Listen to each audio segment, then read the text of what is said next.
Hey troops, welcome back to the channel.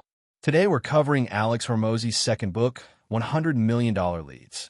How to get strangers to want to buy your stuff.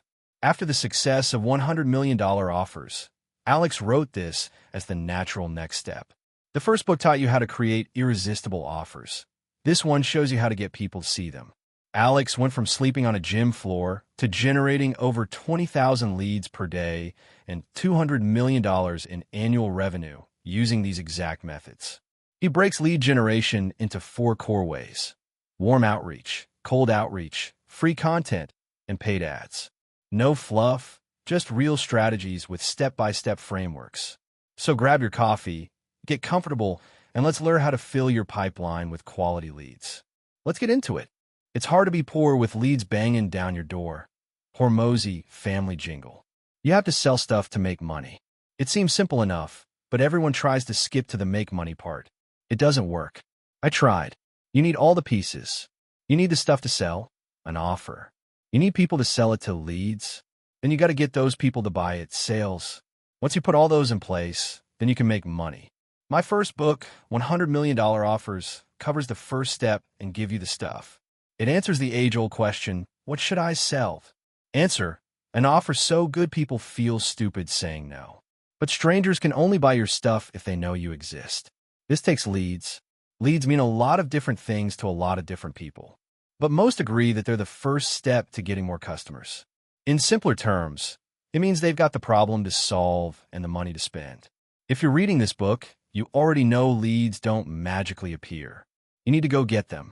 More precisely, you need to help them find you so they can buy your stuff. And the best part is, you don't have to wait. You can force them to find you. You do that through advertising. Advertising, the process of making known, let strangers know about the stuff you sell. If more people know about the stuff you sell, then you sell more stuff. If you sell more stuff, then you make more money.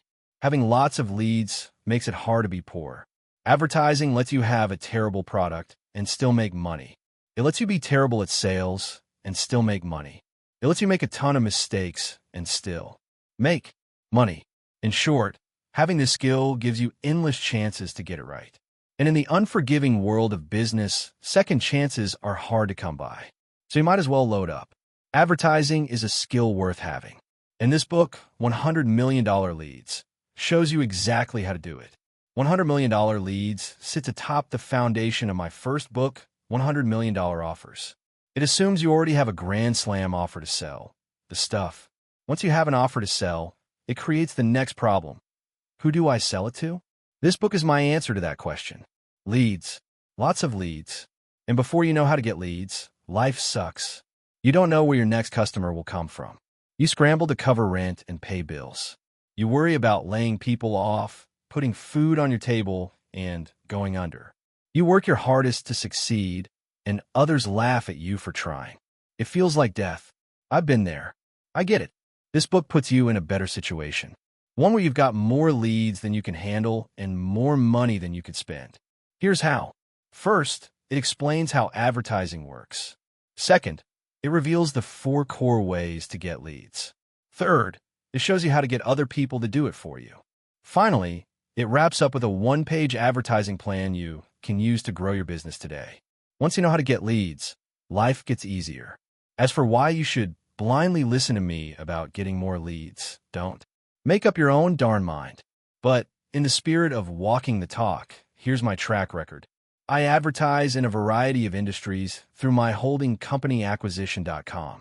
Our portfolio includes software, e-commerce, business services, consumer services, brick and mortar chains, digital products, and plenty of others. Together, they make $250 million plus in annual revenue.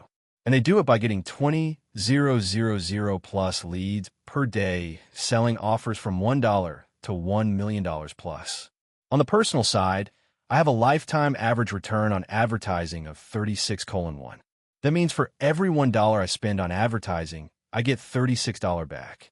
A return of 3,600%. Some people built their wealth in the stock market, others in real estate. I built my advertising. This year, I surpassed $100 million in net worth at age 32. And if you're from the future, that's in 2022 US dollars, which much to my dismay, came with no flyers, no awards, no parades. I'm still 2000x poorer than the richest man in the world. My life is pretty much the same. I'm still the same height, married to the same woman, and graying faster than when I was poor. In these pages, I share the skills responsible for the bulk of my material success. I did it all using the advertising methods in this book. I left nothing out. This isn't a book of theories or armchair analysis. This book is built on what worked for me, and I wrote it hoping it'll work even better for you. To answer a question I got after releasing my first book, why do your books look like they're written for kids? The answer is simple. My books must be books I would read, and I have a short attention span. As such, I liken my reading preferences to that of a child. Short in length, simple in words, and with lots of pictures. These books are my attempt to do that. $100 Million Leads is about getting strangers to show interest in the stuff you sell. And once I transfer that skill to you, it's your turn to use it. With that out of the way, let's get rich, shall we? Pro tip: faster, deeper learning by reading and listening at the same time. Here's a life hack I stumbled on years ago. If you listen to an audiobook and read the physical book or ebook at the same time, you read faster and remember more. You store the contents in more places in your brain. Nifty stuff. This is how I read books worth reading. I also do both because I struggle to stay focused. If I listen to the audio while reading, it helps me avoid zoning out. It took me 2 days to record this book out loud. I did it so if you struggle like me, you don't have to anymore. If you want to give it a try, go ahead and grab the audio version and see for yourself. I hope you find it as valuable as I have. I figured I'd put this hack early on. This way you'd have a chance to do it if you found the first chapter valuable enough to earn your attention. Pro tip: hack for finishing books. I get distracted easily, so I need little tricks to keep my attention. This one helps me a lot. Finish chapters. Don't stop in the middle. Completing a chapter gives you positive reinforcement. It keeps you going. So, if you meet a tough chapter, finish it so you can start fresh on the next one. How I got here. Hope is being able to see the light despite all the darkness. Desmond Tutu. March 2017. I felt hurried taps on my shoulder while working at my desk. It was Layla, my then girlfriend and business partner. "What's up? You all right? We have a problem," she said. "What now?" I thought. "Look at this." She shoved a stack of books out of the way to make room for her laptop. "What am I looking at?" I squinted. A disaster. She ran her finger down the screen to direct my gaze. Every other number was more than my rent. "What are these?" She started scrolling. "Refunds. All of them.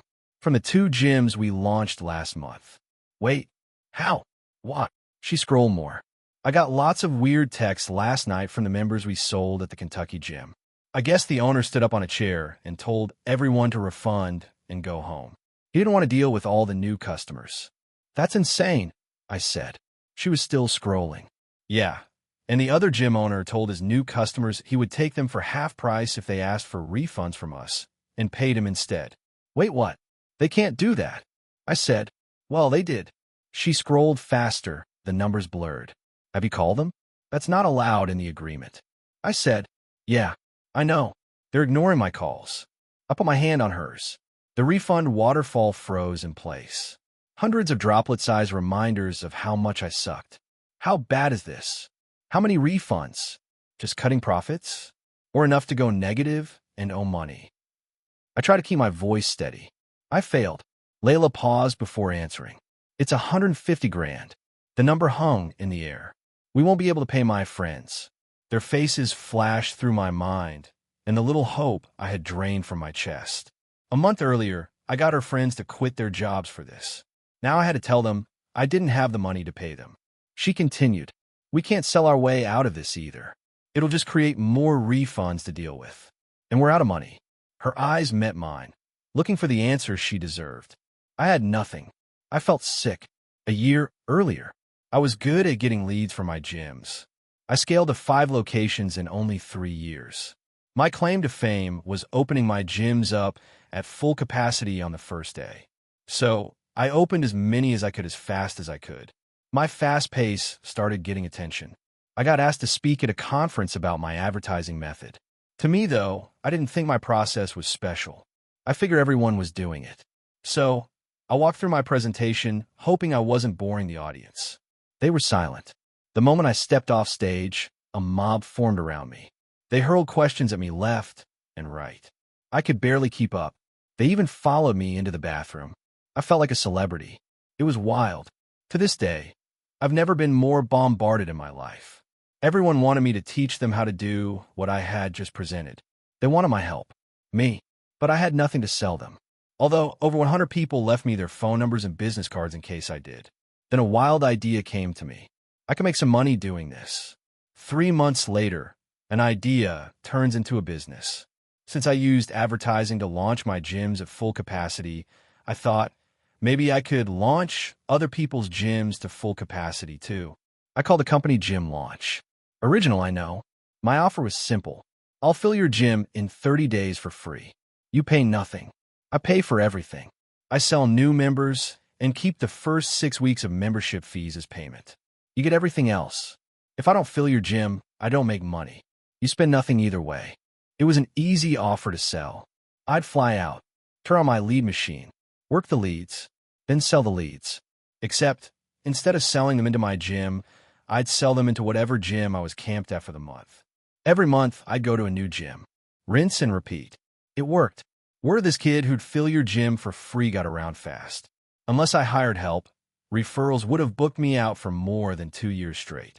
I couldn't keep running my gyms and doing this, so I sold my gyms and went all in on Gym Launch. I saw a problem, though. I filled their gyms, and they got to keep all the long-term profits. I left so much money on the table.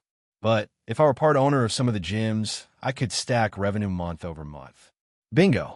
Not much later, one of the gym owners made such an offer. We'd be 50-50.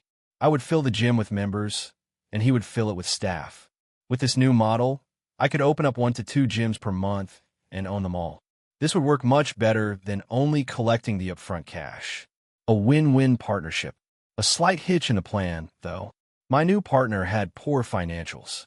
So nice guy Alex offered to pay all the expenses and take on all the liability for the first launch. I personally guaranteed the lease and would spend my time and money to fill it with members.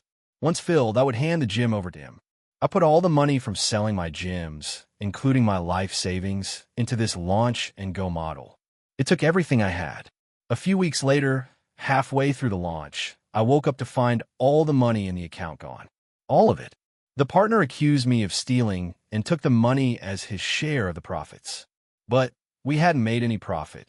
Then, he sent the money to a foreign contact and filed for bankruptcy. That's what he told me anyway. When I offered to walk through the financials and account for every dollar, he refused.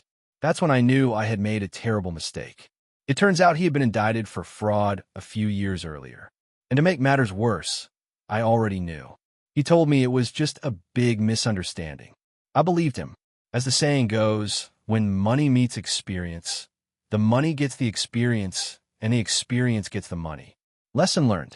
In 3 months, I went from a successful multi-location gym owner to selling all my gyms to a cool new launching gyms thing to completely broke. Everything I made from selling my gyms was gone. My life savings was gone, wiped out. All of it. For years of work, saving, sleeping on the floor, erased in a oh no. Layla quit her life as she knew it to do this with me. She weathered my constant changes. She supported me in the half-baked partnership even though she opposed it. Even with this huge failure, she never once even hinted, "I told you so." Instead, she told me, "The gym launch model is still good. Let's do more of those." So we did. I put $3,300 per day on a credit card to pay for ads, airfare, hotels, rental cars, etc. for 6 sales reps, Layla's friends. I say this lightly, but I covered what a nightmare was in the first book, so I won't repeat it here. In the first month, we launched 6 gyms and collected $100,117. We made enough to cover the $100,000 credit card bill. And for the record, that meant I was still broke. The next month, we made $177,399 with $30,000 to $40,000 in profit. It gave me some room to breathe.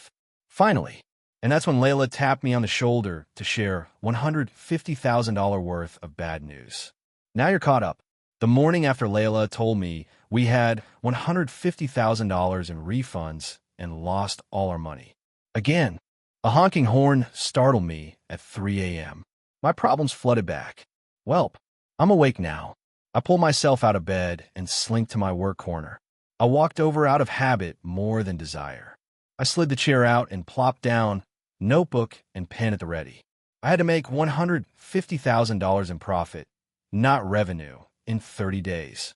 And I had to do it with no money to my name and no experience making that much profit in a month. Ever. So I started scribbling ideas. Charge an upfront fee for new gyms. Ask for a percentage of revenue from old gyms. Get gyms I already launched to prepay for a future launch. Call every old customer and sell them supplements over the phone. I kept penciling the math. None of these would make enough money. Not in 30 days anyway. I felt glued to the chair. I have to figure this out. I stared at the notebook, hoping it knew something. It didn't. God, I suck. A few hours later, Layla woke up. Like clockwork, she walked into the kitchen and poured a cup of coffee. She got straight to work at the kitchen table behind me. "What you doing?" I asked, trying to distract myself. "Check-ins with online fitness clients," she said. "What does that bring in again?" $3,600 last month. "What do you charge?" $300 a month. "What? How long does it take you?" "A few hours a week." "And there's no overhead?" "Just time." "Yeah, why?" I plowed on. "I know these are old personal training clients, but do you think you could do it with strangers?" "I don't know. Probably. What are you thinking?" "I think I have something." I said. "Wait for what?" "To come up with the 150 grand. "What, my online training?" "How?" She looked skeptical. "We just cut the middleman and sell direct. I think I can just run ads to a sales page that books phone appointments. Then we can sell the fitness programs we've been selling at the gyms, but sell it as an online program. We already have the materials. We already know the ads work, and there won't be any cost to fulfill. Plus, no more flights, no rentas, no multas, and no gym owner telling them to refund." She hesitated. "You think it could work? Honestly? I have no idea. But every day we don't do something is one less day to come up with the money." She thought hard. "All right, let's do it." That was all I needed. I worked 38 hours straight to make the offer go live. A few hours later, leads started flowing. She took her first call the next day. I walked in as the call finished. $4.99. "Yeah, and what card did you want to use?" She had the candor of a pro. A few minutes later, I asked with anticipation, "Was that a sale?" "Yep." "Dang, she's a pro." I even snapped a picture of Layla closing our first sale because it felt so momentous. Within days, we were doing $1,000 per day in online fitness sales. We also got the cash up front with almost no risk of refunds. This was working, but we were still way short of the $150,000. At lunch, she listened to my master plan between mouthfuls. "Okay, the sales guys can stay home and sell this over the phone. If they do the same $1,000 per day as you, with 8 guys, we should hit $8,000 per day. In 30 days, we'll make $240,000. After ad spend and commissions, we'll have enough to cover the $150,000. What about the gyms we're supposed to launch? I'll call them and tell them we're going in another direction. They haven't paid us anything, so there's not much they can object to. I'll start calling them after lunch." The first call was to a gym owner in Boise, Idaho. "Hello." I looked down to read the bullet points on my little script. "Hey man, we're not doing launches anymore. We're selling direct-to-consumer weight loss. So we won't be coming out and—" He interrupted. "But I really need this right now. I just refinanced my house and maxed out all my credit cards to keep my gym afloat. I put my life savings into this place. Is there any way you can help me? You launched my buddy's gym. I know what you can do." Given my worse-than-your situation, I didn't care how bad his finances were. So I tried to sound polite. "I get that it's a hard time, but we're not flying out." "I'm sorry." Okay. I get you can't fly out. But is there any way you can just show me what to do? We really need this." I was beat up, exhausted, broke, and felt betrayed by the entire industry.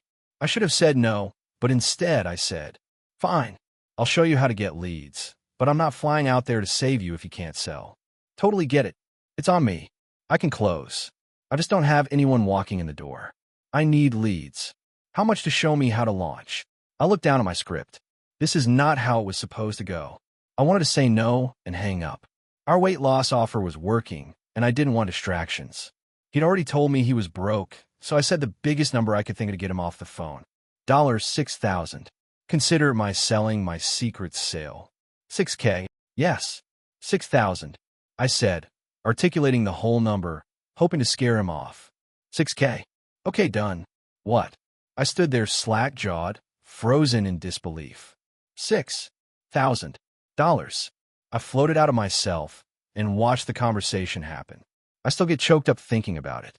Oh, great, what card do you want to use? Now, try not to scare away the $6,000.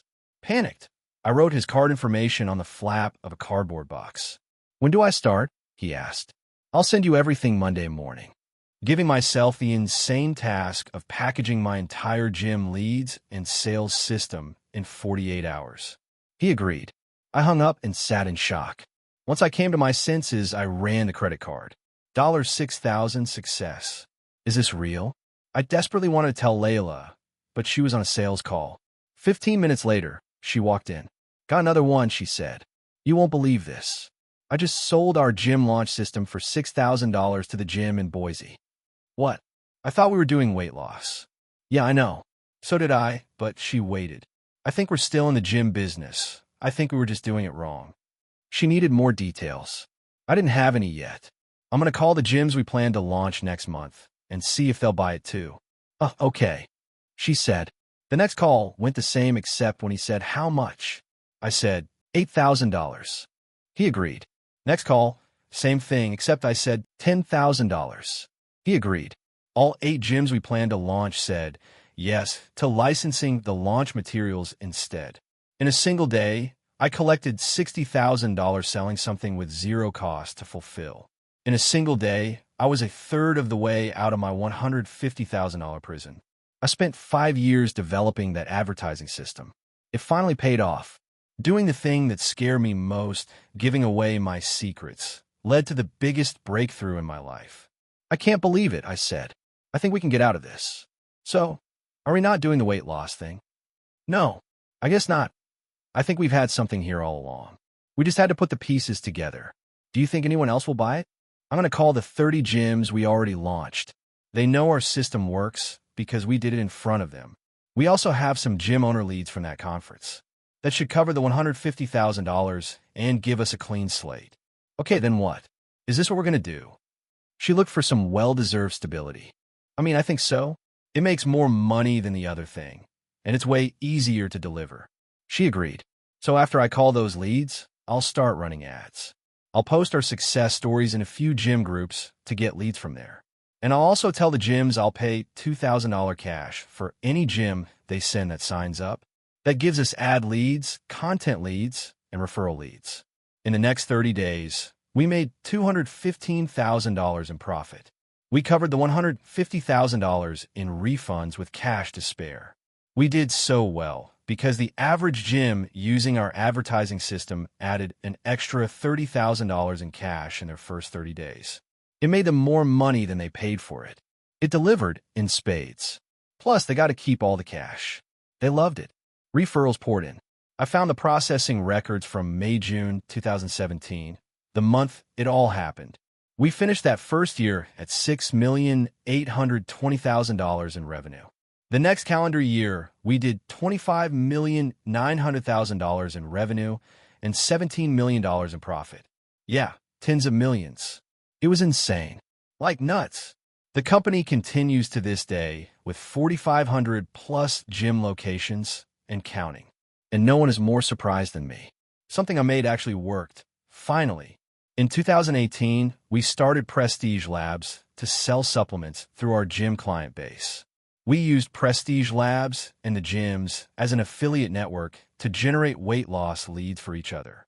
In 2019, we started Allen, a new type of software company that worked leads for local businesses. In 2020, we founded Acquisition.com as a holding company for our business interests. In 2021, we sold 75% of Allen to a bigger company. I'm not allowed to say for how much but Alan did $12 million in revenue in the prior 12 months. So you can use your imagination. We sold 66% of our supplement and gym licensing business to American Pacific Group at a $46,200,000 valuation. And that was after taking $42 million in owner pay over the first 4 years. I share this because I can still hardly believe it.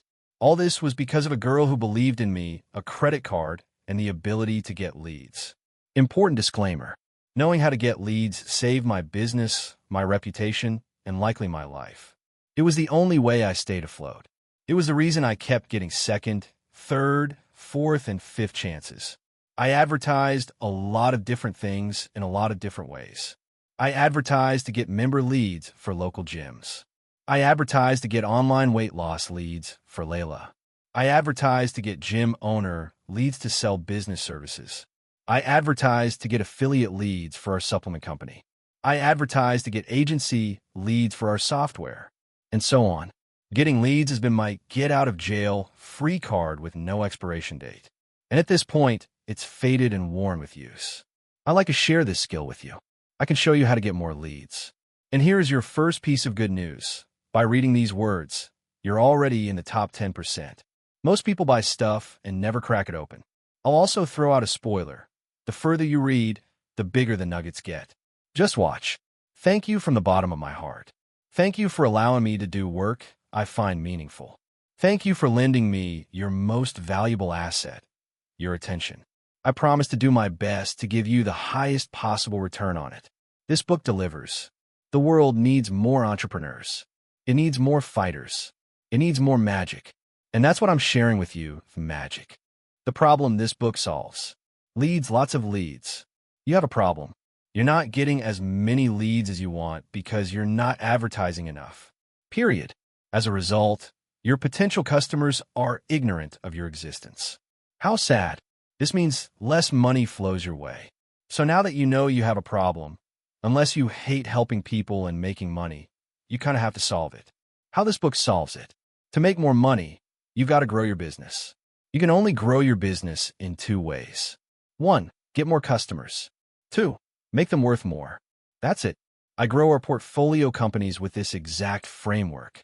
$100 million leads focuses on number 1, getting more customers. You get more customers by getting 1, more leads. 2, better leads. 3, cheaper leads. 4, reliably, think from lots of places. Bottom line, all else being equal, when you double your leads, you double your business. This book shows you how to transform your business into a lead-getting machine. Once you apply its models, you instantly increase lead flow. And like cash flow, when leads flow, it's hard not to make money. This book will solve your not getting enough leads problem for good. In a nutshell, I will show you how to get strangers to want to buy your stuff. What's in it for me? In one word, trust. I give this book and the course that comes with it for free or at cost in hopes of earning your trust. I want this book to provide more value than any $1,000 course, $30,000 coaching program, or $100,000 degree. Although I could sell these materials that way, I don't want to. I have a different model. I explain it below. Who am I looking to help? I want to provide value to 2 types of entrepreneurs. The first is under $1 million per year in profit. My goal is to help you get to $1 million in profit per year for free, and in so doing, earn your trust. Try a couple of tactics from this book, get some leads, then try a few more and get more leads. The more leads you get, the better. Do enough, and you become the second type of entrepreneur, the type making over $1 million in EBITDA, fancy word for profit, per year. Once you get there, or if that's you now, it would be my honor to invest in your business and help you scale. I don't sell coaching, masterminds, courses, or anything like that. I invest. I buy equity in growing, profitable, bootstrap companies. Then, I use the systems, resources, and teams of all my companies to fast-track the growth of your company. But don't believe me yet. We just met. Author note, our investment criteria have changed since last book. If you notice some changes in our investment criteria, you're right. We changed our minimum investment threshold from $3 million in revenue to $1 million in profit. On top of that, we also used to primarily invest in education and service businesses. but our portfolio has expanded. We've done quite well outside of those industries. So now, as long as a business meets our size requirements and is profitable, cash flowing, and growing, we consider investing in it. My business model is simple. 1. Provide better free products than the marketplace's paid products. 2. Earn the trust of entrepreneurs who make over $1 million per year in profit. 3. Invest in those entrepreneurs to fast-track their growth. 4. Help everyone else for free, for good. Our process reverse engineers success. The winners know my models will work for them because they already have. And I know the winners will use them because they already do. So, we operate on shared trust. This approach avoids failures and increases the likelihood of success. Win-win. Easy to say, but let me show you how much of a difference our process makes. Within the first 12 months, our average portfolio company 1.8x revenue and 3.01x profits. And we partner for the long haul. That's just the first 12 months. Our average portfolio company, who's been with us between 12 and 24 months, 2.3x revenue and 4.7x profits. As a fun exercise, plug your numbers in to see what that would look like for you. This stuff works. That's how I know the models I'm about to show you work. They already have. Acquisition.com's mission: to make real business accessible to everyone. Businesses solve problems. Businesses make the world better. There are too many problems for any one person to solve. And I can't cure cancer and hunger or solve the world's energy crisis for now. But I can provide value to the entrepreneurs who build the businesses that will. I want to help create as many businesses as possible so we can solve as many problems as we can. So I share these business building frameworks rather than hoard them. Fair enough? Cool. Let's press on. Basic outline of this book. I laid this book out from 0 clients, 0 leads, 0 advertising, 0 money, 0 skills, Section 2, to max clients, max leads, max advertising, max money, and max skills, Section 4. We learn more skills as we progress in the book. And when we have more skills, we can get more leads in the same amount of time. So, we finish with the most complex skills that get us the most leads for our time spent. We save them for the end because they take lots of skills and money. And getting good and having money takes time.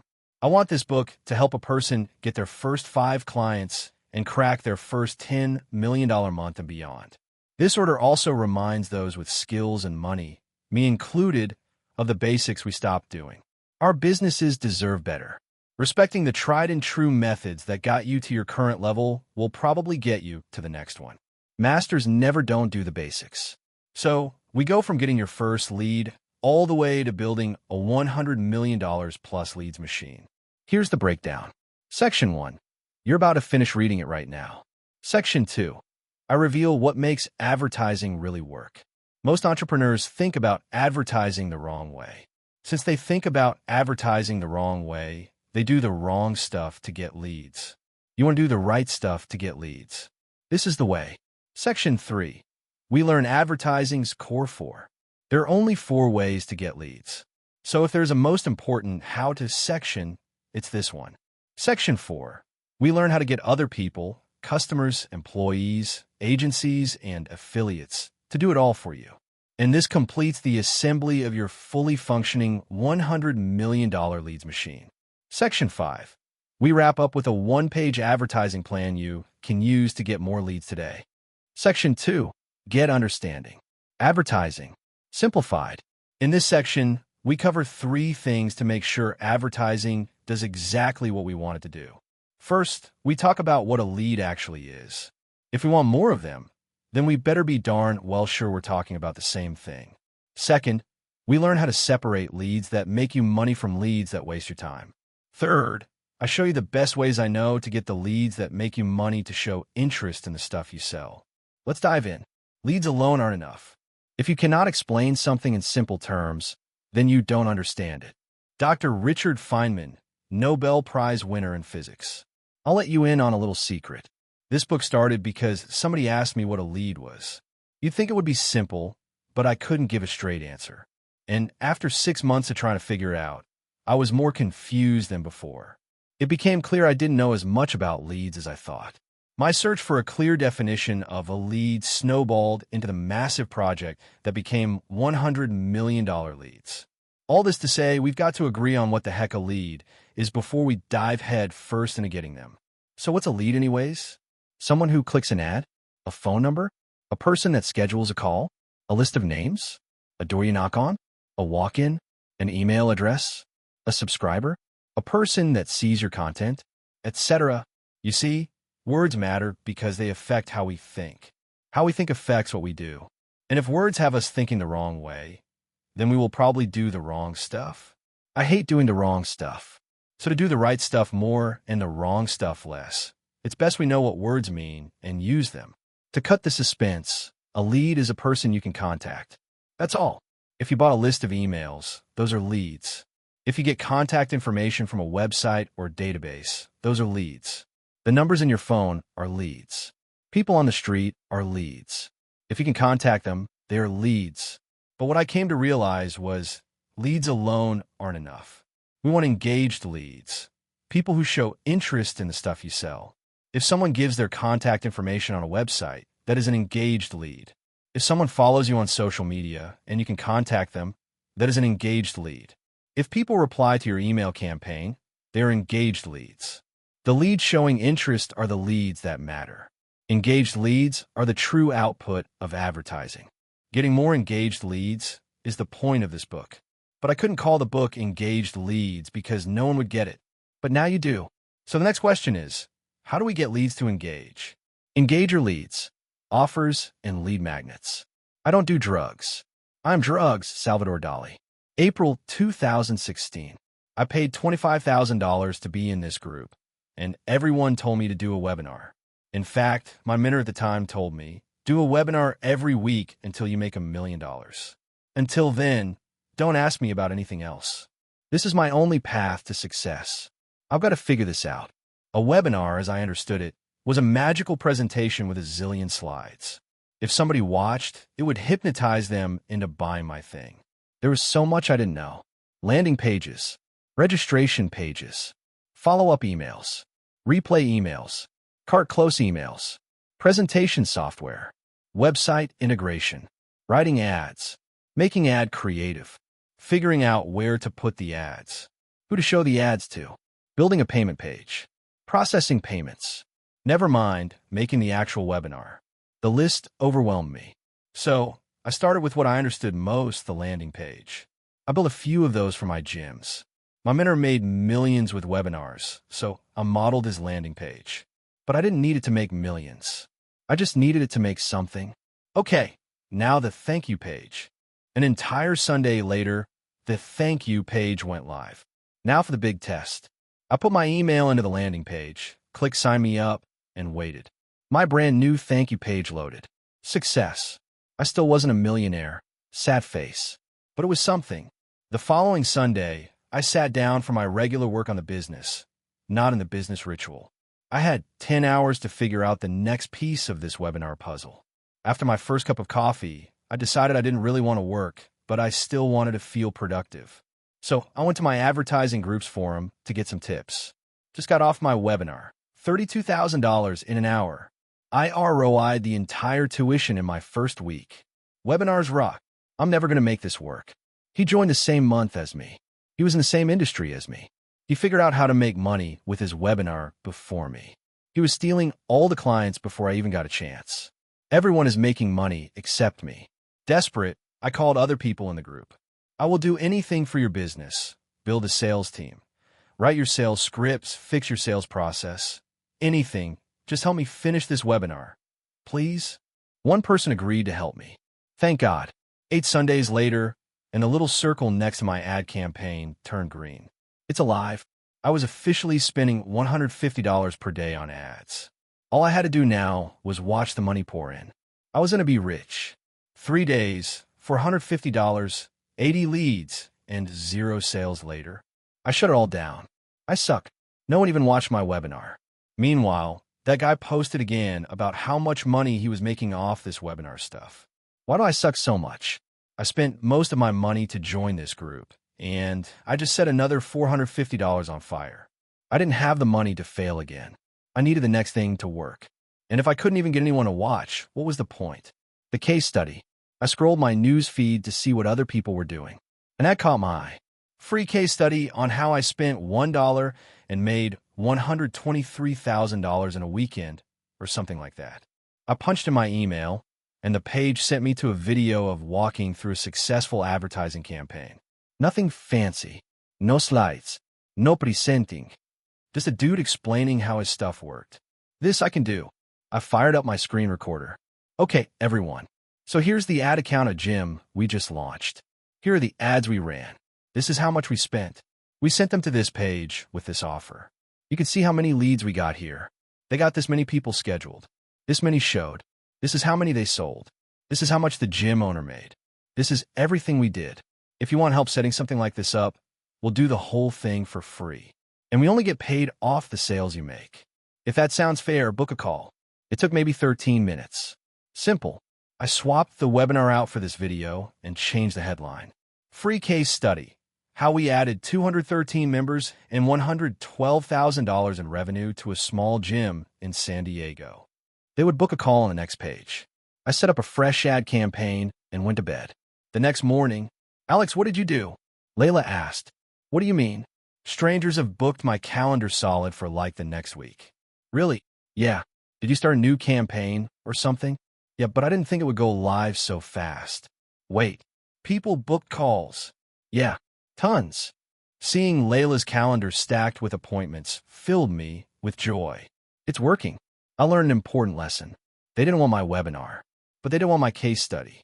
This accidental discovery showed me how getting leads actually works. You have to give people something they want. The best part is, it's easier than you think. Author note, webinars still work. Obviously, they work for the other guy in my group, but I didn't have the skills at the time to make it work. I was so scarred from my first experience, I didn't try another webinar for years. Spend your time testing the offer rather than perfecting an untested product. This was my breakthrough. I just needed to give people something simple that they wanted. For gym owners, it was a case study showing how I filled gyms in 30 days. Leads magnets get leads to engage. Offers are what you promise to give in exchange for something of value. Often, a business promises to give its product or service in exchange for money. This is a core offer.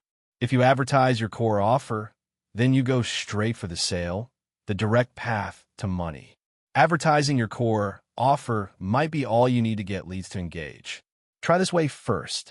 Sometimes, though, people want to know more about your offer before they buy. This is common for businesses that sell more expensive stuff.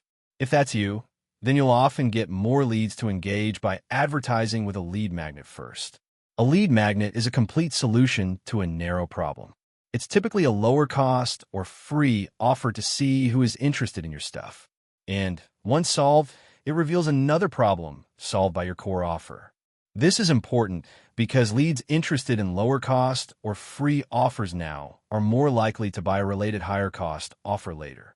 Think of it like salty pretzels at a bar. If somebody eats the pretzels, they'll get thirsty and order a drink. The salty pretzels solve the narrow problem of hunger.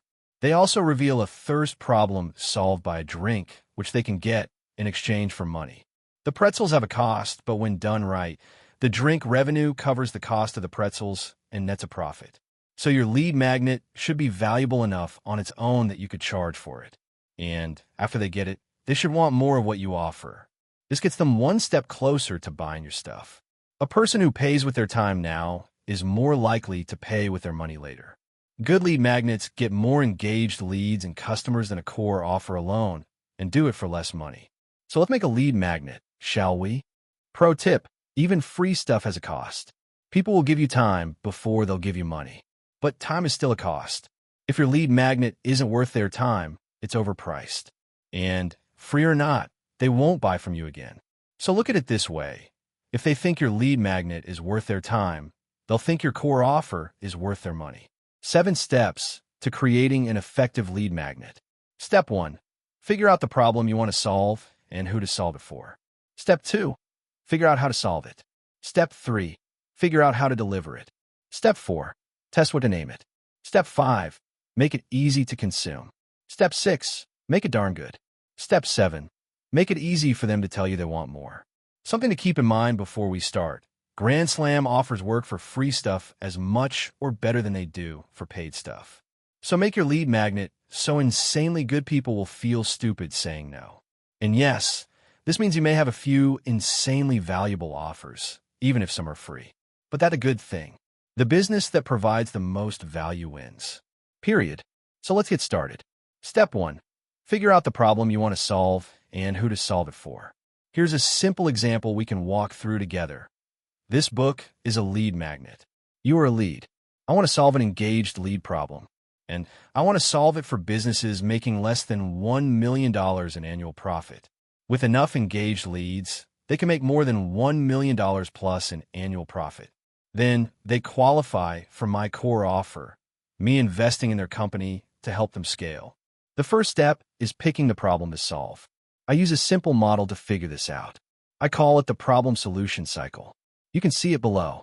Every problem has a solution. Every solution reveals more problems. This is the never-ending cycle of business and life. And smaller problem-solution cycles sit inside larger problem-solution cycles. So how do we pick the right problem to solve?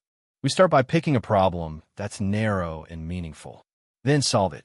And like we just learned, when we solve one problem, a new problem reveals itself. Here comes the important part. If we can solve that new problem with our core offer, we've got a winner. This is because we solve this new problem in exchange for money. That's it. Don't overthink it. Example. Imagine we help homeowners sell their homes. That is a broad solution. But what about the steps before selling a home? Owners want to know what their house is worth.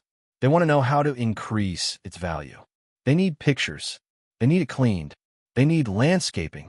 They need minor things fixed. They need moving services. They may need staging, etc. These are all narrow problems, great for lead magnets. We pick one of the narrow problems and solve it for free. And although it helps, it makes their other problem more obvious. They still have to sell their home. But now we've earned their trust.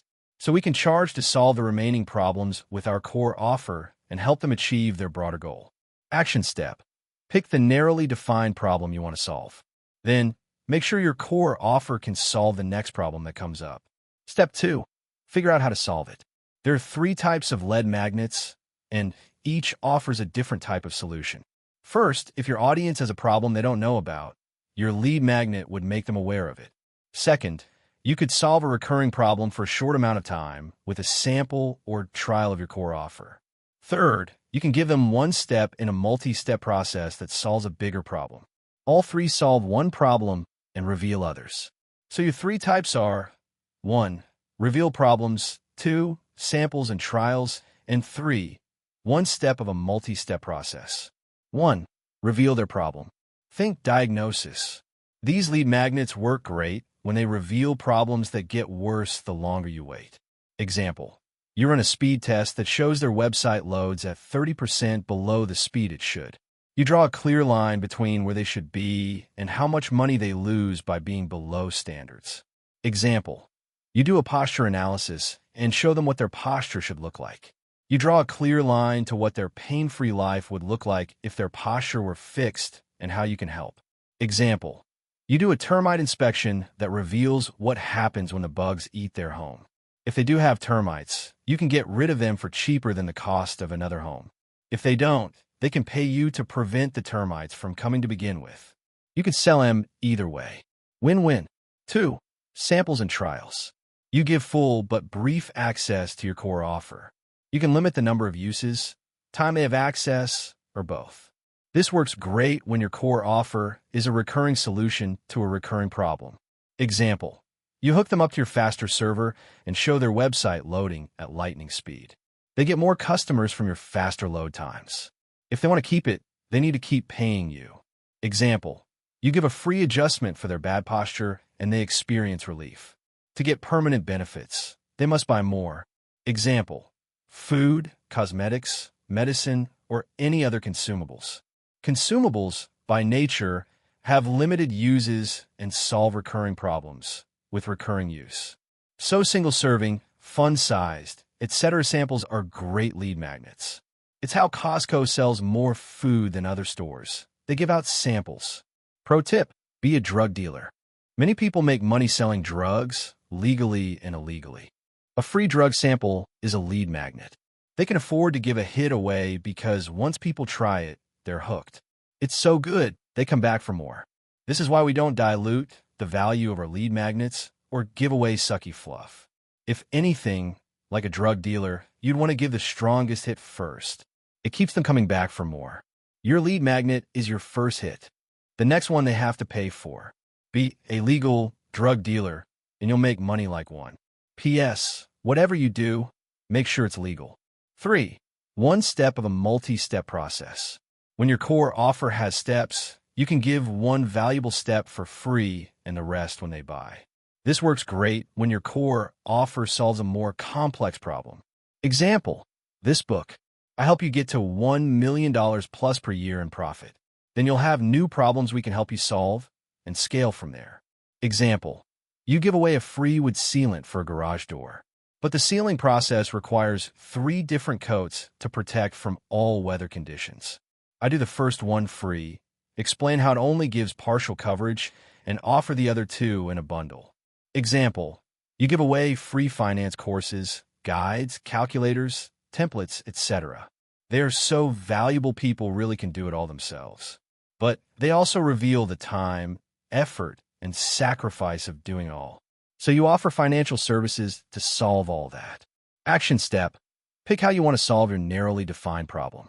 Author note, what we can learn for dressing rooms, try before you buy. Years ago, you weren't allowed to try things on before you bought them. Then, one savvy business owner created a fitting room. Their sales presumably skyrocketed. So much so that it's now a standard practice in all clothes stores. Here's why the dressing room is so powerful. It is all 3 types of lead magnet in one. You get to try something on, like a trial. It also reveals a problem, as once you try one thing on, you might find that you need something different than you intended.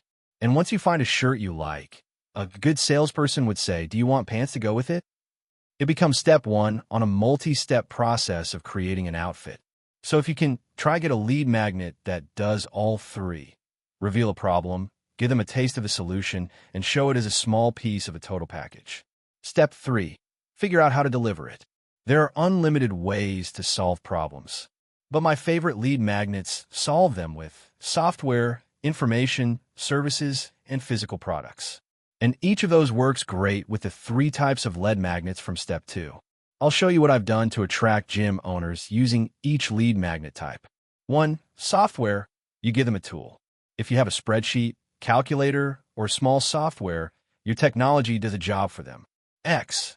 I give away a spreadsheet or dashboard that gives a gym owner all their relevant business stats, compares them to industry averages, then gives them a rank. 2. Information. You teach them something. Courses, lessons, interviews with experts, keynote presentations, live events, mistakes and pitfalls, hacks/tips, etc. Anything they can learn from. X. I give away a mini course for gyms on how to write an ad. 3. Services. You do work for free. Adjust their back. Perform a website audit. Apply the first layer of garage sealant. Transform their video into an ebook, etc. X. I run gym owners' ads for free for 30 days. For physical products, you give them something they can hold in their hands. A posture assessment chart, a supplement, a small bottle of garage door sealant, boxing gloves to get boxing gym leads, etc. X. I sell a book for gym owners called Gym Launch Secrets, with 3 different types of lead magnets and 4 ways to deliver them. That's up to 12 lead magnets that solve a single narrow problem. So many magnets, so little time. I make as many versions of a lead magnet as I can and rotate them. This keeps the advertising fresh and low effort. Plus, you see which ones work best. Like my case study story at the beginning of the chapter, the results are often surprising, and you won't know until you try. Action step. As a thought exercise, think of a lead magnet and then a version of it for each delivery method. You always can, I promise. Then, pick how to deliver your lead magnet. Step 4. Test what to name it. David Ogilvy said, when you have written your headline, you have spent 80 cents of your advertising dollar. What that means is 5 times more people read your headline than any other part of your promotion. They read it and make a snap decision to read further or not. Like Ogilvy hints, leads have to notice your lead magnet before they can consume it. Like it or not, this means how we present it matters more than anything. For example, improving the headline, name, and display of your lead magnet can 2x, 3x, or 10x your engagement. It's that important. Besides, if no one shows interest in your lead magnet, no one will ever know how good it is. You can't leave it to chance. So listen up. Here's what you do next. You test. The 3 things you want to test are the headline, the images, and the subheadline, in that order. The headline is the most important. So if you only test one thing, test that. For example, I had no idea what to title this book. So here's what I did to figure out which name would do the best. I tested. The results may surprise you as much as they surprised me. Headline tests. Round 1. Advertising versus promotion. Round 2. Advertising versus leads. Round 3. Marketing versus leads. Image test. Real versus cartoon. Subheadlines. Round 1. How to get more people to want to buy your stuff. How to get strangers to want to buy your stuff. Round 2. How to get more strangers to want to buy your stuff. How to get strangers to want to buy your stuff. Round 3. How to get as many leads as you darn well please. How to get strangers to want to buy your stuff. Round 4. Get strangers to want to buy your stuff. How to get strangers to want to buy your stuff. Note 2 things with the subheadline tests. 1. How to get strangers to want to buy your stuff overwhelmingly beat get strangers to want to buy your stuff. The only difference is 2 little words, how to, and it also beat how to get more strangers to want to buy your stuff with a single word, remove more. Small changes can make big differences. 2. Since so many people asked, I figured I'd answer it here. I didn't subtitle the book, How to Get Strangers to Buy Your Stuff, because that's sales, not getting leads. The point of this book is to get strangers to show interest, not to buy yet. A raised hand is where this book ends. $100M sales or persuasion, I haven't decided yet, will be a future book. One problem at a time. Action step, test. If people engage in droves, you've got a winner. And if you have any following at all, you can run polls like these. You don't need a lot of votes to get a directional idea.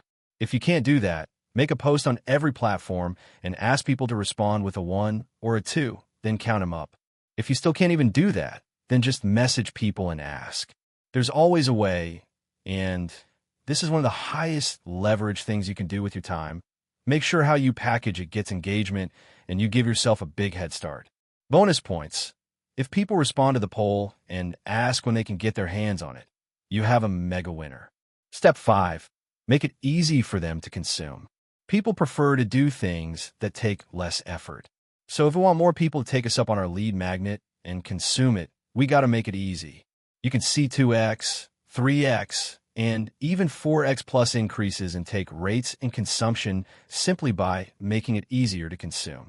1. Software. You want to make it accessible on their phones, on a computer, and in multiple different formats. This way, they'll pick the one easiest for them. 2. Information. People like to consume things in different ways. Some people like watching, other people like reading, others like listening, etc. Make your solution in as many different formats as you can. Images, video, text, audio, etc. Offer them all. That's why this book comes in every format people consume. 3. Services. Be available at more times and more ways. More times a day. More days of the week. Via video call, phone call, in person, etc. The easier you are to get a hold of, the more likely people will become engaged, leads to claim the free value. 4. Physical products. Make it super simple to order and fast to get to them. Make the product itself fast and easy to open. Give simple directions on how to use the product. Example. Apple made its products so well they didn't even need directions. And the packaging is so good, most people keep the boxes. Action step. Package your lead magnet in every way you can. It dramatically increases how many engaged leads come your way. And more leads engaging with your lead magnet means more leads getting value from it. This is huge. Fun fact. My book $100 Million Offers has a near-perfect one-quarter split between ebooks, physical books, audiobooks, and videos, free on acquisition.com. Making the book available in multiple formats is the easiest way I know to get 2, 3, 4x the amount of leads for the same work. If I only made it available in one format, I'd miss out on the 3, 4x the people who wouldn't have read the book otherwise. What a shame that would have been, and what a waste. Step 6. Make it darn good. Give away the secrets, sell the implementation. The marketplace judges everything you have to offer, free or not. And you can never provide too much value. But you can provide too little. So you want your lead magnet to provide so much value people feel obligated to pay you. The goal is to provide more value than the cost of your core offer before they've bought it. Think about it this way. If you're scared of giving away your secrets, imagine the alternative. You give away sucky fluff. Then, people who might have become customers think this person sucks. They only have sucky fluff. Then, they buy from someone else. So sad. Not only that, they tell other folks who might have bought from you not to. It's a vicious cycle you don't want to ride. But remember, people buy stuff based on how much value they think they'll get after they buy it. And the easiest way to get them to think they'll get tons of value after they buy is, drum roll please, to provide them with value before they buy. Imagine a company scaled from $1 million to $10 million just by consuming my free content. The chance they'll partner with acquisition.com is huge because I paid for my share before we even started. Action step. 99% of people aren't going to buy, but they will create or destroy your reputation based on the value of your free stuff.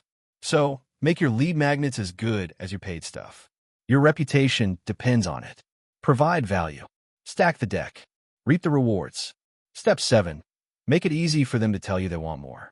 Once the leads consume the lead magnet, some of them will be ready to buy or learn more about your offer.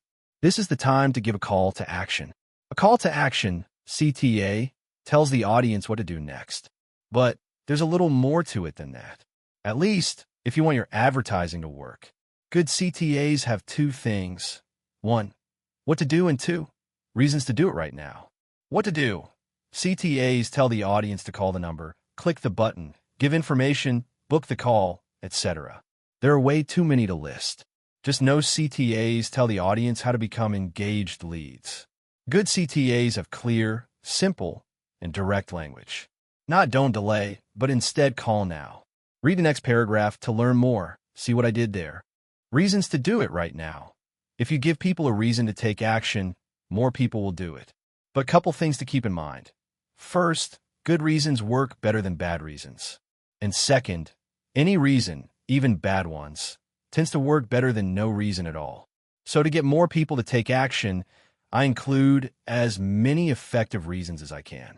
Here are my favorite reasons to act now. A. Scarcity. Scarcity is when there is a limited amount of something, especially when there is a small supply compared to demand.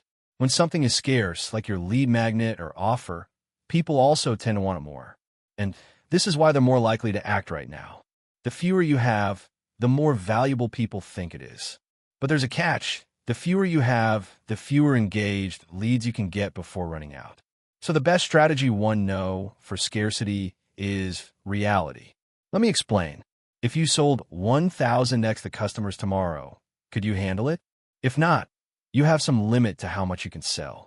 Maybe you're limited by customer service, onboarding, inventory, time slots per week, etc. Don't keep it a secret, advertise it. This gives you ethical scarcity. If you can't handle more than 5 new customers per week, say so.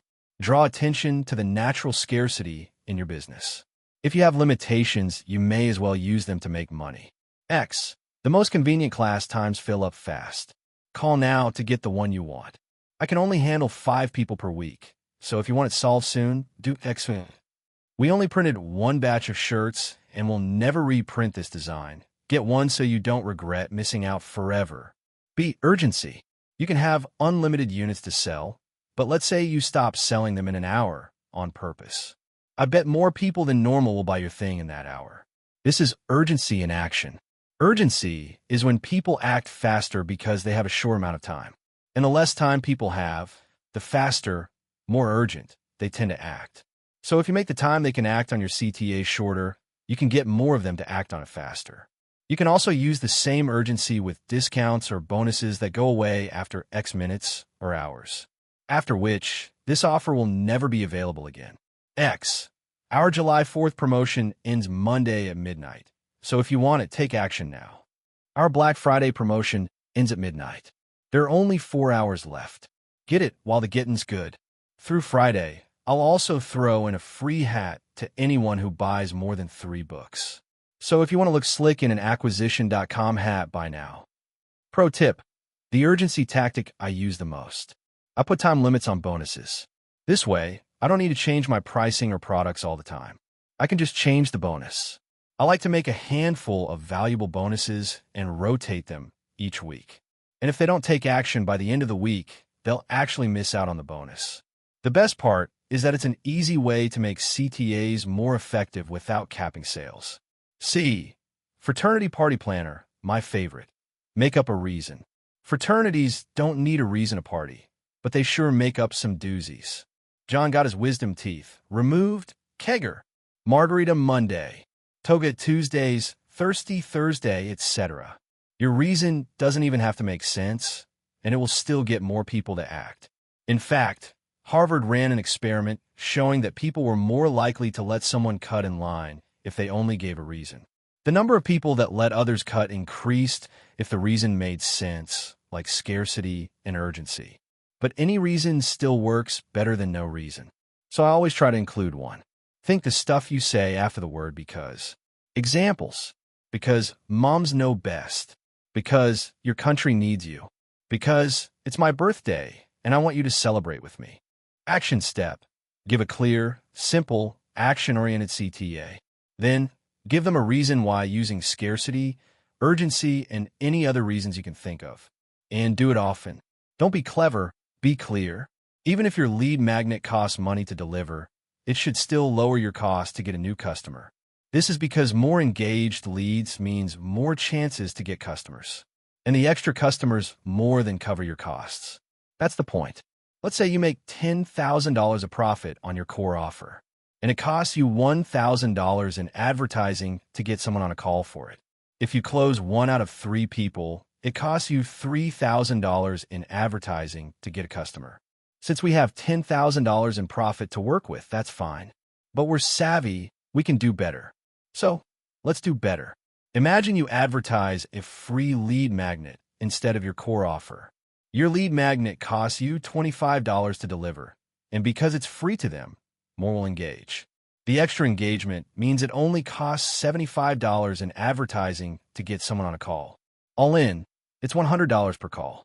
By delivering value before they buy, you get 10 times more engaged leads for the same cost. Note, this happens all the time when you nail the lead magnet. Now, let's say 1 out of 10 folks who get the lead magnet buys your core offer.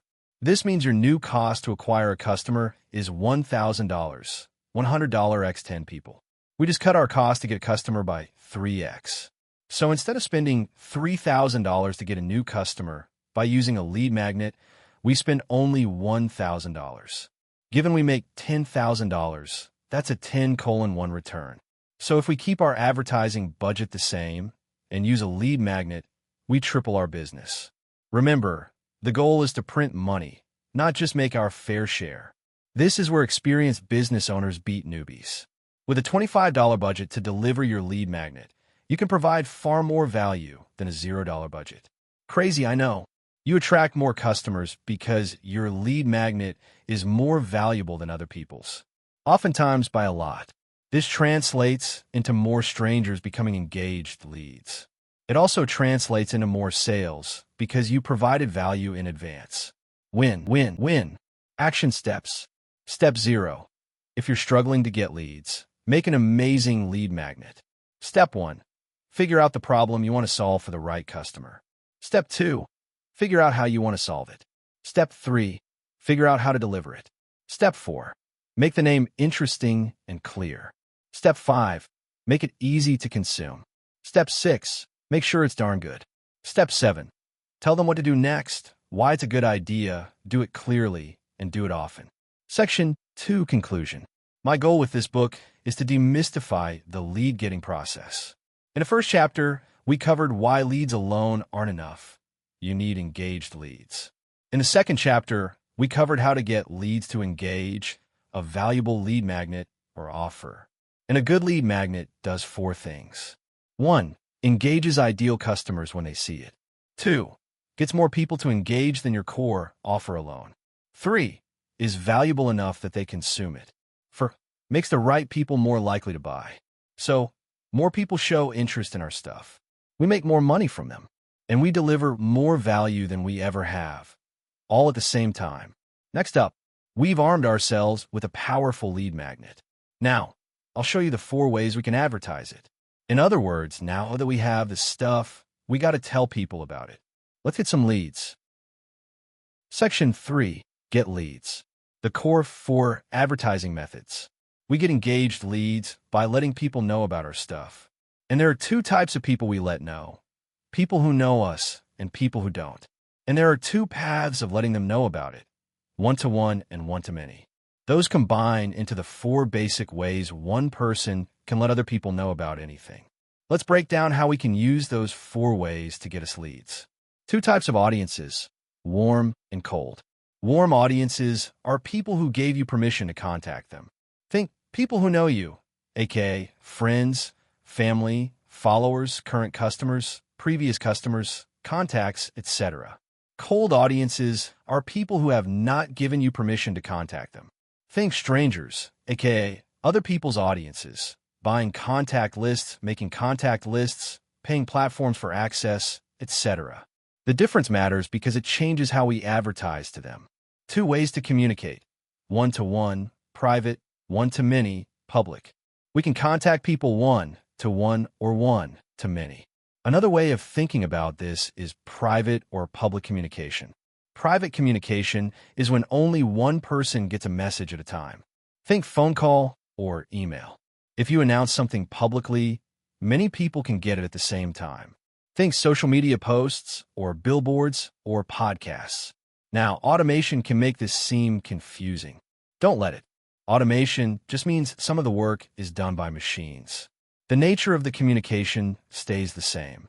Email, for instance, is one-to-one. Emailing a 10,000-person list once is more like one-to-one really fast by a machine.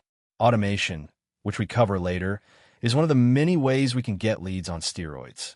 Like audiences, the difference between public and private communication matters because they change how we advertise. Section 3 Outline. Get leads. Combining warm and cold audiences with one-to-one and one-to-many leads us to the only 4 ways we can let anyone know about anything. The core 4. I combine them below for you. One-to-one to a warm audience equals warm outreach. One-to-many to a warm audience equals posting content. One-to-one to a cold audience equals cold outreach. One-to-many to a cold audience equals paid ads. These are the only 4 things you can do to let other people know about the stuff you sell. And each method takes us one step closer to the land of overflowing leads. I refer to the core 4 throughout the rest of the book, so get to know them. In fact, make them part of yourself. Once you do, you'll have your own get-out-of-jail-free card to carry around forever. It will give you as many chances to succeed at business as you could ever want for the rest of your life. Or at least, it has for me. So if you aren't getting as many leads as you want, you're not doing the core 4 with enough skill or with enough volume. We cover all this stuff in lots of detail. How they work, how to do them, when to do them, and show how to measure your progress along the way. This simplifies the overly confused world of advertising into 4 core actions. Either do them and get as many leads as you darn well please, or get crushed by those who do. Number 1, warm outreach. How to reach out to people you know. The world belongs to those who can keep doing without seeing the result of their doing. May 2013. Starting out. For the 3rd time that day, I pulled out my phone and checked my bank account. $51,128.13. I let out a small sigh of relief. It's amazing how years of work and saving can fit into such a tiny screen. Feeling good for the moment, I switched over to social media to get more dopamine. Friends from college were applying to business school. Acceptance letters filled my news feed. I, too, started the business school application process. I had a choice. I could either quit my job and go to business school, or I could quit my job and start a business. The application stared at me. How will a Harvard MBA help your short and long-term goals? That question changed my life. I spent 3 days trying to answer it. At the end of the third day, I saw the truth. It wouldn't. $150,000 in loans and 2 years without income wouldn't help me start a business. At least not as much as starting a business and taking 2 years to figure it out. I could make the same amount by the time I graduate and skip the debt. Or at least, that's what I told myself. So I quit my job and took the steps to start my business. I set up Impetus Group, LLC. Check. I set up a business banking account. Check. I set up a merchant account to process payments. Check. There still wasn't any money coming in, but at least I felt legit. Impetus Group, LLC. Say it out loud. The first person I told about my new business said, impotence. God, I suck. No wonder the name was available. I immediately changed it to the Free Training Project. Name that doesn't suck? Check. I was in business, but I had a problem. I didn't know anything about advertising or sales, but I didn't know I needed clients. So I just asked around where I could. I called, texted, and sent Facebook messages to a bunch of people I knew. Hey, do you know anyone who's trying to get into shape? I'm training people for free for 12 weeks. On top of that, I'll make them a custom nutrition plan and grocery list. All they have to do is donate to a charity of their choice and let me use their testimonial. Only 6 people said yes. 6.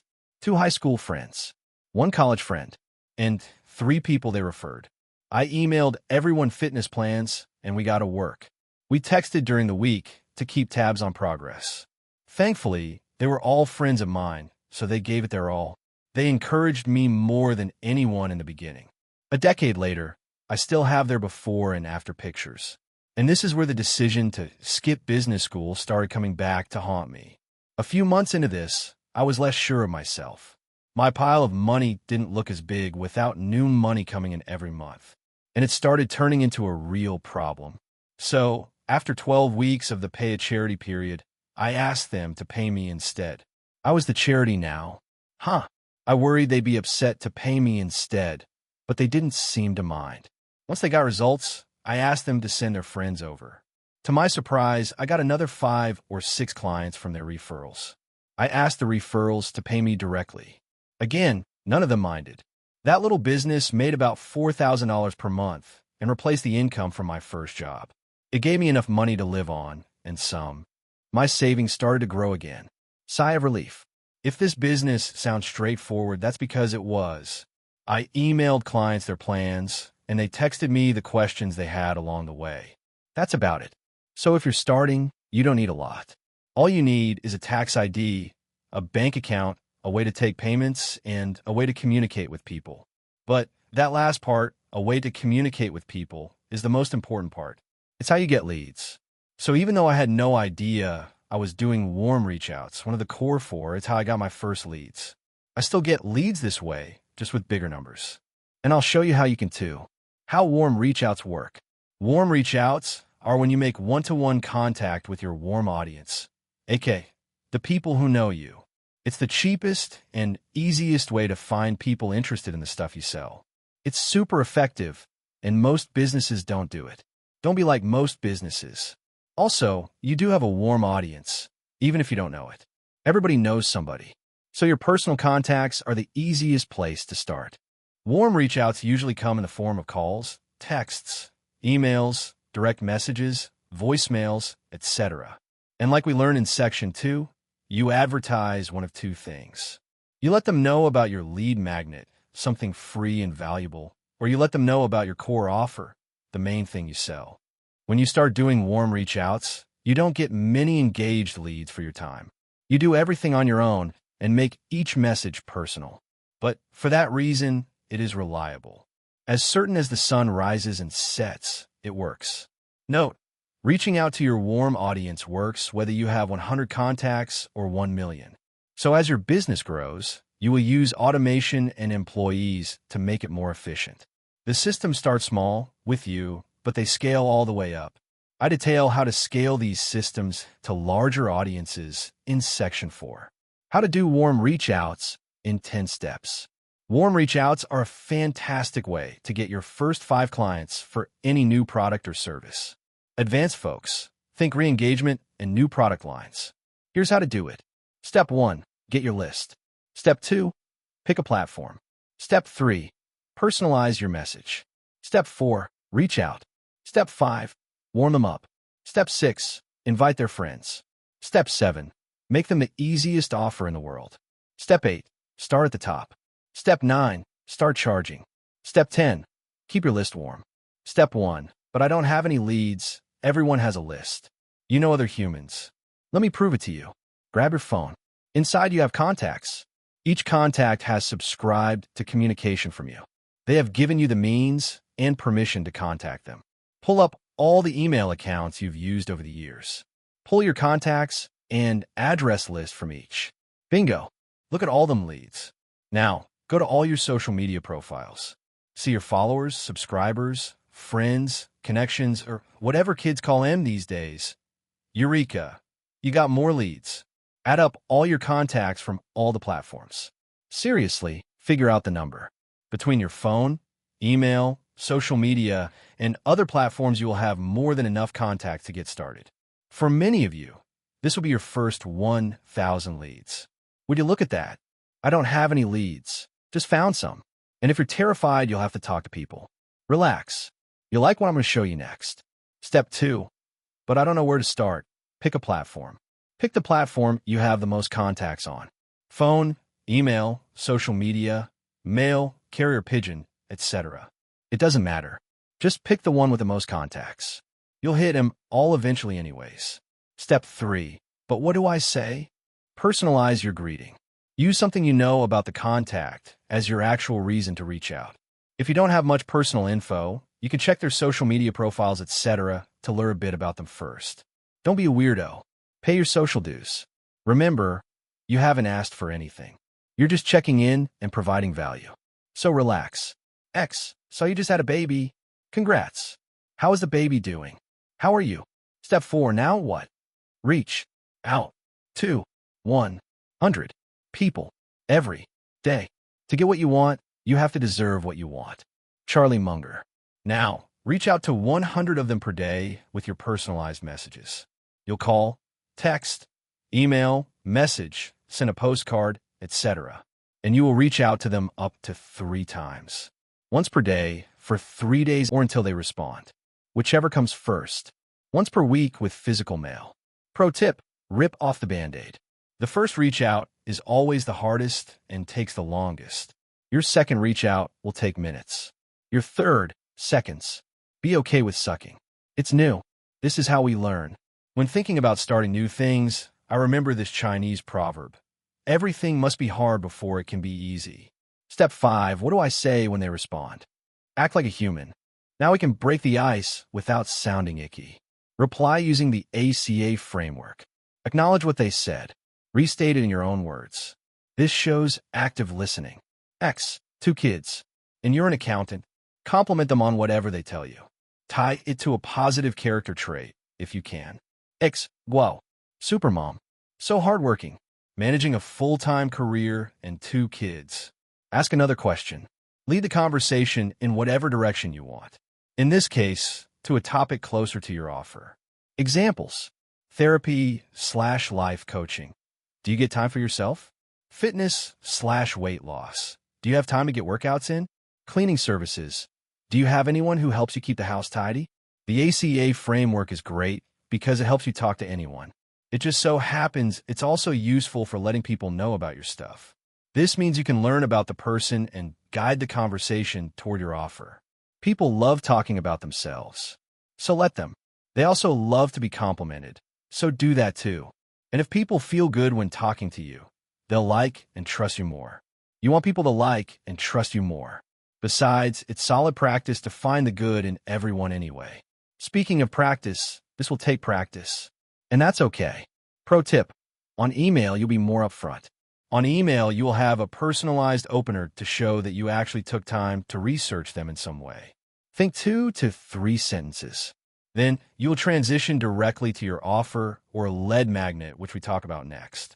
You sort of do it all at once with email or voicemails. Step 6. How do I know if they're interested? Make them an offer. Get through a normal amount of conversation. Think 3 to 4 exchanges if on the phone or messaging, and 3 to 4 minutes if in person. Then, you'll make them an offer to see if they're interested. When I make an offer from scratch, I refer to the value equation. If you're wondering, what's the value equation?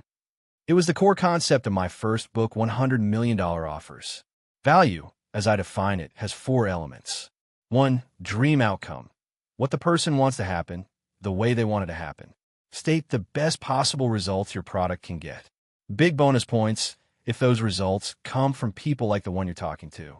2. Perceived likelihood of achievement. How likely they think it is for them to achieve their goal. Include results, reviews, awards, endorsements, certifications, and other forms of third-party validation. Also, guarantees are huge. 3. Time delay. How long they believe it'll take to get results after they buy. Describe how fast people start getting results, how often they get results when they start, and how long it takes to get the best results possible. 4. Effort and sacrifice. The bad stuff they'll have to endure, and the good stuff they'll have to give up in their struggle to get the result. Show them the good stuff they can keep doing or get to do and still get results. And show them the bad stuff that they can get rid of or avoid doing and still get results. The goal is to maximize the first 2 and minimize the second 2. So all you have to do now is show someone. You have exactly what they want. They're guaranteed to get it insanely fast, without lifting a finger or giving up anything they love. No biggie, right? Obviously, that's ideal. We got to get as close to that as we can without lying or exaggerating. So let's do just that with a real-life offer. By the way, do you know anybody who is describe their struggles, looking to dream outcome in time delay? I'm taking on 5 case studies for free because that's all I can handle. I just want to get some testimonials for my service/product. I help them dream outcome without effort and sacrifice. It works. I even guarantee people get dream outcome, or I work with them until they do. I just had a girl named XXX work with me, dream outcome, even though she described the same struggle your contact has. I also had another guy who dream outcome, and it was his first time. I just like more testimonials to show it works across different scenarios. Does anyone you like come to mind? Pause if on the phone. And if they say no, well, does anyone you hate come to mind? This helps break any awkwardness. Pro tip, implied perceived likelihood of achievement. You'll notice besides the guarantee, there's no slot for perceived likelihood of achievement. But how we explain the testimonials fulfills that need. After all, we're not going to say, hey, I can obviously help you because I've helped someone exactly like you. But we imply that by selecting a testimonial that's as close to their situation as possible. And the longer you are in business, the more perfect fit testimonials you'll have. So the easier it will be to show testimonials that perfectly match the person you're speaking with. Then once you can show one perfect testimonial, the only thing better is a buttload of them. There's an important feature here. We're not asking them to buy anything. We're asking if they know anyone. And of the people who say yes, most say they are interested. This entire thing is engineered to boost their perceived likelihood of achievement. It's why we show struggles and results from people like them who have struggles like theirs. But we let them connect the dots. Since you didn't ask them to buy anything, you don't come off as pushy. Some people will show interest in your stuff. Some will refer you to those who might. Some will do both. In all 3 outcomes, you win. And you win without pushing anything on anyone. If you have even less time or space to deliver it, just use the value elements back to back. I help ideal customer get dream outcome in time period without effort and sacrifice, and increase perceived likelihood of achievement. Look at the pro tip below. Note, these work well for emails, texts, direct messages, calls, and in person. Just fill in the blanks. Pro tip, 11 ways to increase perceived likelihood of achievement. Here's how you increase their perceived likelihood of achievement so more people take you up on your offer. Include one or more of the following. Showing proof we have done what they want, our own story. Showing proof of people, just like them, getting what they want, think testimonials. Showing the sheer volume of happy reviews we've received, think lots of 5 stars. A. If you don't have reviews yet, even the number of people you've helped works. Certifications, degrees, third-party accreditations that were legit. Numbers, stats, research that supports the outcome you want them to believe. Experts vouching for us. Some new/unique characteristic they haven't failed with before, so it might work this time. Celebrities who have endorsed us. They trusted them, so should I. Guaranteeing they'll achieve it, so we put some skin in the game too. How well you describe them or the current pain they're experiencing. The more specific, the better. Think, she really gets me, they must know how to help. If possible, demonstrate the outcome live. Or, show a recording of it happening. Example. Advertising agency plays a recording of a call that a gym owner has to make to a lead on the sales call. Could you handle making a call like that to a lead if we get them for you? It demonstrates the outcome of the advertising services. People don't want leads, they want customers. They just don't know a better way to ask for them. Step 7. How do I get them to say yes? Make it easy for them to say yes. Make it free. After people show interest, make your offer easy to say yes to. I like to start with the easiest offer enhancer in the world, free. And don't try to look advanced if you're not. People aren't dumb. Just be honest and keep it simple. Since I'm only taking on 5 people, I can give you all the attention you need to get brag-worthy results. And I'll give it all for free, so long as you promise to. 1. Use it. 2. Give me feedback. And 3. Leave a killer review if you think it deserves one. Does that sound fair? This sets reasonable expectations up front. And boom. Now, you're just helping people for free. Winning. Pro tip. Stack yes to build early momentum. Early on, I felt terrified asking for money. So, if you recall from the story above, I told people I would work with them for free as long as they donated to a charity of their choice. I still got them invested in their results, but asking them for a feel-good tax write-off felt like a much safer way to do it. By the way, this was the first thing I ever sold. Looking back, I wanted easy, low-pressure yes under my belt. And those early yes built my first business. And they can build your business too. My recommendation, whenever you launch a new product or service, make the first 5 free. The exact number matters less than knowing why you benefit from it. Here's why. 1. You get the reps in and become comfortable with making offers to people. It'll calm your nerves knowing you're just helping for free for now. Winky face. 2. You probably suck for now. People are far more forgiving when you haven't charged anything. 3.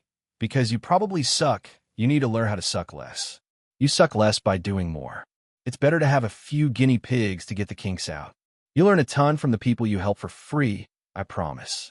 Even though it may not feel like it now, you're getting the better end of the deal. For if people get value, especially for free, they're far more likely to leave positive reviews and testimonials, give you feedback, send their friends and family.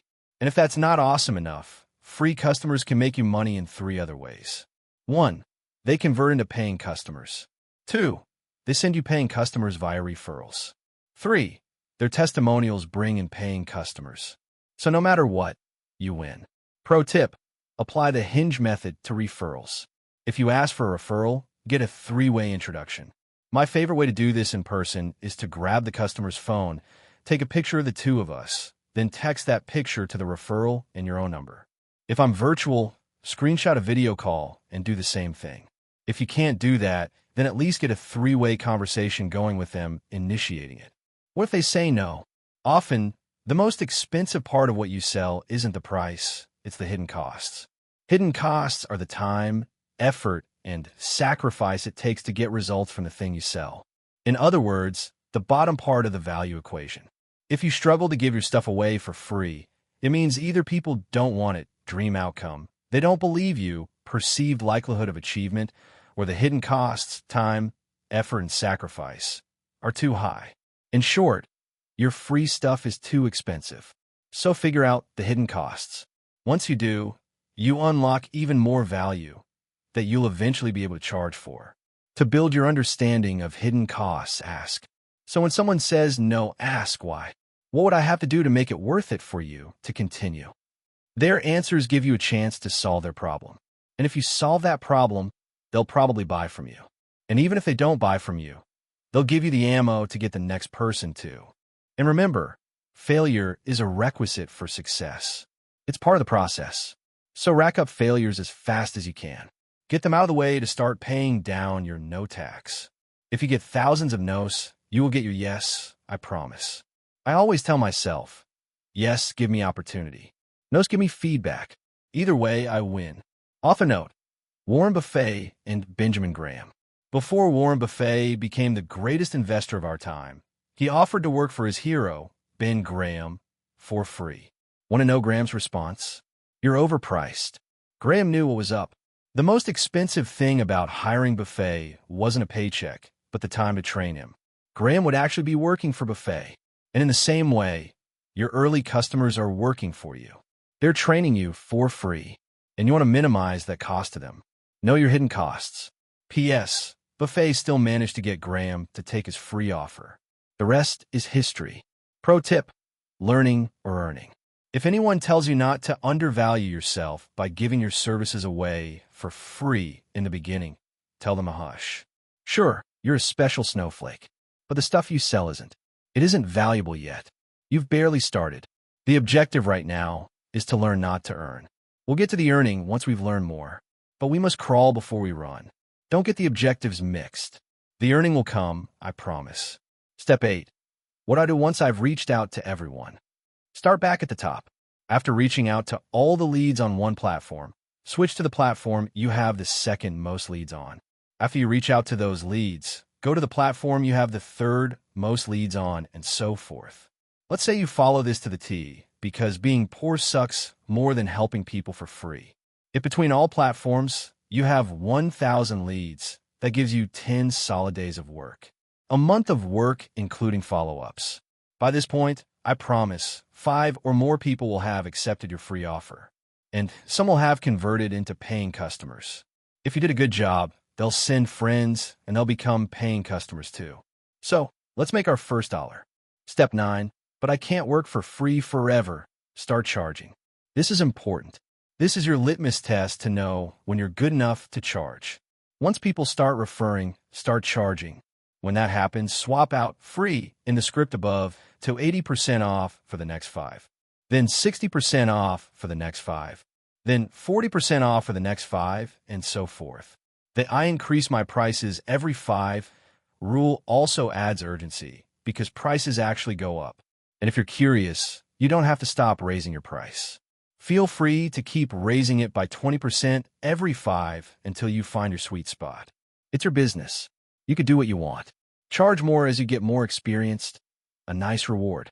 Pro tip, get more cash up front and more yes prepay plus guarantee.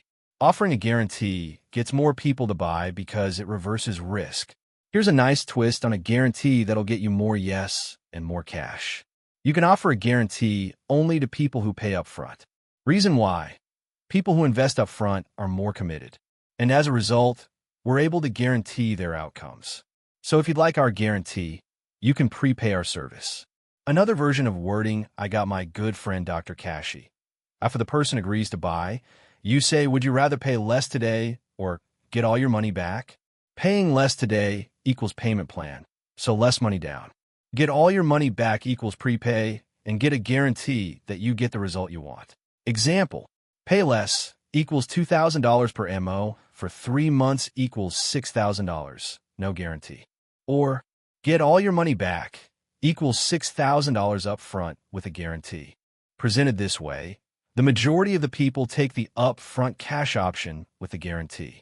So if you plan on offering one anyways, you may as well weaponize it to incentivize more people to pay up front. Step 10. But what do I do from here? Keep your list warm. Give regular value to your list through email, social media, etc. to keep it warm. A warm list stays primed for your warm reach-outs in the future.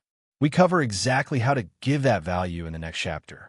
Once you've given value for a while, or see who wants value, probe your list with Dean Jackson's timeless 9-word email template. Are you still looking to 4-word desire? No images, no frills, no links, just a question, nothing else. This message is money for getting leads to engage. And it's among the first things I do when I invest in a new business. Here are a few examples. Are you still looking to buy your dream home? Get more sales leads? Tone up your arms? Open an online store? Start a YouTube channel? You get the idea. Swipe and deploy. You make the ask to see who replies, aka engaged leads.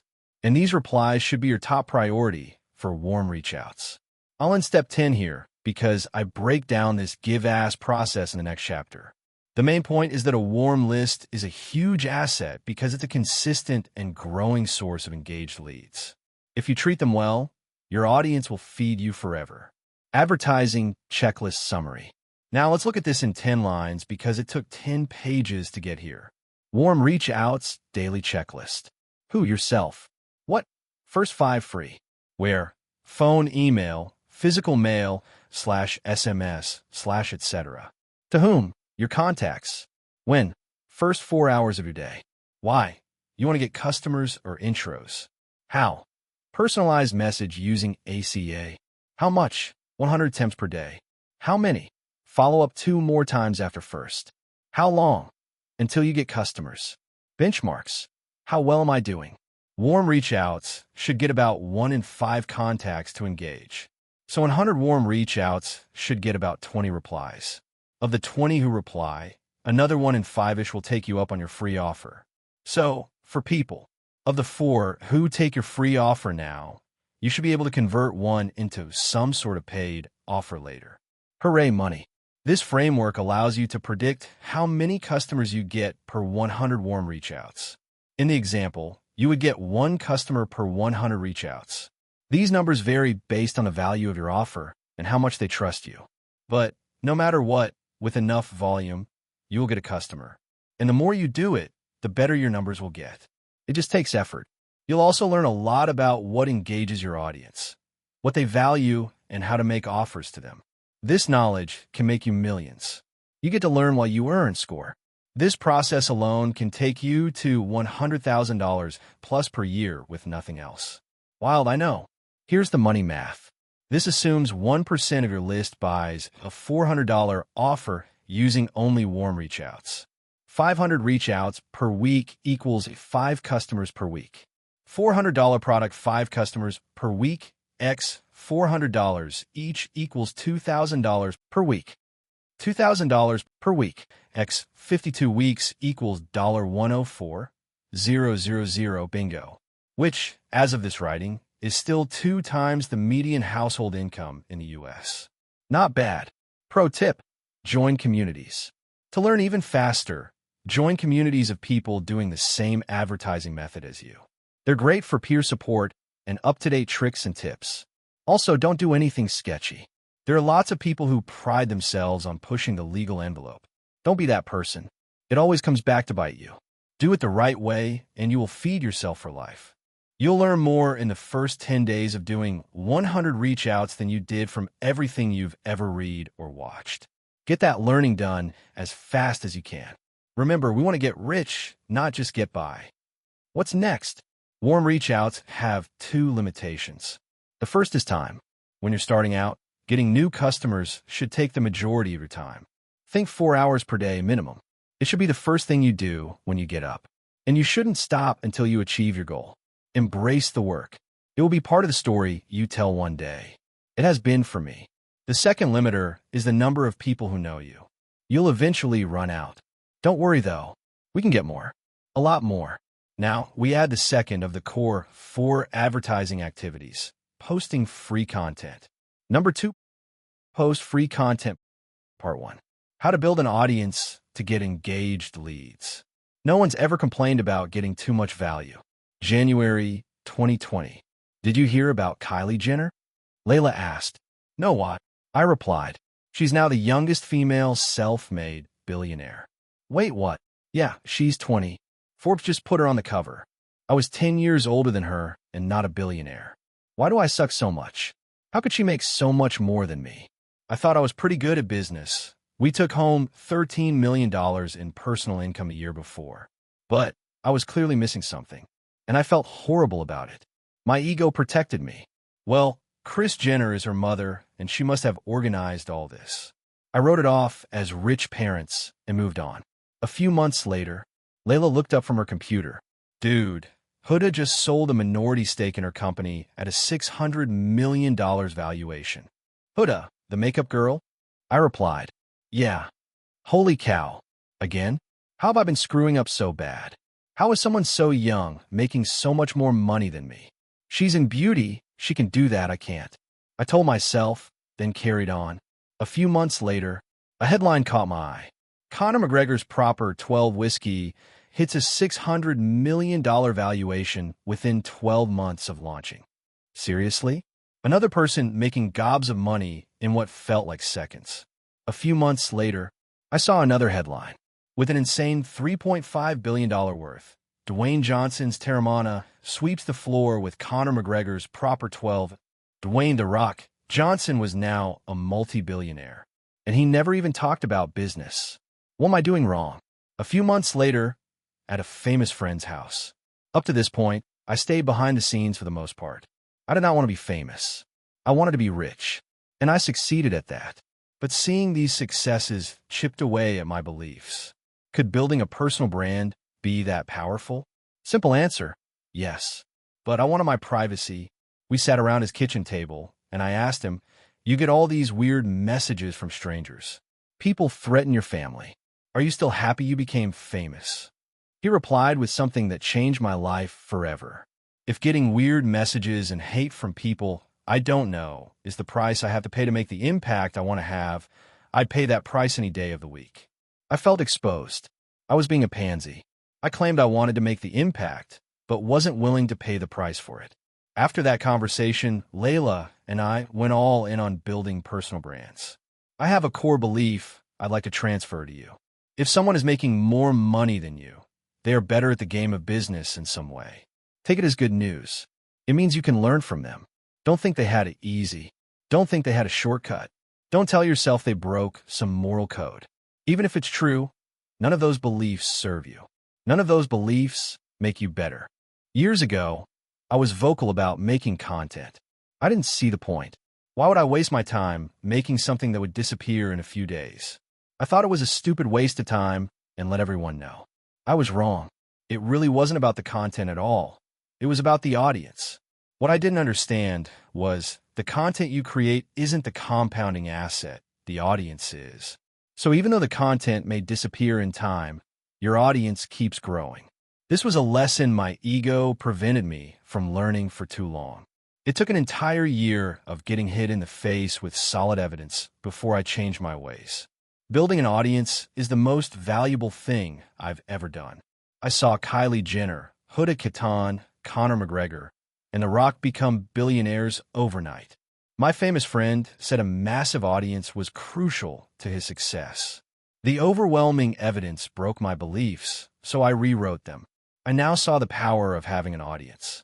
But I didn't know where to start, so I did what I always do. I paid for knowledge. Buying somebody else's experience saves the time it would take to figure everything out yourself. Layla bought me 4 calls with a big influencer who had the type of audience I wanted to build. She paid $120,000. On my first call, he told me to post regularly on every platform. So that's what I did. 12 months later, my audience grew by more than 200,000 people. On my second call, he noted the progress. But I wanted more. Do you have a blueprint for your personal branding? How do you put out all that content? He said, bro, anyone telling you there's some secret is trying to sell you something. We just put out as much as we possibly can. Pull up your Instagram and pull up my Instagram. Look, you've posted once today. I posted 3 times. Pull up your LinkedIn. Look, you posted once this week. I posted 5 times today. He went platform by platform. I grew more embarrassed with each comparison. You just got to do more, bro. Simple, not easy. Over the next 6 months, I put out 10 times the content. And over the next 6 months, I added 1.2 million people to my audience. Also, when I put out 10 times the content, my audience grew 10 times as fast. Volume works. Content works. A growing audience is the result. And in this chapter, I'll break down how I did it so you can too. How building an audience works. You post great free content. Warm reach-outs don't get a lot of engaged leads for the time we invest. If we want to reach 10 people, we have to repeat ourselves 10 times. Lots of effort. By posting free content, we can say it once and reach all 10. So, posting free content can get a lot more engaged leads for the time we invest. Hooray! The people who think it's valuable become part of your warm audience. If they think other people will find it valuable, they share it. And if the people they share it with like it, they become part of your warm audience too. Rinse and repeat. The sharing can go on infinitely. The more they share your stuff, the larger your warm audience gets.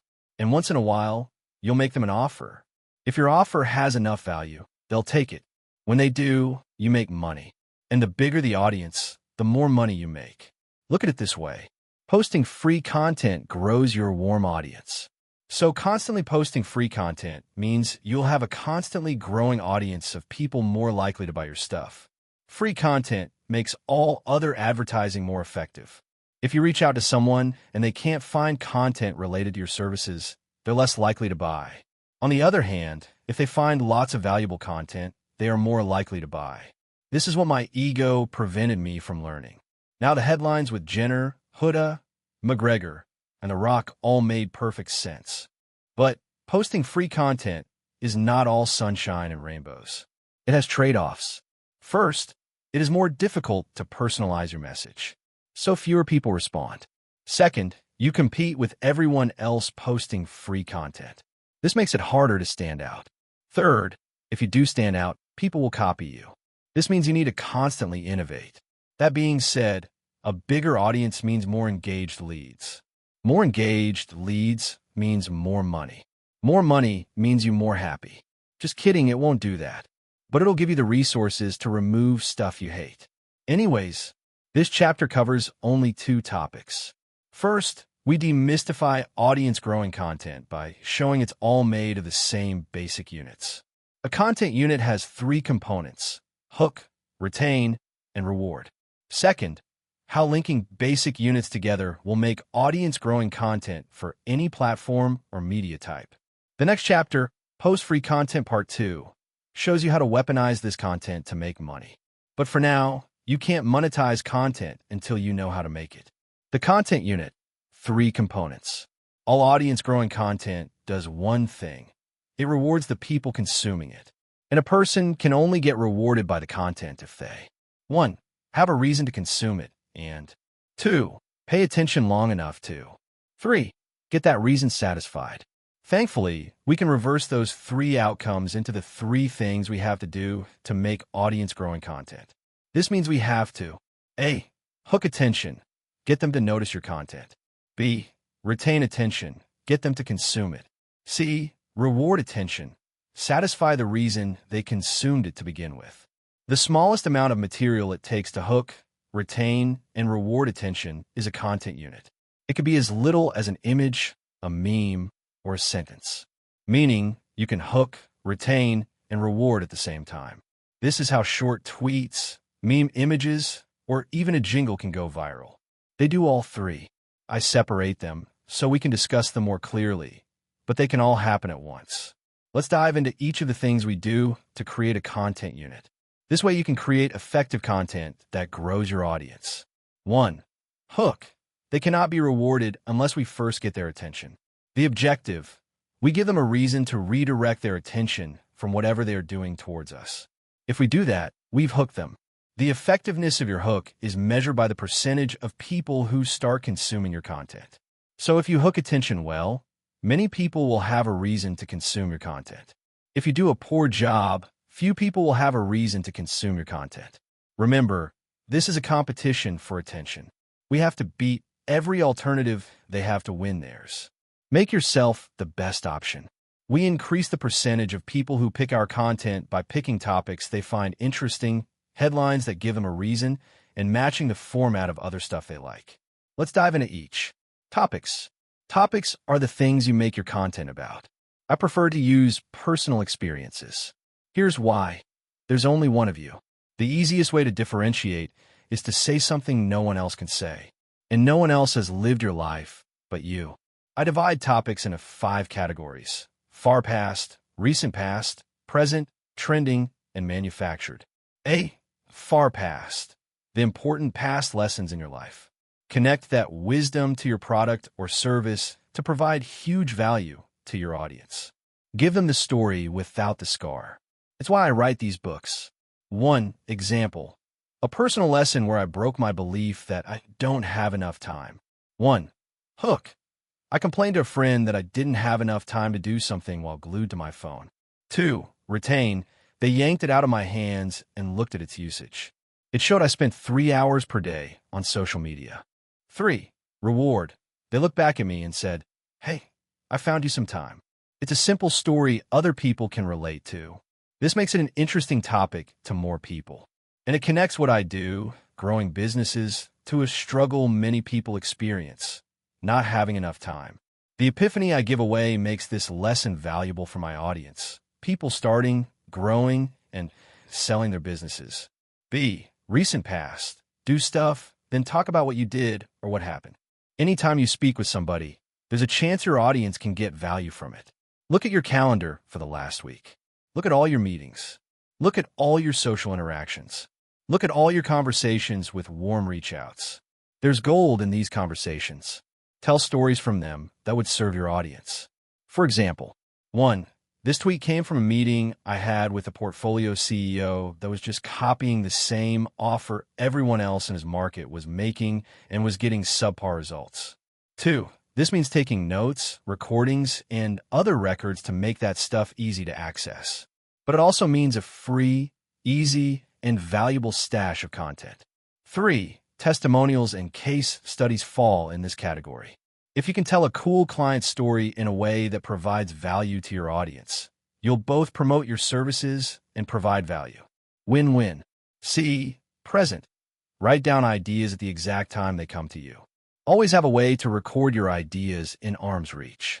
I'll even pause meetings to make note of, text, or email ideas to myself. People don't mind when you ask to take notes anyway, so it's not weird. Then, when you make content, you have a bucket of fresh stories to work with. 1. I know my ideas publicly. I used to keep ideas to myself. Now, I tweet them publicly as they happen.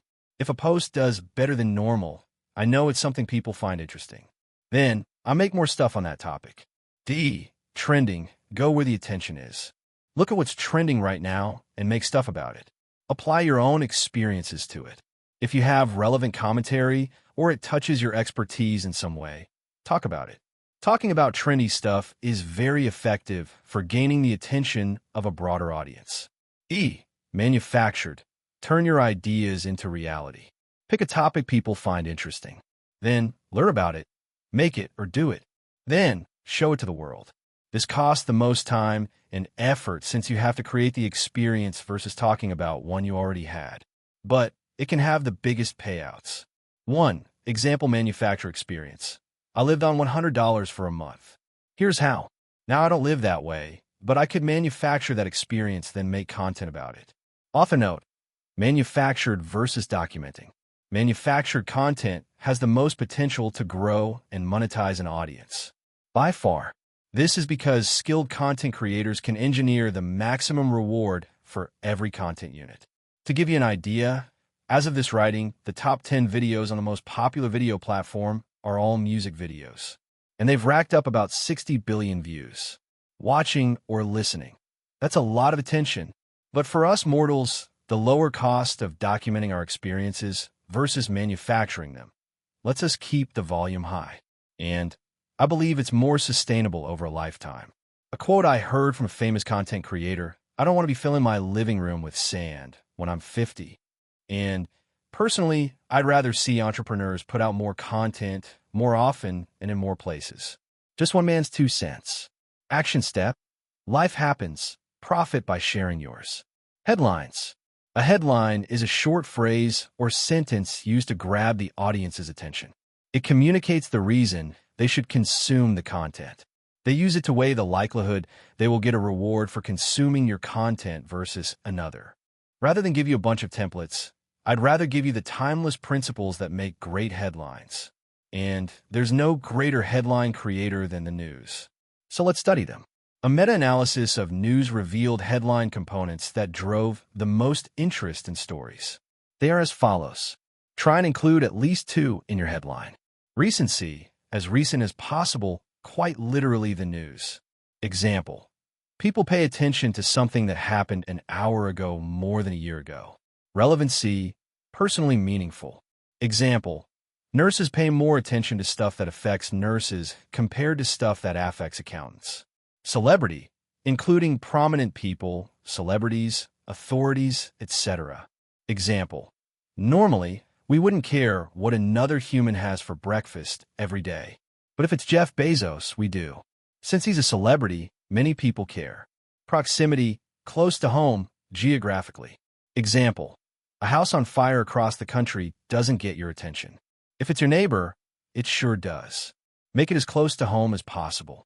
Conflict of opposing ideas, opposing people, nature, etc.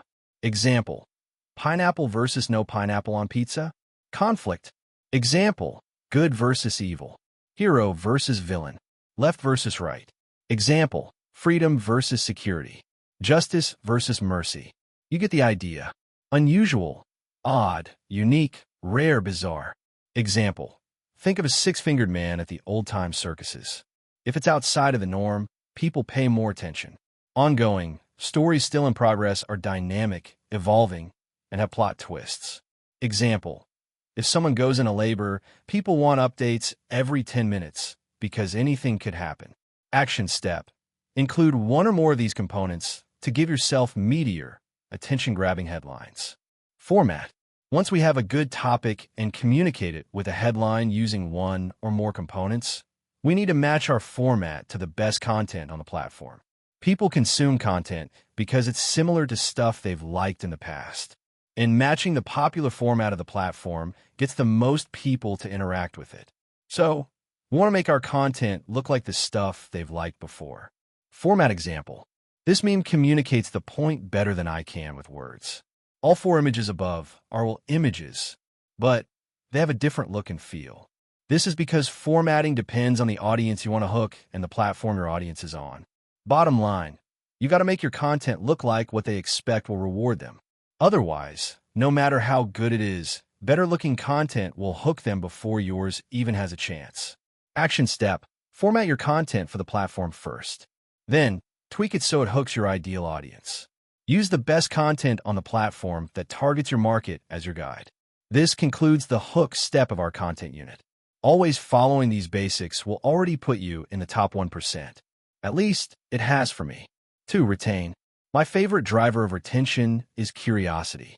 It's my favorite because, if done correctly, people will wait years. People want to know what happens next.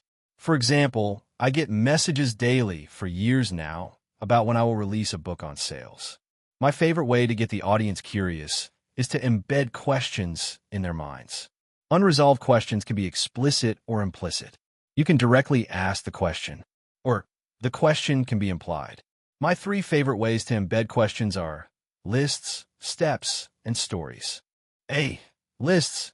Lists are things, facts, tips, opinions, ideas, etc. presented one after the other.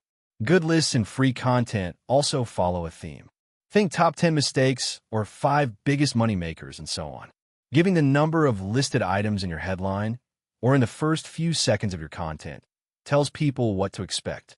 And in my experience, this retains more of the audience's attention for longer. 1. Example: 7 ways I invested $1,000 in my 20s that paid off big. 2. Example: 28 ways to stay poor. 3. Example: a content unit has 3 pieces. B. Steps. Steps are actions that occur in order and accomplish a goal when completed. Provided the early steps were clear and valuable, the person will want to know how to do them all to accomplish the overall goal. 1. Example: 3 steps to creating a great hook. 2. Example: how I create a headline in 7 steps.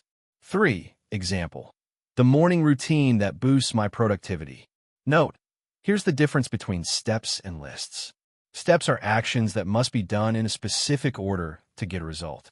So steps are less flexible, but have a more explicit reward. Lists can have just about anything on them in any order you want. So lists are more flexible, but have a less explicit reward. C. Stories. Stories describe events, real or imaginary. And stories worth telling often have some lesson or takeaway for the listener. You can tell stories about things that have happened, might happen, or will never happen. All 3 drive curiosity because people want to know what happens next. 1.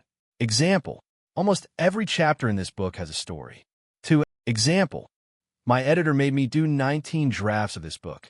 Here's what I did to him. 3. Example.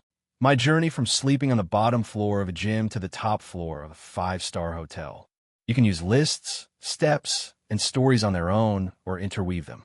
For example, you can have lists within steps and a story about each list item. You can have stories to reinforce the value of a step. You can have a list of stories or many ongoing storylines, etc. Your creativity is the only limit here. That's why people who make a lot of content call themselves content creators. This chapter, for example, has lists within steps and stories interweaving them. Action step. Use lists, steps, and stories to keep your audience curious.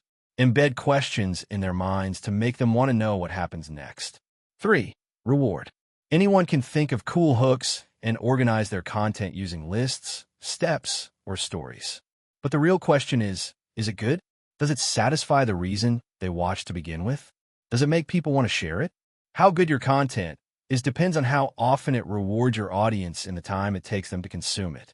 Think value per second. For example, the same person who gets bored 3 seconds into a 10-second video may also binge a 900-page book. And that same person may binge a television series for 8 hours straight. So there is no such thing as too long, only too boring. Now, we can't guarantee a specific reward, but we can increase the chance reward happens by hooking the right audience with proper topics, headlines, and formatting, retaining them with lists, steps, and stories to get them curious and wanting more, clearly satisfying the reason the content hooked them to begin with. Example. If your hook promises 7 ways to make up with your spouse, and you give A, 4 ways, B, 7 ways that stunk, or they've heard them all before. See, you're talking to a room of single guys who don't have spouses. You did a bad job of rewarding. People will not want to watch again, and certainly won't share it. Example. If your hook promises 4 marketing strategies dentists can use, and they can't use them, they will not share it or watch your content in the future. You did a bad job of rewarding. Bottom line. I've had tons of content I thought would smash records, but the audience smashed the next button instead. So no matter how good you think your content is, the audience decides. Rewarding your audience means matching or exceeding their expectations when they decide to consume your content. Here's how you know if you succeeded. Your audience grows. If it's not growing, your stuff isn't that good. Practice and you'll get better. Action step. Provide more value than anyone else. Make good on your promises. Clearly satisfy the hook you use to get their attention. In other words, completely answer the unresolved questions you embedded in their minds. So what's the difference between short and long-form content? Answer: not much.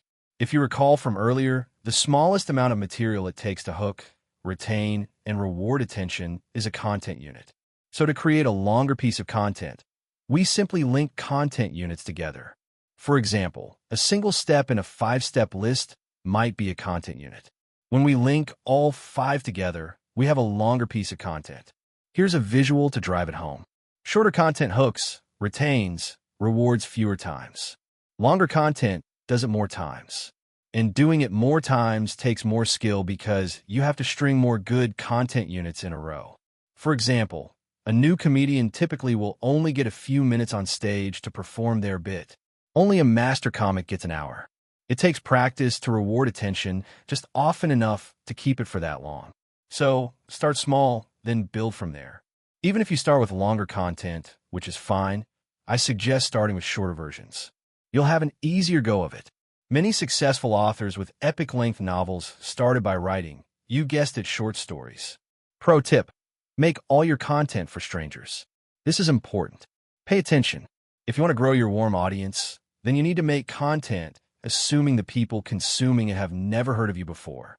If you make it for strangers, then strangers will like it because you made it for them, and they'll share it, and your audience will grow that much faster. And consider the alternative. You litter your content with inside jokes that no one gets besides your audience. Cool for you guys, but no one else will feel welcome. And your audience growth will slow down. This is one of the most common mistakes I see content creators make, so don't make it. So make every piece of content assuming the person has never heard of you before, and everyone who already knows you won't mind. They'll appreciate the reminders. Once you understand how to make a content unit, all you have to do is more. Then your audience will grow. And once your audience grows big enough, you may want to monetize it.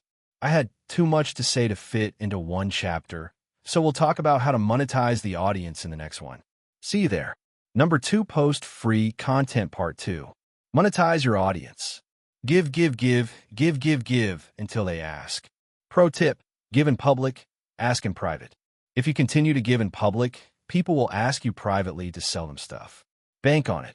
The best of both worlds is to never stop giving in public and get an increasing number of people asking you privately to buy your stuff. Give, and you will get, without losing goodwill or slowing your audience growth. The point of this chapter is to show you how to monetize your warm audience. First, we talk about how we can make offers and not be a spam monster, mastering the give-ask ratio. Then we'll talk about the 2 offer strategies to monetize the audience. After that, I'll talk about how to scale your output so you can grow a bigger audience faster and make even more money. Then, I'll share a bunch of lessons I've learned in building my own audience that I wish I had known sooner. Finally, I'll wrap this up with how you can take action on everything today. Mastering the give-ask ratio. Gary Vaynerchuk popularized jab, right hook. It simplifies the idea of giving to your audience many times before making an ask. You deposit goodwill with rewarding content, then withdraw from it by making offers. When you deposit goodwill, your audience pays more attention. When you deposit goodwill, your audience is more likely to do what you ask. So I try to under-ask my audience and build as much goodwill as possible. Thankfully, the give-ask ratio has been well studied. Television averages 13 minutes of advertising per 60 minutes of airtime. That means 47 minutes are dedicated to giving, and 13 minutes are dedicated to asking. That's roughly a 3.5 to 1 ratio of giving to asking. On Facebook, it's roughly 4 content posts for every 1 ad on the newsfeed. This gives us an idea of the minimum give-ask ratio we can sustain. After all, television and Facebook are mature platforms. They care less about growing their audiences and care more about making money from them. So they give less and ask more, which means give, ask is the ratio that gets us closer to maximally monetizing an audience without shrinking it. But most of us want to grow, so we shouldn't model them. We should model growing platforms. So what do growing platforms do? They display lots of content without many advertisements at all. In short, they give, maybe ask. They dramatically overgive and underask. Why? Because the more you reward your audience, the bigger it gets. So if you want to grow an audience, give far more than you ask. And now that I have some experience with it, I've got a slight tweak on the traditional give-ask strategy that puts it on steroids. Give until they ask. People are always waiting for you to ask for money. And when you don't, they trust you more. They share your stuff more. You grow faster, etc. But I'm not some altruistic saint. I'm here to make money. After all, I wouldn't be a good businessman if I weren't making any. So it's simple. If you give enough, people start asking you. It makes people uncomfortable to continue to receive without giving back. It is core to our culture and DNA. They'll go to your website, DM you, email you, etc. to ask for more. Not only that, when you use this strategy, you get the best customers. They're the ones who are the biggest givers. They're the ones who, even as paying customers, still feel they get the better end of the deal. And best of all, if you advertise this way, your growth never slows. When you use this strategy, you give in public, ask in private. You let the audience self-select when they're ready to give you money. That's why, in my opinion, give until they ask is the best strategy. But if you feel like asking, I get it. So let's talk about how to ask. If you're going to do it, you might as well do it well. Bottom line, the moment you start asking for money is the moment you decide to slow down your growth. So the more patient you are, the more you will get when you finally make your ask. Action step. Give until they ask. How to make money from content. Ask. To be clear, I think you should use the give until they ask strategy. But if you need to pay rent, feed your family, etc., I get it. Sometimes you gotta ask. So let's talk about how to do that without sounding like a nincompoop. Think of asks as commercials. You interrupt this program with a very important message. Since you are the one providing the value, you interrupt your own content with commercials about the stuff you sell. But since it's your audience, you pay the cost of potential loss of trust, slowing growth, and of course, the time it took you to gather the audience in the first place. But money-wise, it's free. Now, I use two strategies to weave promotions into content: integrated offers and intermittent offers. Let's cover both. Integrated. You can advertise in every piece of content, so long as you keep your give-ask ratio high. You will continue to grow your warm audience and get engaged leads. Win-win. For example, if I make an hour-long podcast, having 3 by 30-second ads means I'd have 58.5 minutes of giving to 1.5 minutes of asking, well above the 3-to-1 ratio. On the flip side, I had a friend who had a podcast that blew up quickly.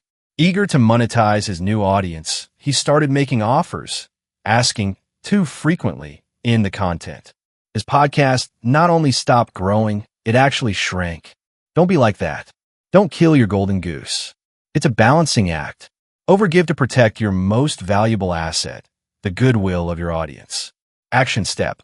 I most commonly integrate the asks, aka CTAs, after a valuable moment or the end of the content piece. Consider trying one of those places first and make sure your audience growth doesn't slow. Then add in the second and so forth. Pro tip: PS statement asks. The PS statement is one of the most read parts of any content, often because it summarizes the main thing the author wants the audience to do. So I try to include them in everything I write. It's also one of my favorite places to put make asks. P.S. See, everyone reads these. Intermittent. The second way you can monetize is through intermittent asks. Here's how it works. You make many pieces of content of pure gives, then occasionally make an ask piece. Example, you make 10 give posts, and on the 11th, you promote your stuff. The difference between the first way and the second way depends on the platform. On short platforms, the intermittent way will dominate. On long-form platforms, integrations are often your best bet. When you make your ask, you either advertise your core offer or you advertise your lead magnet. That's it. Don't overcomplicate this. Lead magnet example. If I just talked about a way to get more leads on a post/video/podcast/etc., I would then say, I have 11 more tips that have helped me do this. Go to my site to grab a pretty visual of them. And as long as I have an audience that wants to get more leads, this will get some of them to engage. Then, the thank you page after the opt-in page for my lead magnet would display my paid offer with some video explaining how it works. Bonus points if your lead magnet is relevant to your content advertising it. Offer example. You can also go for the jugular with your core offer and go straight for the sale. The direct path to money. We model our offer from the last chapter. I'm looking for 5 specific avatar to help achieve dream outcome in time delay. The best part is you don't have to effort and sacrifice. And if you don't get dream outcome, I will do 2 things: increase perceived likelihood of achievement. 1, I will hand you your money back. 2, I will work with you until you do. I do this because I want everyone to have an amazing experience with us, and because I'm confident I could deliver on my promise. If that sounds fair, DM me, /book a call, /comment below, /reply to this email, /etc. After you make your ask, get back to providing value. Pro tip: $100 million offers. My first book, $100 million Offers, breaks down the offer creation process step by step. If you want to know how to create a valuable offer that the right person would feel stupid saying no to, go check out that book. The Kindle version is sold as cheap as the platform will allow me to sell it if you're strapped for cash. If it helps you feel more comfortable, more than 10,000 people left it a 5-star review in the first 15 months since it was published. And it has sat atop the #1 bestseller in marketing, advertising, sales lists for 100+ weeks and counting. If you don't know what to sell, read that book to get it right the first time. This box is an example of an integration. Action step 1. Pick whether you integrate it or make an intermittent ask. Then, pick whether you'll advertise your core offer or a lead magnet. If you're not sure, do the lead magnet. It's lower risk. How to scale it? After you start asking, you're going to start getting leads and making money. But you don't want to stop there, do you? Didn't think so. Cool. So let's talk about scale. There are two opposing strategies to scale your warm audience. They both follow progressive steps. First, you have the depth and width approach. Then, you have the width and depth approach. Both are right. Here's how they work. Depth, then width. Maximize a platform, then move on to the next platform. Step number 1, post content on a relevant platform. Step number 2, post content regularly on that platform. Step number 3, maximize quality and quantity of the content on that platform. Short form, you may sometimes be able to get up to 10 times per day per platform. Long form, you may have to get up to 5 days per week. See soap operas. Step number 4, add another platform while maintaining the quality and quantity on the first platform. Step number 5, repeat steps 1 to 4 until all relevant platforms are maximized. Advantages. Once you figure out one platform, you maximize your return on that effort. Audiences compound faster the more you do. You take advantage of this compounding. Fewer resources are required to make this work. Disadvantages. You have less low-hanging fruit of new platforms and new audiences. You don't accomplish the feeling of omnipresence. In the beginning, you risk your business being reliant on a single channel. This is a risk because platforms change all the time and sometimes ban you for no reason. If you only have one way to get customers, it can kill your business if it gets shut down. Width and depth. Get on every platform early, then maximize them together. Step number 1, post content on a relevant platform. Step number 2, post content regularly on that platform. Step number 3, here's where the strategy differs from the one before. Instead of maximizing your first platform, move on to the next relevant platform while maintaining the previous. Step number 4, continue until you're on all relevant platforms. Step number 5, now, maximize your content creation on all platforms at once. Advantages. You reach a broader audience faster, and you can repurpose your content. So with a little extra work, you can capture tons of efficiency. With minimal changes to the format, you can make the same content fit multiple platforms. For example, it takes little extra effort to format a single short video across all platforms distributing short video content. Disadvantages. It costs more labor, attention, and time to do this well. Oftentimes, people end up with lots of bad content everywhere. Sucky fluff. No bueno. If you already have a sizable business, scale up faster and reap the rewards of an asset that only gets better with time. I said it before and I'll say it again. The best day to start posting content was the day you were born. The second best day is today. Don't wait like I did. Pro tip: how I get it done. I'm not a full-time content creator. I run businesses, but content creation is a part of my responsibility. Here's my simple process for recording. I find topics using the 5 ways from the topics section in part 1 of this chapter. This takes me about an hour.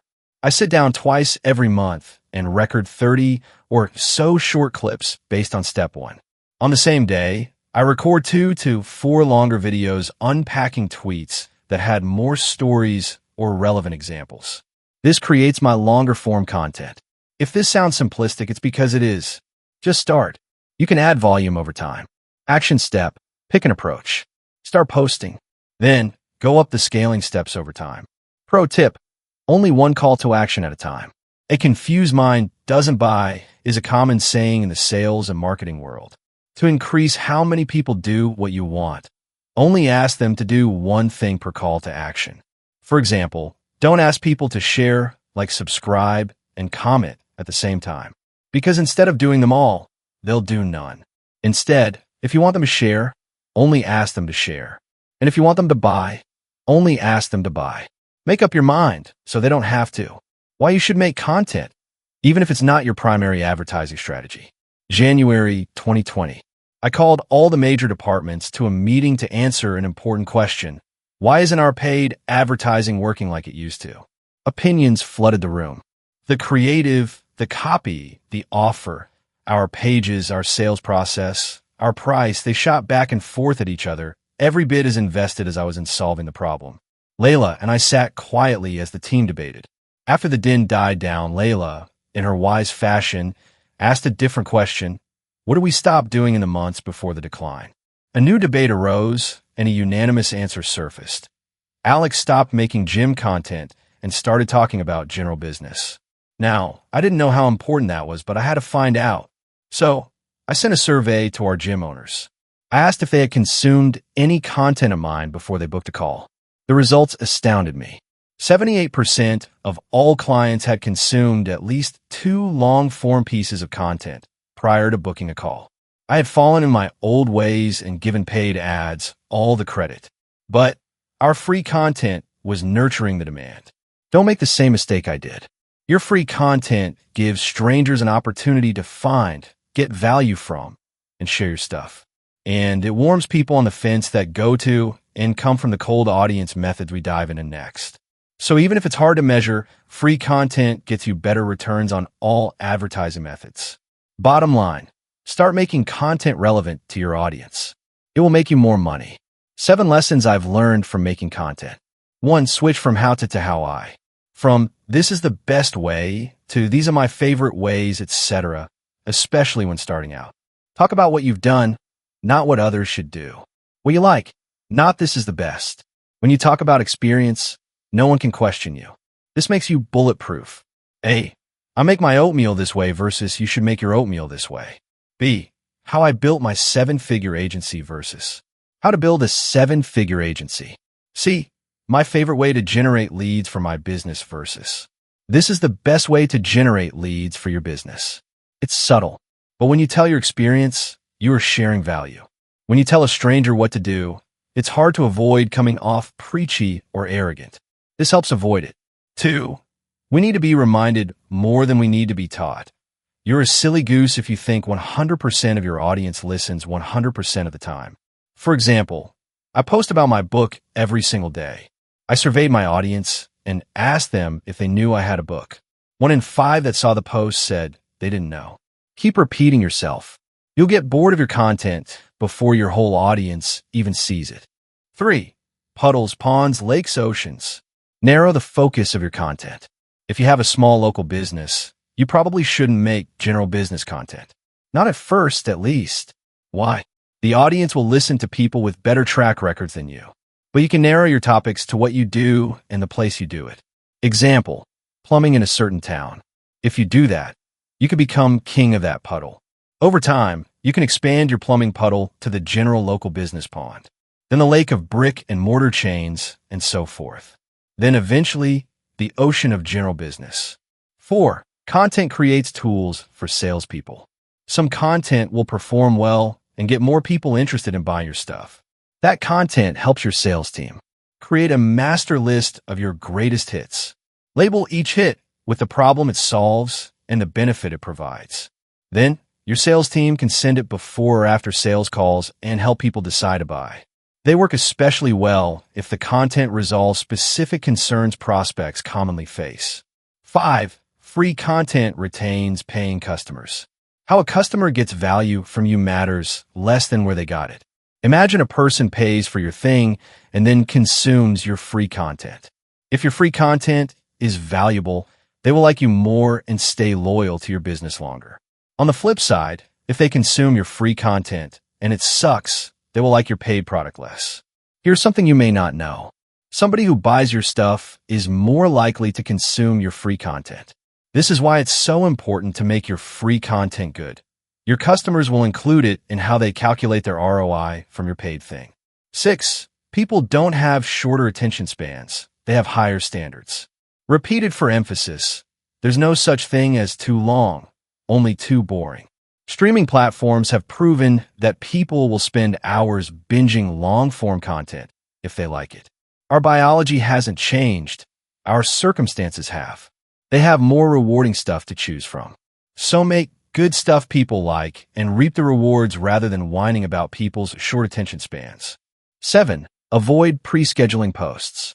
The posts I manually post perform better than ones I pre-schedule. Here's my theory. When you manually post, you know that within seconds you will be rewarded or punished for the quality of the content. Because of that close feedback loop, you try that much harder to make it better. When I schedule stuff out, I don't feel that same pressure. So whenever I post, or my team does, we strongly believe in someone pressing the submit button because it gives that last bit of pressure to get it right. Try it. Benchmarks. How well am I doing? If our audience grows, we did good. But if our audience grows fast, we did gooder. So I like to measure my audience size and speed of growth monthly. Here's what I measure. 1. Total followers and reach. How big? A. Follower example. If I go from 1,000 followers across all platforms to 1,500, I grew my audience by 500. B. Reach example. If I go from 10,000 people seeing my stuff to 15,000 people seeing my stuff, I grew my reach by 5,000 people. 2. Rate of getting followers and reach. How fast? You compare the growth between months. A. Example. If I gain those 500 followers in a month, that would make it a 50% growth month. 500 new / 1,000 started equals 50% growth rate. B. Example. If I reach those 5,000 extra people in a month, that would make it a 50% growth month. 5,000 new / 10,000 started equals 50% growth rate. Remember, we can only control inputs. Measuring outputs is only useful if we are consistent with inputs. So, pick the posting cadence you want to stick with on a particular platform.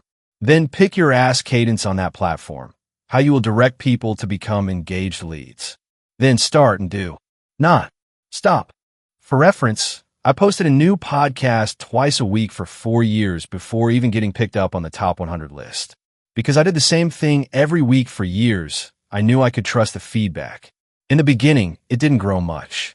It took time for me to get better. And I knew I had to make more over a long time for that to happen. So if your listeners go from 10 to 15 in a month, that's progress, baby. Even with small absolute numbers, that's 50% monthly growth. It's why I like to measure both the absolute and relative growth and pick the one that makes me feel better, huh? As my friend Dr. Kashi says, the more ways you measure, the more ways you can win. Be consistent. Measure a lot. Adapt to feedback. Be a winner.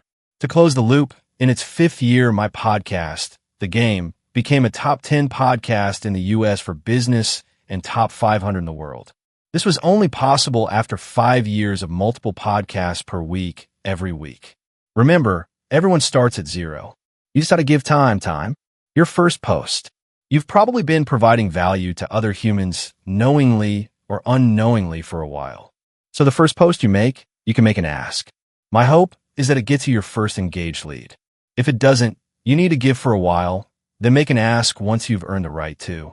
To show you that I'm not making this up, below you can find my first business post ever. Is it ideal? No. I had no idea what I was doing. Should you copy it? Probably not. Main point, don't be afraid of what other people think. If someone won't speak at your funeral, you shouldn't care about their opinion while you're alive. Honor the few who believe in you by having courage. Whenever I read this, I just think you goon. But hey, I was trying. And for that, I'm proud. Recap. We covered 8 things. 1. The content unit done. 2. Short versus long form content done. 3. Mastering the give. Ask ratio done. 4. How to ask done. 5. How to scale it done. 6. Lessons from content done. 7. Benchmarks done. 8. Your first post done. Now you know. Nothing's stopping you. So what do I do right now? Posting free content is less predictable than, but complementary to, warm reach outs. So keep doing warm reach outs. Also, posting free content grows your warm audience. And a bigger warm audience means more people for warm reach outs. So free content gets engaged leads on its own and keeps getting engaged leads through warm reach outs. Instead of ditching one for the other, I recommend you post free content in addition to warm reach outs. Let's fill out our daily action commitment for our first platform. Post content daily checklist. Who? Yourself. What? Value. Give until they ask. Where? Any media platform. To whom? People who already follow you. When? Every morning, 7 days a week. Why? Build goodwill. Get engaged leads. How? Written, image, videos, audio posts. How much? 100 minutes per day. How many? as many times as the platform shows it.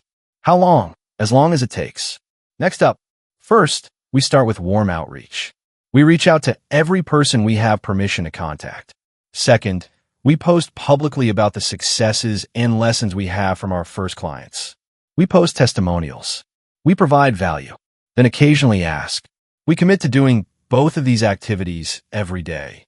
With these two methods alone can eventually build a 6 or 7-figure business. But you may want to go faster. So we venture from warm audiences who know us to cold audiences who don't. We begin reaching out to strangers. This begins the third step in our advertising journey, cold outreach. 3. Cold outreach. How to reach out to strangers to get engaged leads. Quantity has a quality all of its own. Napoleon Bonaparte. July 2020. COVID-19 raged. In a matter of months, 30% of my customers went out of business. Protesters filled every platform with hate and anger. Politicians made promises. Small businesses suffered in silence. Unemployment skyrocketed. The most tumultuous election ever was upon us. And here we were, trying to generate leads to pay our bills. Employees everywhere and their families depended on it. All 3 of my companies at the time, Gym Launch, Prestige Labs, and Allen, relied on brick-and-mortar businesses staying open. And they were closed. Brilliant strategy, Alex. To make matters worse, Apple did a software update that crippled our ads. The market was crap. Our paid ads were crap. And I carried the bucket. I ran through worst-case scenarios. How much cash would it take to keep us afloat? How long do I keep paying people when there's no end in sight? Should I dip into personal accounts? Give up 1/3 of my life savings? Half? All of it? What does that say about me? I had no idea what to do. Early that Saturday morning, I tried to sleep long enough for my alarm to wake me, but it was no use. I went to my office and checked Instagram. I had a new message waiting for me. Hey, Alex. Kale told me you guys don't need salesmen anymore, so my offer got pulled. I quit my job to accept it. Super honored you considered me. I hope you'll consider me again the next time you have openings. Looking for context, I scrolled up. Reading our earlier messages rewarded me with a pang of guilt. I was the one who told him to apply. He took the rejection well, a sign of a good salesman. I felt obligated to reply. You on? I messaged. Yes, he replied. Got 5. Yes. We hopped on a call. He sounded a little nervous, but I could tell he knew his stuff. It sucks we don't have enough leads for this guy. I've wanted to work for you a while now. I read your book and used the scripts to become the top producer in my company, he said. That's awesome. I'm so glad to hear it.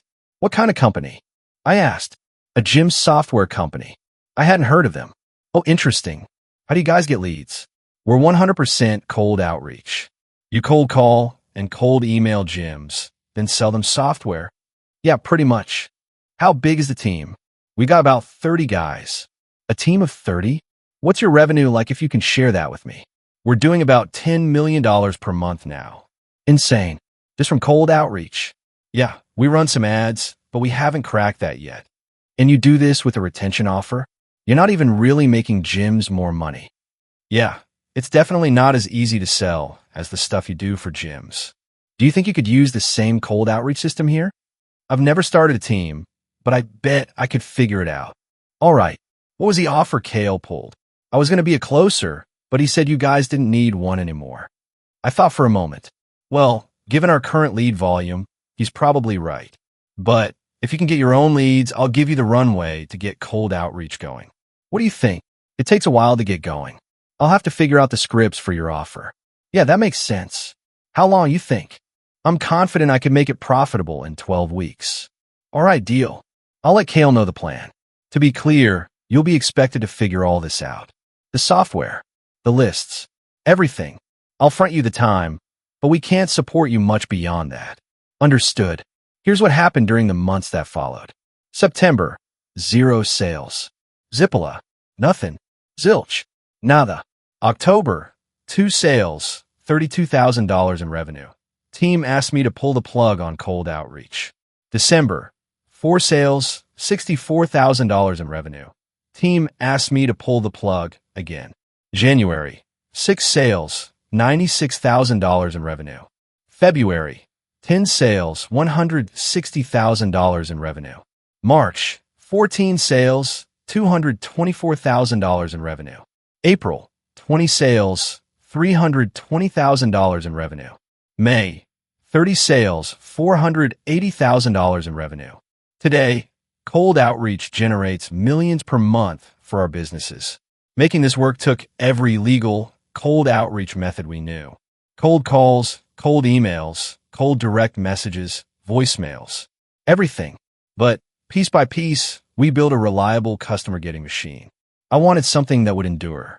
And that's what I'm going to show you how to build. I learned 5 important lessons from this experience. 1.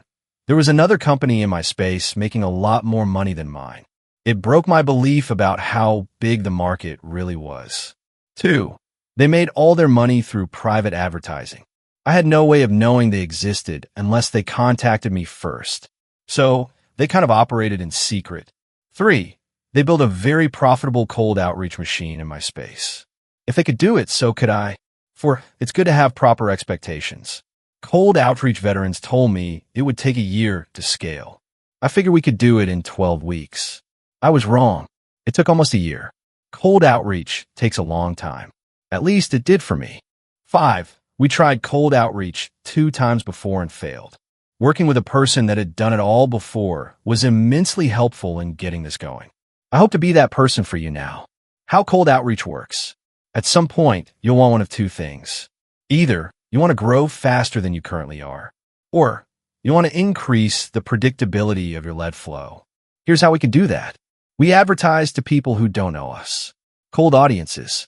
And like before, we can contact them publicly or privately. In this chapter, we focus on private one-to-one communication with cold outreach. For added context, cold outreach sits atop the foundation of warm outreach.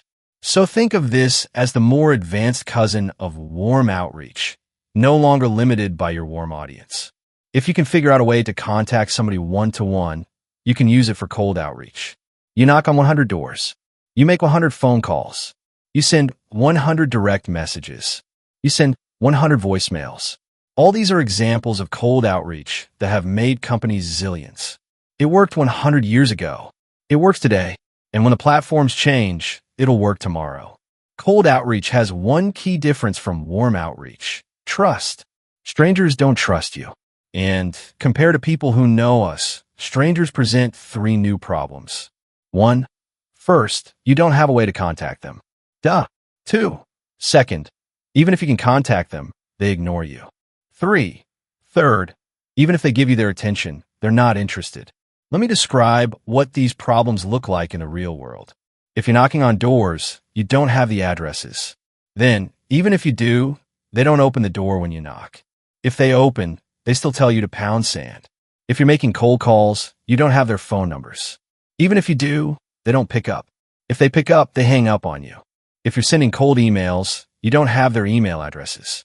Even if you do, they don't open the email. Even if they do, they don't respond. If you're sending direct messages, you don't have a place to send it. Even if you do, they don't read it. Even if they read it, they don't reply. If you're sending voice memos or text messages, you don't have their numbers. Even if you do, they don't read or listen to it. Even if they read or listened to it, they don't reply. Now that we got that out of the way, the order we solve these problems is: 1. Get a way to contact them. 2. Figure out what to say. 3. Contact them until they're ready and able to listen. The result: we find lots of ways to contact the most qualified strangers.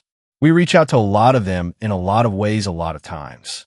Then we overwhelm them with value up front to get them to show enough interest to move forward. Author note: it'll take a few more steps than normal. As a personal rule of thumb, I sell expensive stuff. I sell expensive stuff better when I do it in multiple steps rather than on the first contact. So my first priority is to get the prospect to show interest in the stuff I sell. When they show interest, I schedule a time to sell them. If my lead magnet requires a second exchange to deliver it, I do that then. If my lead magnet provides value on its own, then the next call is to talk about the value they received. Either way works.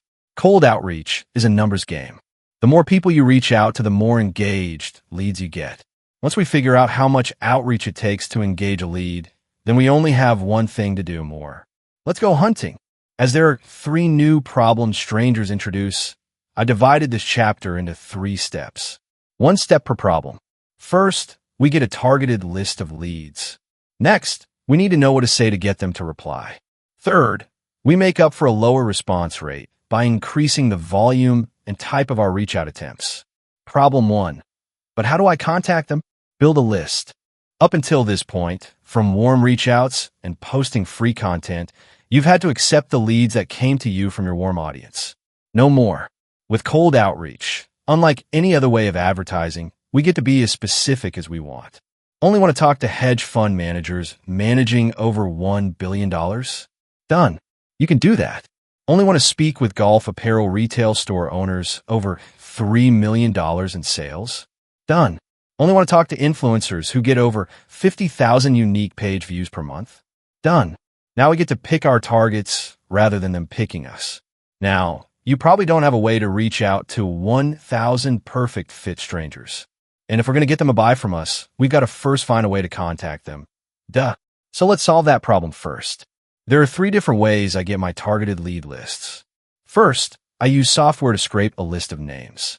Second, I pay brokers to assemble me a list of targeted leads. And if neither of those work, I manually scrape a list of names myself. Here's the process. Step number 1, softwares. I subscribe to as many softwares as I can that scrape lead from different sources. I search them all based on my criteria. The software then spits out names, job titles, contact information, etc. I try out a representative sample, say a few hundred from each software I use. Then, if the contact information is up to date, the leads are responsive, and they're the type of person the software claims them to be, bingo. Then I get as many leads as the software will give me. But if I can't seem to find the right audience, I move on step 2. Step number 2, brokers. I go to multiple list brokers and ask them to make me a list based on my audience criteria. They then send me a sample. I test out sample lists from each of the brokers. If I get good results from 1 or more brokers, I stick with their lists. And if I still can't find who I'm looking for, I move to step 3. Step number 3, elbow grease. I join groups and communities that I think have my audience. When I find people that meet my qualifications, I check to see if they have ways to contact them in the group's directory, like links to their social media profiles, etc. If they do, I add them to my list. If they don't, I can reach out to them within the platform hosting the group. I prefer to find contact information outside the group, so I don't come off as someone solely trying to milk the group for business, but I will if I have to. So I work my way from the most accessible leads to the least accessible leads. Here's an important point. If you can search the database, so can everyone else. But if you assemble a list of names yourself, it's less likely that person has already received many cold reach outs from other companies. So they're the freshest. Downside, it takes the most time. Of course, you can pay someone else to do this for you once you figure it out for yourself. But we're only talking about getting started in this chapter. We'll talk about scaling in section 4. Action step. Find your scraping tool by searching Outbound Lead Scraping Tool or Database Lead Scraping. Find brokers the same way. With a few clicks, you'll find what you're looking for. Put your first 1,000 names together. If you have more time and money, you might want to start at step 3 since it only costs time. Pro tip. Interest groups are the warmest cold audience you can get. Interest groups contain the highest quality leads because they're concentrated pools of people looking for a solution. Give them one. Nowadays, there's software that can scrape information from these groups. Use it. They're one of my favorite places to fish. Problem number 2. I have my list, but what do I say to them? Personalize, then give big, fast value. Now that you have your list of leads, you got to figure out what to say. I went over a lot of scripting in the warm reach out section. This section builds on that one. At the end of this chapter, I also include 3 sample scripts you can model for cold calls, cold emails, and cold chat messaging. That being said, there are 2 important factors I emphasize to get strangers to engage: personalization and big fast value. This is important because they don't know us and they don't trust us. We got to overcome both issues in a matter of seconds. If they don't know us, personalize, act like you know them. To get more leads to engage, we want the message to look like it's from someone they know. The best way to do that is to actually know something about the person you are contacting. In essence, we want our cold reach out to look like a warm reach out. Imagine your phone rings from an unknown number, an area code. Are you likely to pick it up? Probably not. What about if the number is from your area code? A little more likely. Why is that? Because it might be someone you know. So to take this concept further, imagine you pick up the phone. The person says your name, then pausing like a normal person. You'd say, yeah, who's this? Now, if that person then went on to say, it's Alex, then pauses. I watched a few of your videos and read that recent blog post you wrote on dog training. It was killer. Really helped me out with my Doberman. She's a beast. That peanut butter trick really helped. Thanks for that. You'd still be wondering what's going on. But you know what you wouldn't be doing? Hanging up. Then you hear, oh yeah, sorry, I got ahead of myself. I work for a company that helps dog trainers fill up their books. We like to partner with the best in the area. So I'm always on the lookout. We worked with someone about an hour north from you, John's Doggy Daycare. Heard of them? You'd respond yes or no. It doesn't matter. And they'd say, yeah, we ended up getting them 100 appointments in 30 days using a combination of text, email, and some ads. Do you offer similar services to them? To which you'd probably say yes. Then they'd say, oh, that's perfect. Then we'd be able to use that same campaign in your market and drive leads over to you. If you got a boatload of high-paying new dog training customers, you wouldn't be upset with me, would you? You'd laugh lightly. Okay, great. Well, tell you what, I can walk you through the entire thing, soup to nuts, later today. Will you be around at 4?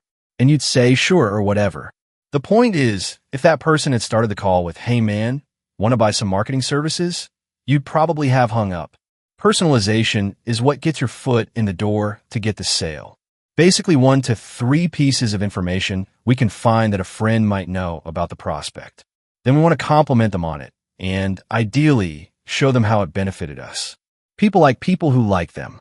Even if someone doesn't know you, they'll give you more time if you know something about them. This comes in handy for personal subject lines on emails, the first few messages in chat, or the first few sentences someone hears.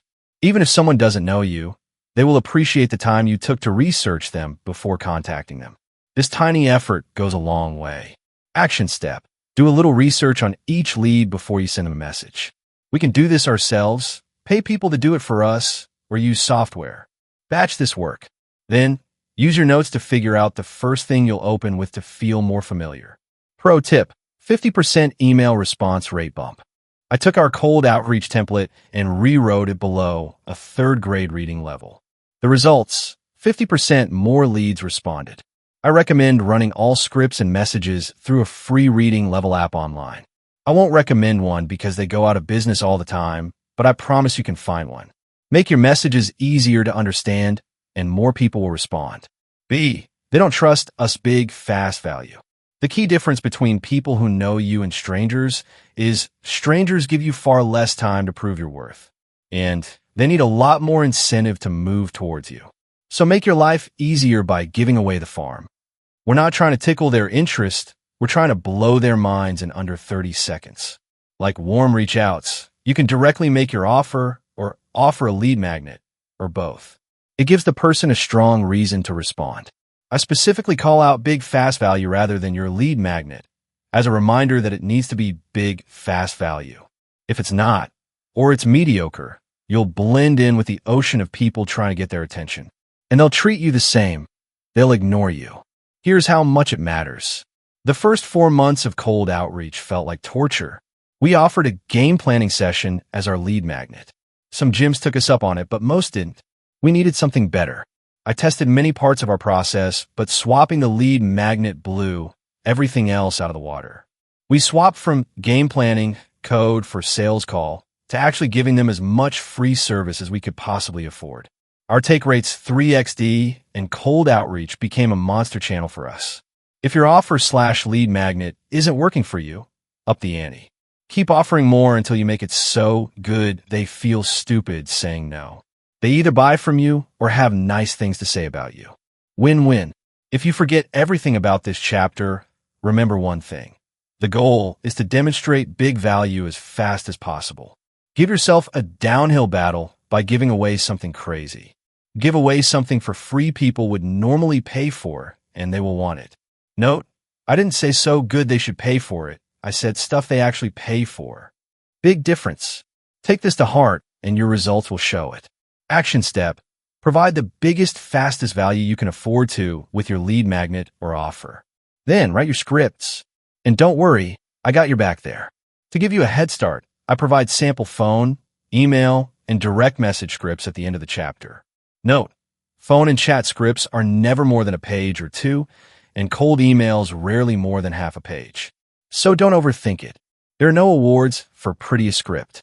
Get your first 100 conversations or 10,000 emails out of the way before tweaking it. Get testing, then tweak as you learn. Problem number 3, I'm not getting enough chances to tell people about my amazing stuff. What do? Volume. Once we have our list of names, personal info, and our big sexy lead magnet, we need to get more strangers to see it. We do this in 3 ways. First, we automate delivery to the greatest extent possible. Next, we automate distribution to the greatest extent possible. Finally, we follow up more times in more ways. Automated delivery. To the extent that we can, automating delivery unlocks huge scale as someone doesn't need to literally communicate the message to the prospect. This means you get more engaged leads per unit of time, even if fewer engage by overall percentage. Remember, you have far more people who don't know you than people who do. So you don't have to worry as much about burning through an audience. Here's what the difference between manual and automated delivery looks like. Manual examples. A live person can say a script to someone over the phone. You can send a personal voice memo to each lead. A person can write a handwritten letter to every person on the list. If it takes a person time to convey the message each time, it's manual. Automated examples. We can send a pre-recorded voice memo to someone's direct messages. We can send a pre-recorded voicemail to someone's voicemail box. We can send templated emails to an inbox or a templated text to someone's phone. We can send a pre-recorded video, etc. You record your message one time and then send the same message to everyone. Pro tip, use technology that gets you more engaged leads for your time. Every day, artificial intelligence, deep fakes, and other technology advance. They become more indistinguishable from human communication. This means we will be able to automate elements of what we currently are forced to spend time on. Embrace technology as it comes out to reap the rewards. Ultimately, technology serves a single purpose to get us more output per unit time. Use it. B. Automate distribution. Once we have our messages prepared, we got to distribute them. And there's no award for who works the hardest, only for who gets the best results. Although one leads to the other. And as you build your skills, you will find ways to automate portions of the work. I encourage you to automate when ethical and available. Manual examples. Dial each phone number. Click send on each email, direct message, text, etc. Automated examples. Use a robot to dial multiple numbers at a time. Send a blast of 1,000 emails, texts, voicemails at one time, etc. Generally speaking, you sacrifice personalization for scale. You get a higher response rate with personalized messages. The fewer leads you have, the less automation you should use. For example, if there are only 1,000 hedge fund managers who meet your criteria, you're going to want to personalize every one of them. On the other hand, if you're targeting women 25 to 45 trying to lose weight, there are tens of millions of them. So you can get away with less personalization. But if you personalize, you'll get even more. Wink. Pro tip, personalization tech. The perfect combination for maximum leads is max personalization with max volume. And with tech, you don't always sacrifice personalization for scale. Every day, data becomes more accessible to find personal data. If you can set up the tech to accomplish both personalization and volume, you create a deadly effective lead-getting combo. Action step. Embrace new technology. Allocate 10 to 20% of your effort towards brand new, untested technology. For example, if you make phone calls 5 days per week, try out a new dialer or tech one of the days and see how it does compared to your standard dialer. C. Follow up. More times. More ways. There are 2 more ways you can get more from your list of names. First, you try to contact them more than once. Shocker. But want to know something crazy? most people don't. Here's a different way to think about it. Imagine you really needed to get a hold of your parents because something important came up. What would you do? You'd probably call them, text them, leave a voicemail, etc. And if they still haven't responded, what would you do? You'd call and text them again, probably shortly thereafter. It's the same way with prospects. They are in danger of living life without your solution. Be a hero. Save them. The more ways you try to contact someone, the more likely you are to contact them. People respond to different methods. For example, I never respond to phone calls, but I reply to direct messages far more. Contacting someone multiple times, multiple ways, shows them you are serious. And doing so quickly communicates you have something important to discuss. Curiosity increases because they fear they're missing out. Personally, I like to email first. You know why? Because most people don't respond. If someone doesn't respond to one of your reach-out methods, use that as a reason to follow up with another method.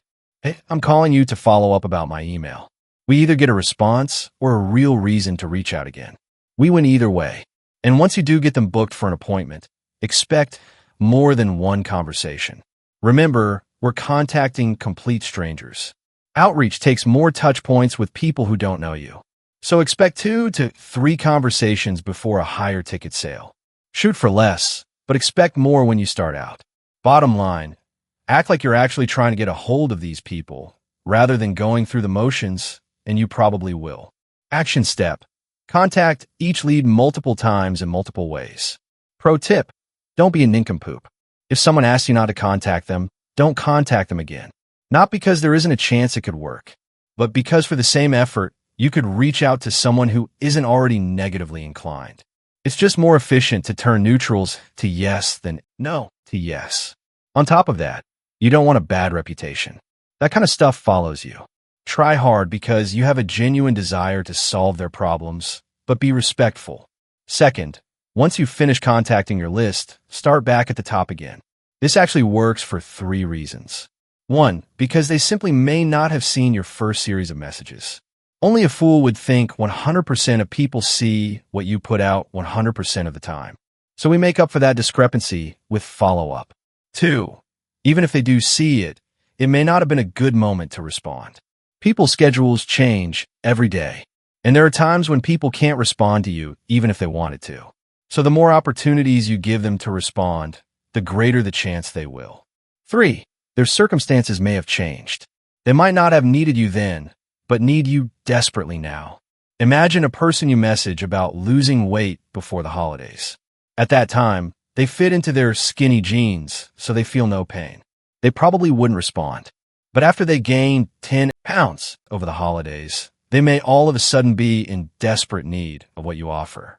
And now, they respond to your reach-out attempt. The only thing that changed was their circumstance. So try again in 3 to 6 months, and get an entirely new group of engaged leads from the same list. Everything may be right except the timing. So the more times we contact them, the more likely we will catch them at the time they're ready to engage. Action step: after you've attempted to contact them multiple times, multiple ways, wait 3 to 6 months. Then do it again. Pro tip: if you're new to an outreach team, shadow the best guy on the team. Then double their inputs. If they make 200 calls, make 400. If that means you work more, you will suck before you are good.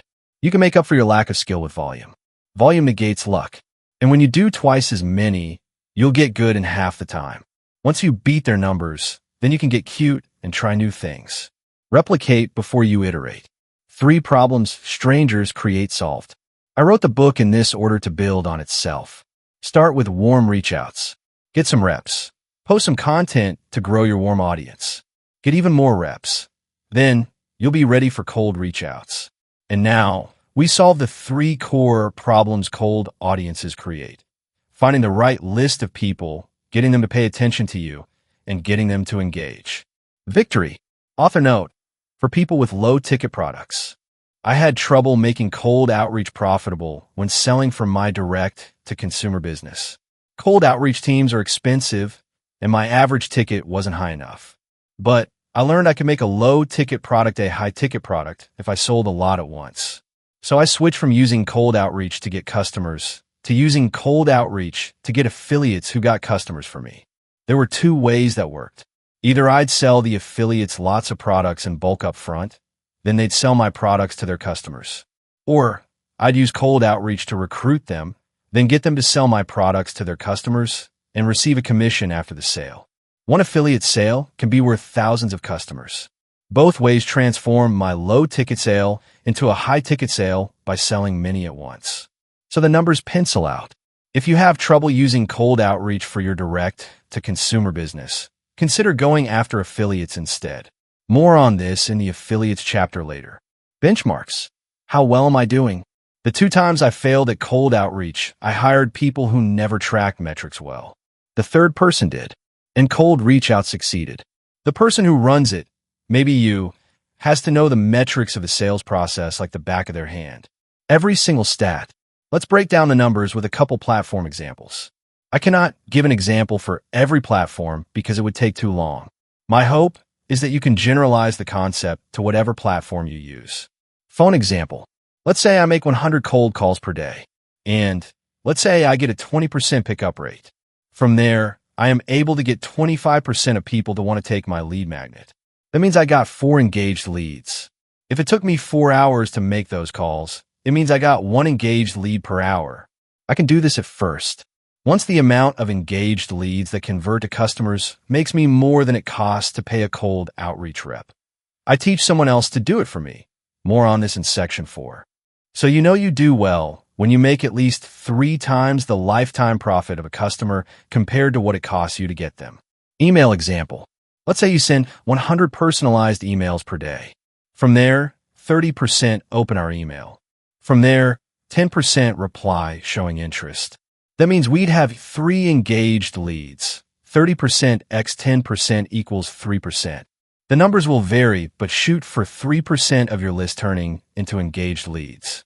Here's a sample from a new campaign for a very niche high-ticket service business in our portfolio. It shows a 4% lead engagement rate, and presumably, a third of them convert into sales. That would net us 1 new customer per 100 outreach attempts. Direct message example. Let's say I make a personal video or record a personal voice memo for 100 people. I say their name and add 1 personal line before delivering my standard message. From there, 20% of people reply. We now have 20 engaged leads. From there, we use the same ACA format from the warm outreach section to qualify them for a call and so forth. So like the phone example, you know you do well when the cost of doing cold outreach is less than 3 times what you make in profit from a customer. Note, you can do way better than 3 times. That's the bare minimum. For context, the portfolio company above gets over 30:1 returns from its outreach efforts. Costs. This method is labor-intensive. Nearly all costs are in the form of labor. In order to calculate our return on advertising, we add up all labor and software costs associated with steps 1 through 3 in the section before last. Let's imagine we have a team doing cold calls. We pay them $15 per hour and $50 per shown appointment or shows. We have $3,600 in profit per sale. Leads cost us 10 cents. They call 200 leads per day. We would likely get about 2 shows per day from 1 rep. If they worked 8 hours per day, we would pay $120 in labor and $100 in show commissions per rep and $20 for the leads. This means we would pay $240 for 2 shows or $120 per show. If we closed 33% of shows, our cost to get a client, excluding commissions, would be $360. Since we get $3,600 profit per new client, we would make a 10:1 return. That's how cold outreach works. Then you just add bodies. It is boring and tedious, but brutally effective. Pro tip: give each rep an explicit number of leads to work every week. They should care for these leads like they are their children. If you give a rep too many, they will waste them. If someone can work 100 leads at full capacity, I'll give them 70-ish. That way, they have time and energy to squeeze everything they can out of the leads they've got. And since all reps get the same amount of leads every week, you can give them absolute quotas for deals. Example, I give you 70 leads. You give me back 7 appointments. I pay you. No leads left behind. This sounds hard, why bother? Most people dramatically underestimate the amount of volume it takes to use cold outreach. They also underestimate how long it takes. But there are 7 enormous benefits to using cold outreach. 1. You don't need to create lots of content or ads. You focus only on one perfectly crafted message you convey to all your prospects. Your only goal is to make that one message better every day. There is no ad fatigue or banner blindness since your prospects have never seen anything from you.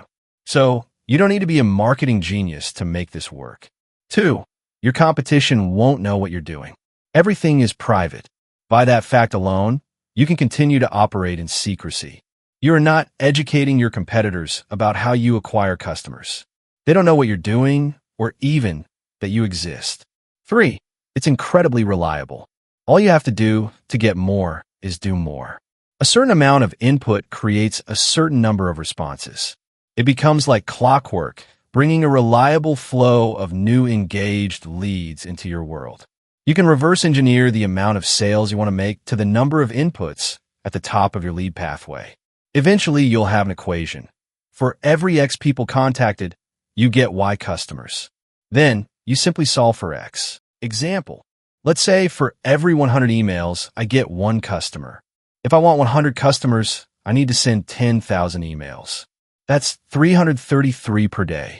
One person can send 111 emails a day. Therefore, I need 3 people sending emails every day to get 100 customers per month. 4. Fewer platform changes.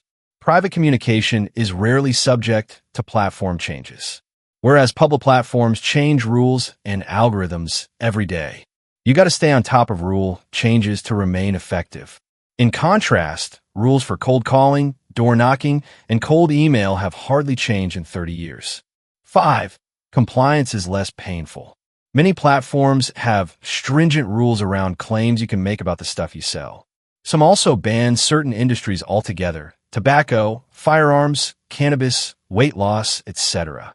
With cold outreach, you don't need to deal with any of this. You still need to be FTC compliant, but you don't also need to worry about platform rules on top. This makes life easier. If you have a phone, you can make money. If you have an email account, you can get leads. This makes you very hard to stop.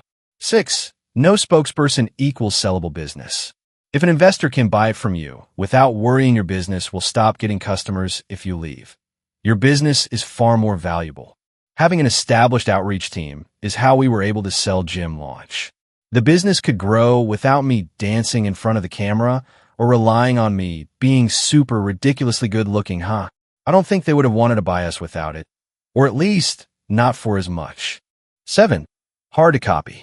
Even if someone wants to copy your entire cold outreach system, they'll often need to learn how to do each step. And many steps are invisible. They don't know how you scrape your lists. They don't know how you personalize your messages. They don't know what softwares you use to distribute the messages, etc. On top of that, they'd still need to learn how to hire, train, and operate a team of people who can do each step. Once you have a head start, it compounds with time. It becomes very hard to catch you.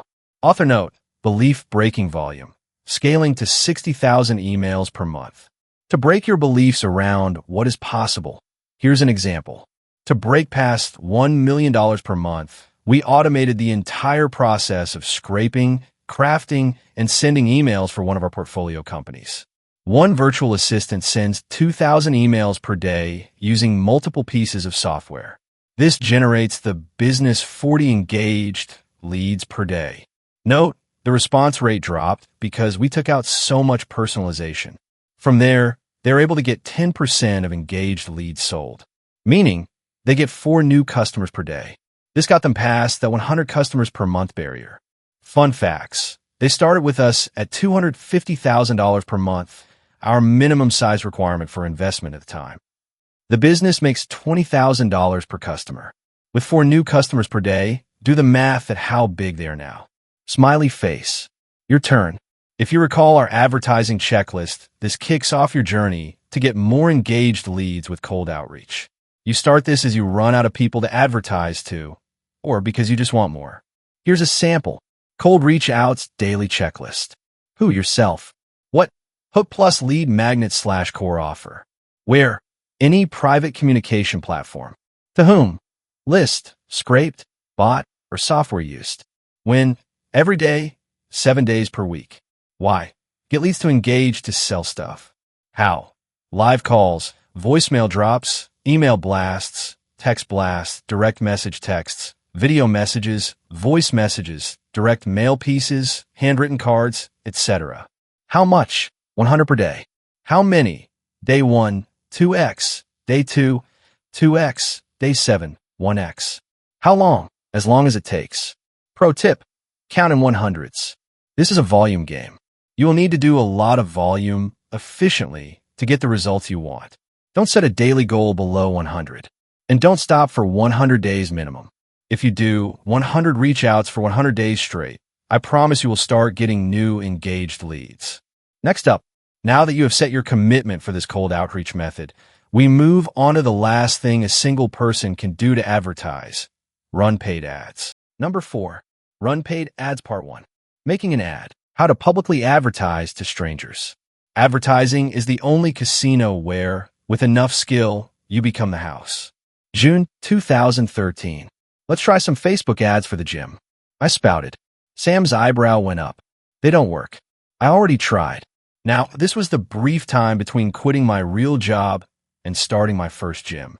I wanted some experience. So I cold emailed more than 40 gym owners for a chance to shadow them. Sam was the only one who responded to my pleas for mentorship. He let me work at his gym, with him, for minimum wage. I'm forever grateful for that opportunity. I promise, I really think they'll work. I said, let me give it a shot with the stuff I learned from that workshop last weekend. I'll do everything. That workshop took most of my puny savings. Sam leaned back in his chair, crossing his arms. I'll tell you what, I'll give you $1,000 to play with. If you lose it, then you have to shut up about this Facebook stuff. If you make more, I'll split the profit with you. Deal. I worked with a freelancer to get everything set up. We went back and forth until it was perfect. A few days later, I marched into Sam's office to show him what I'd made. It's ready, I said. He spun his laptop to face me. All right, Hormozi, show me what you've got. I placed the ugliest ad you've ever seen. I'm looking for 5 Chino Hills residents to take place in a free 6-week challenge. You must let us use your before and after pictures in our marketing in exchange for the program. Click link to sign up. Link. No images, no videos, no frills, just words. All caps. The ad went live. We got leads within hours. I called them all and booked appointments as fast as I could. I also texted them about an hour before to remind them of our appointment. And as soon as they walked in, I started yapping about our 6-week challenge. I had 0 sales skills. My conviction made up for my lack of skill. They bought. I sold 19 people at $299 each. We made just under $5,700 from the $1,000 investment. True to his word, Sam cut me a check and handed it over. He made it out for $2,500. More than my share. Sam, He cut me off. Nice work, Hormozi. Do it again. This 6-week challenge became the biggest promotion in the gym industry. For 7 years. It drove at least $1.5 billion in revenue, more by now. I taught it to over 4,500 gyms. And I bet more than 10,000 plus gyms used versions of the promotion without licensing it. Maybe you saw ads for it in your local market. And yes, if you're curious, it got more sophisticated as time went on. How paid ads work. Paid ads are a way to advertise one-to-many to cold audiences. People who don't know you.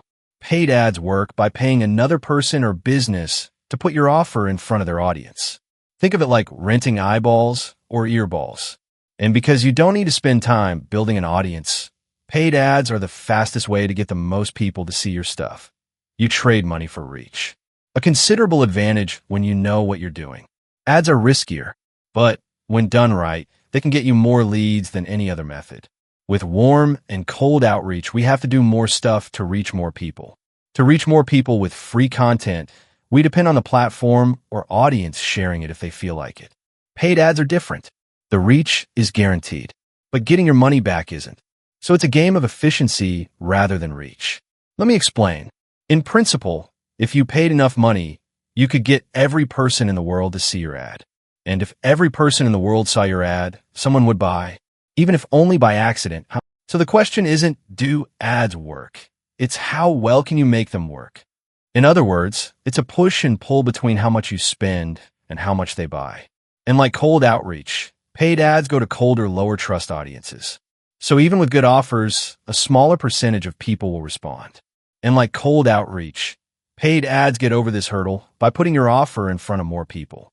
And if an ad isn't profitable, most of the time, it's because the right people never saw it. So to make an ad profitable, the right people have to see it. This keeps our ads efficient. This chapter reveals how I create more efficient paid ads by finding needles in the haystack. I start with the entire world as my audience, haystack, then narrow down to get a higher percentage of engaged leads, needles.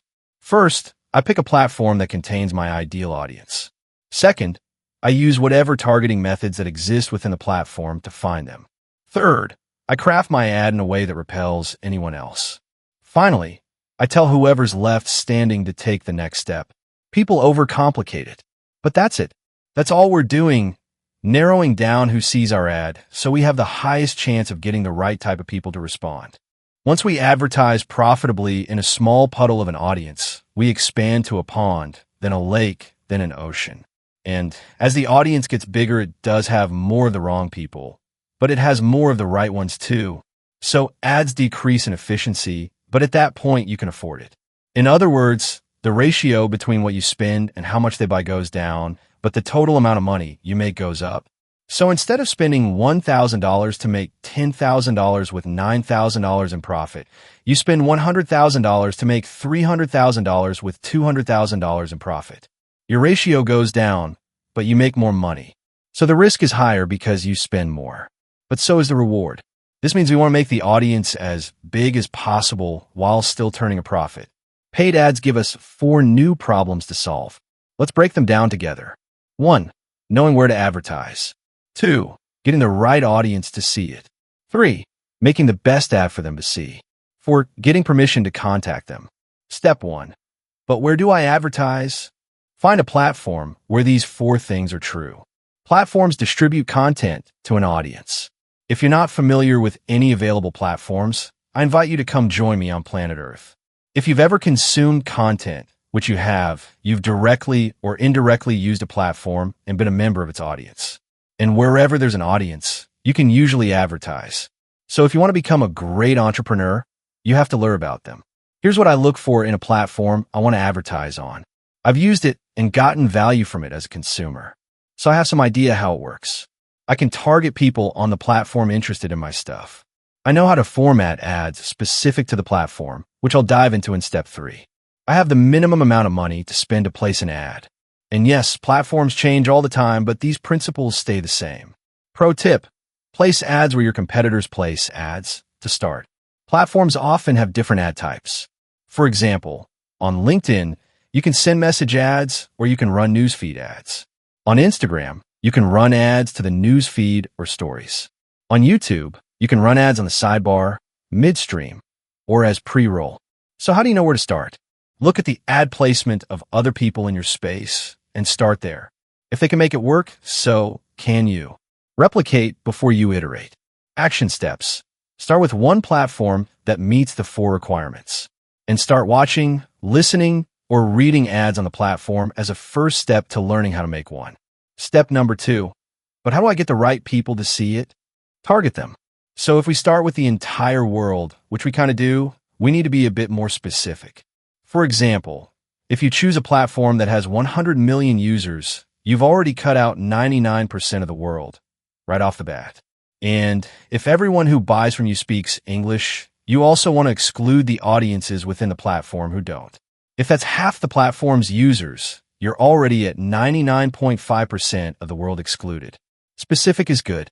The right message to the wrong audience will fall on deaf ears. It doesn't matter how good your ads are.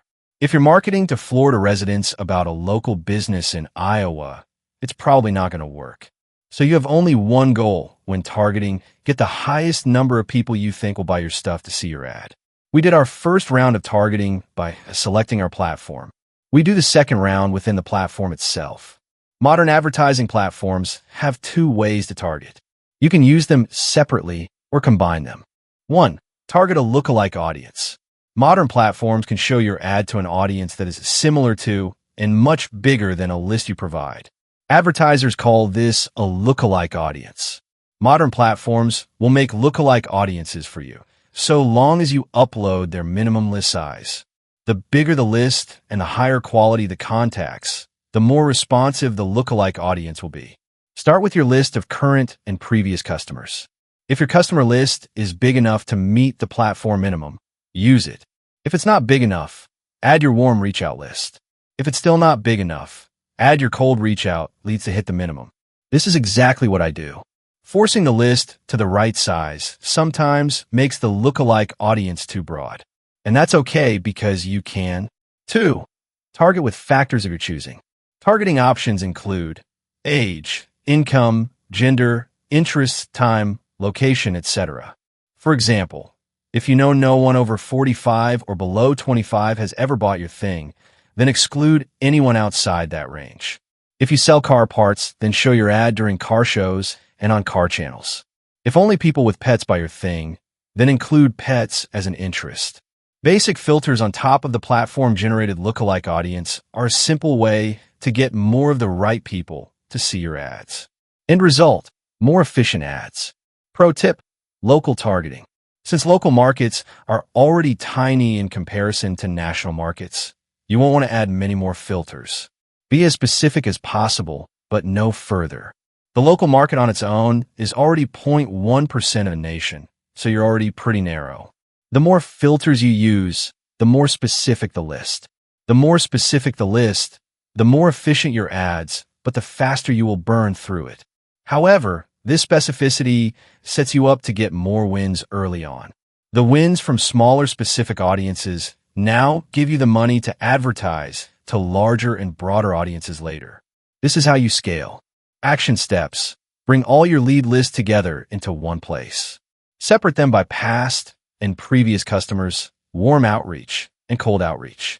Eventually, you'll have a list of people that engaged with your paid ads by giving you contact information but didn't buy. That'll come in handy. Then, if the platform allows, use these lists in order of quality to create your lookalike audience. Then, if the platform also allows, add filters on top of your lookalike audience to target an even higher percentage of people to engage with your ad. If you're incapable of making a lookalike audience, then simply start by targeting interests. Step number 3, but what should my ad say? Call out plus value plus call to action, CTA. To this day, I don't change the channel when I see an ad. I rarely mute ads or skip ads. In fact, I have no premium subscriptions that remove ads on any media platforms either. Main reason, I want to consume the ads. I want to see how businesses do 3 things. 1. How they call out their ideal customers. 2. How they present the value elements. 3. How they give their audience a call to action. When I look at ads this way, it turns what was once an everyday nuisance, ads, into a continuous learning experience. Consuming ads on purpose, with the core elements in mind, makes me a better advertiser. And it will make you a better one too. Let's use the 3 chunks to make an ad. 1. Call outs. I need to get them to notice my ad. 2. Value. I need to get them interested in what I have to offer. 3. Calls to action. I need to tell them what to do next. 1. Call out. People noticing your ad is the most important part of the ad by a lot. The purpose of each second of the ad is to sell the next second of the ad, and the headline is the first sale. As David Ogilvy says, after you've written your headline, you've spent 80 cents of your advertising dollar. Focus your effort front to back. As crazy as this sounds, and all the pros are nodding their heads, my advertising became 20x more effective when I focused the majority of my effort on the first 5 seconds. We need the audience's eyes and ears just long enough for them to realize this is for me. I'll keep paying attention. This first impression is the part of the ad I test the most. Imagine you're at a cocktail party in a big ballroom. Lots of people talking in groups. Loud music playing in the background. In all that noise, a single sound pierces through it all, and you turn around. Want to know the sound? Your name. You hear it, and instantly look for the source. Scientists call it the cocktail party effect. In simple terms, even when there's tons of stuff going on, a single thing can still catch and hold our attention. So our goal with callouts is to harness the cocktail party effect and cut through all the noise. After all, if they never notice your ad, nothing else matters. A callout is whatever you do to get the attention of your audience. Callouts go from hyper-specific to get one person's attention to not at all specific to get everyone's attention. Let me explain. If someone drops a tray of dishes, everyone looks. If a child yells, "Mom," then the moms look. If someone says your name, only you look. But again, they all get attention. And I try to make my call-out specific enough to get the right people and broad enough to get as many of them as I can. So pay close attention to how advertisers use call-outs, especially the ones targeting your audience. Here's what I look for with verbal call-outs. Using words to get attention. 1. Labels, a word or set of words putting people into a group. These include features, traits, titles, places, and other descriptors. X. Clark County moms, gym owners, remote workers. I'm looking for XYZ, etc.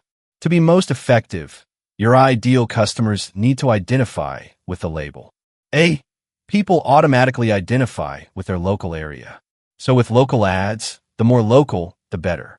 A local ad with local area plus type of person call out is still one of my all-time favorite ways to get someone's attention. It worked 200 years ago, it works today, and it'll work tomorrow. So think, Americans, Texans, Dallas residents, Irving residents. If you live in Irving, you'll immediately think this ad could affect you. So it catches your attention. 2. Yes questions. Questions where if people answer yes, that's me, they qualify themselves for the offer. Example, do you wake up to pee more than once a night? Do you have trouble tying your shoes? Do you have a home worth over $400,000? 3. If-then statements. If they meet your conditions, then you help them make a decision. If you run over $100,000 per month in ads, we can save you 20% or more. If you were born between 1978 and 1986 in Muskogee, Oklahoma, you may qualify for a class action lawsuit. If you want XYZ, then pay attention. 4. Ridiculous results. Bizarre, rare, or out of the ordinary stuff someone would want. Massage studio books out 2 years in advance. Clients furious. This woman lost 50 pounds eating pizza and fired her train of the government, is handing out $1,000 checks to anyone who can answer 3 questions, etc. Callouts don't have to be just words. They can also be noises or visuals in the environment. Let's go back to the cocktail party. Sure, a drop tray of dishes would get everyone's attention, but so would the cling, cling, cling of a knife against a champagne flute. They both get everyone's attention for different reasons. One signals an embarrassing disaster, and the other signals important news, but in either case, everyone still wants to know what happens next. So if the platform allows, good advertisers use verbal and nonverbal callouts together. Here's what I look for with nonverbal callouts, using the setting and spokesperson to get attention. 1. Contrast. Any stuff that sticks out in the first few seconds. The colors, the sounds, the movements, etc. Note what catches your attention. Example, A. A bright shirt almost always gets more attention than a black or dull shirt. B. Attractive people almost always get more attention than plain-looking people. C. Moving stuff almost always gets more attention than still stuff. 2. Likeness. Think visually showing labels, features, traits, titles, places, and other descriptors that people identify with. A. People want to work with people who look, talk, and act in ways familiar to them, and you may not look, talk, or act in ways familiar to them. So if you serve a broad customer base, use more ethnicities, ages, genders, personalities, etc. in your ads. If you serve a narrow customer base, X, medical devices for seniors, then use people who look like them. 1. Quack like a duck. If you want to attract ducks, look like a duck, walk like a duck, and quack like a duck. If you want to attract plumbers, dress like a plumber, talk like a plumber, be in a plumbing environment. Even with the same message, your ad will do far better if you look the part or find people who do. 2. If you see an ad for doctors, notice the spokesperson. What age are they? Gender? Ethnicity? Are they wearing a lab coat? A stethoscope? Are they in a medical facility? All these things get a specific type of person interested in health-related products and services to pay more attention than they would have otherwise. 3. Mascots also work well because they don't age, never ask for more money, and never take days off. Think Mickey Mouse for Disney, the Geico Gecko, Tony the Tiger for Kellogg's, the Michelin Man, etc. A mascot is a great way to create an enduring spokesperson for your business. 4. Advanced. Whichever likenesses you choose to use. If it's not you, the business becomes less dependent on you and therefore more sellable. You also may just be an ugly son of a gun. Plus, pretty people convert better anyways. Good news is it doesn't cost much to get a pretty person to say stuff to a camera. 3. The scene. Think showing the yes questions and if-then statements. Example, an ad with A. A person tossing and turning in bed calls out people with sleep troubles. B. A pear next to an hourglass can call out people with a pear-shaped body. C. A room full of stuff stacked to the ceiling calls out people with too much junk. D. A rock hitting a window calls out people with broken windows. E. A local landmark. Locals think, hey, I know that place, and pay attention. Now, this isn't an exhaustive list. Far from it. I show you these to pull back the curtain. This way, you can see the infinite ways advertisers cut through the noise, so you can too. Pro tip, infinite ads. Here's one of the highest ROI tips I can give you about making ads. Record 10 or so new ads every week, but record 30 or more first sentences or questions to begin the ad. Think 5-second clips. These are the callouts people consume before deciding to watch more. With 30 callouts and 10 main ads, you can make 300 variations in a matter of hours. Once you know the best callout, you apply it to all ads. Action step. I'm always impressed with the clever and innovative ways advertisers call out their prospects. So instead of muting or hitting skip ad, look for the callouts. Become a student of the game. My goal is that for the rest of your life, when you see an ad, you turn up the volume. Now, once they've noticed our ad, it leads us to the second chunk of the ad. We need to get them interested. 2. Get them interested.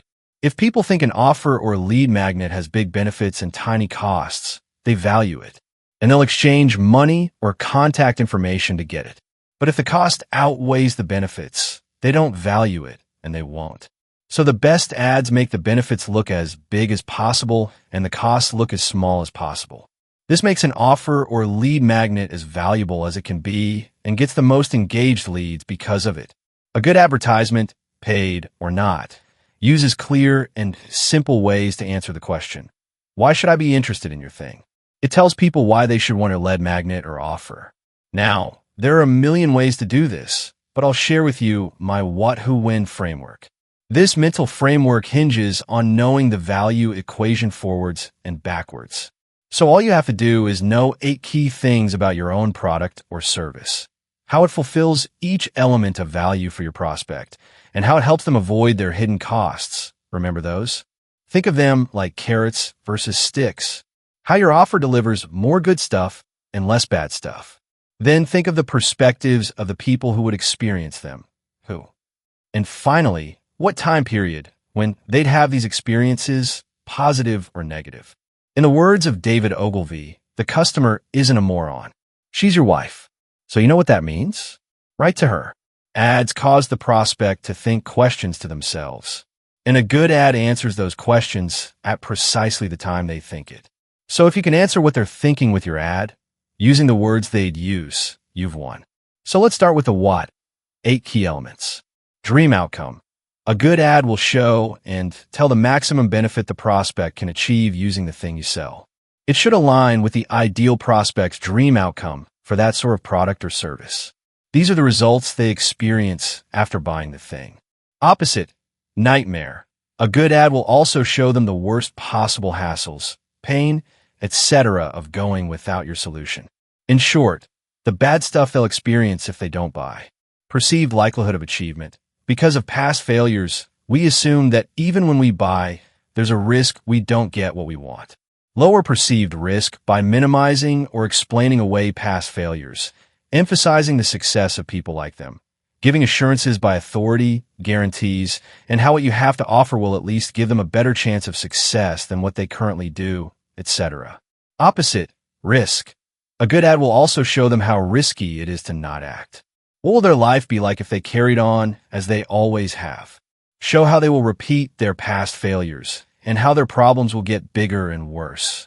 Time delay. A good ad will also show them how slow their current trajectory is, or that they'll never get what they want at their current rate.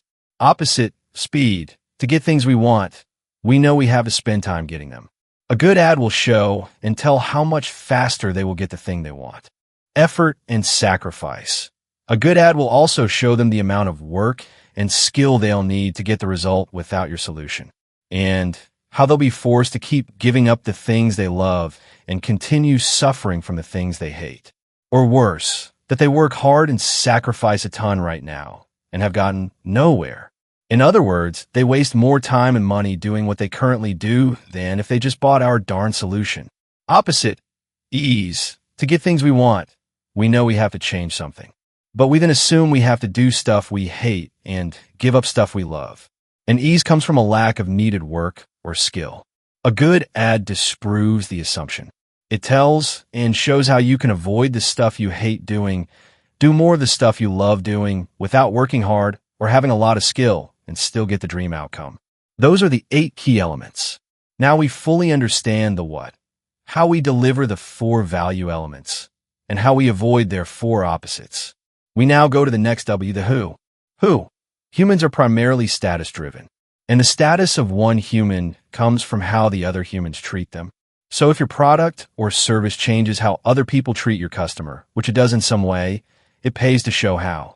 And talking about the value elements from someone else's perspective shows all the ways it'll improve the status of your customer.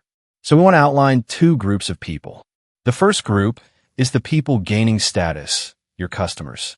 The second group is the people giving it to them, spouse, kids, parents, extended family, colleagues, bosses, friends, rivals, competitors, etc. All of these perspectives give us different opportunities to show how the prospect's status may improve. And they give us a ton of bonus benefits. As in, if you lose weight, do your kids have a new role model? Does your spouse now decide to get healthy too? Are you more likely to get promoted at work? Science says yes. Does your frenemy no longer make those little jabs at dinner? Let's do business examples. If I said something was risk-free, I want to spell out how their spouse won't nag them about the purchase since there's no risk. I talk about how their kids would notice they weren't as stressed or distracted anymore about work. How their competitors notice their phones don't ring as much because all their customers are flowing to your new customer. How their business owner buddies say business must be good when they pull up in their new car at the golf range. You get the idea. These are all added benefits to the prospect we'd miss out on if we only looked at it from their own perspective. And we can apply each new who perspective to each value driver. This is how you get so many different stories, examples, angles, etc. to describe the benefits, more carrot and less stick. That leads me to the third lens of the what, who, when framework, the when. When people often only think of how their decisions affect the here and now. But if we want to be extra compelling, and we do, we should also explain what their decisions led to in the past and what their decisions could lead to in the future. We do this by getting them to visualize through their own timeline, past, present, future. This way, we help them to see the consequences of their decision or indecision right now. Let's use the weight loss example from earlier from their perspective. We'd show them getting teased as a kid, past, struggling to button their favorite pair of jeans, present, or moving up yet another belt loop, future. What does that nightmare look like to their spouse? To their rivals? How embarrassing. Remember, we can also run the same timeline through someone else's perspective. Their kid asking why other kids make fun of them because they passed on bad food habits, past, or how their kids complain now that the other kids' dads participate at practice when they don't, present, or how their doctor said they might not walk their daughter down the aisle at her wedding, future. Note, this is all the bad stuff they want to avoid. Our next copy elements would contrast those with the good stuff that could happen, present and future, if they buy our thing.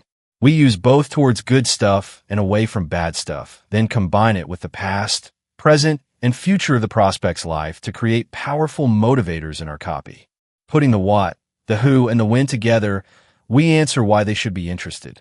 If I continued on with the weight loss thing, I might talk about how their spouse, who will perceive how fast what they fit into that suit your wife loves that didn't fit but does now in the future when, or how their kids who, month after month, when got more interested in eating healthy and tagging along during workouts, what, or how they who catch a look at themselves in a reflection in the mall in a few months when and realize stuff actually fits me in this store, what.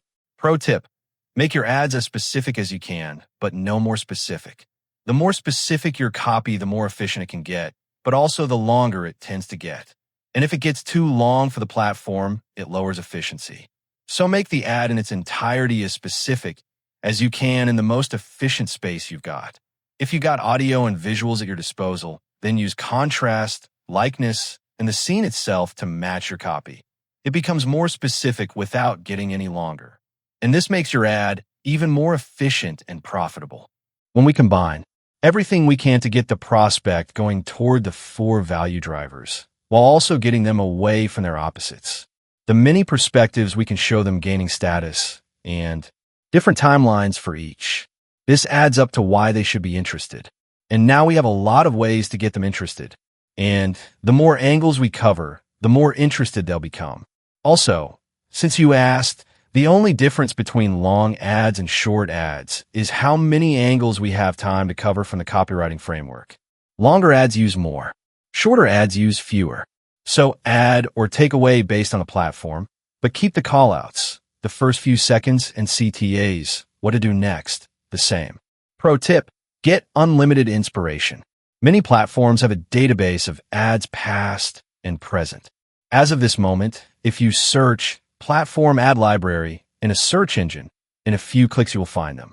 If you see an ad that runs for a long time, a month or more, assume it's profitable.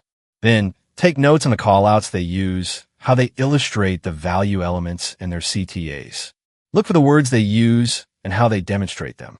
Break down 50 or so ads, and you'll have a massive head start to creating winners of your own.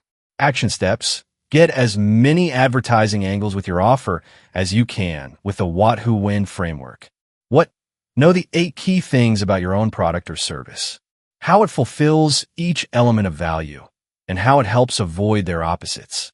Who? Show how the 8 key things about your product or service can change your prospect status. Then show how the people they know give status to the prospect when they buy your thing, or take status away if they don't. When?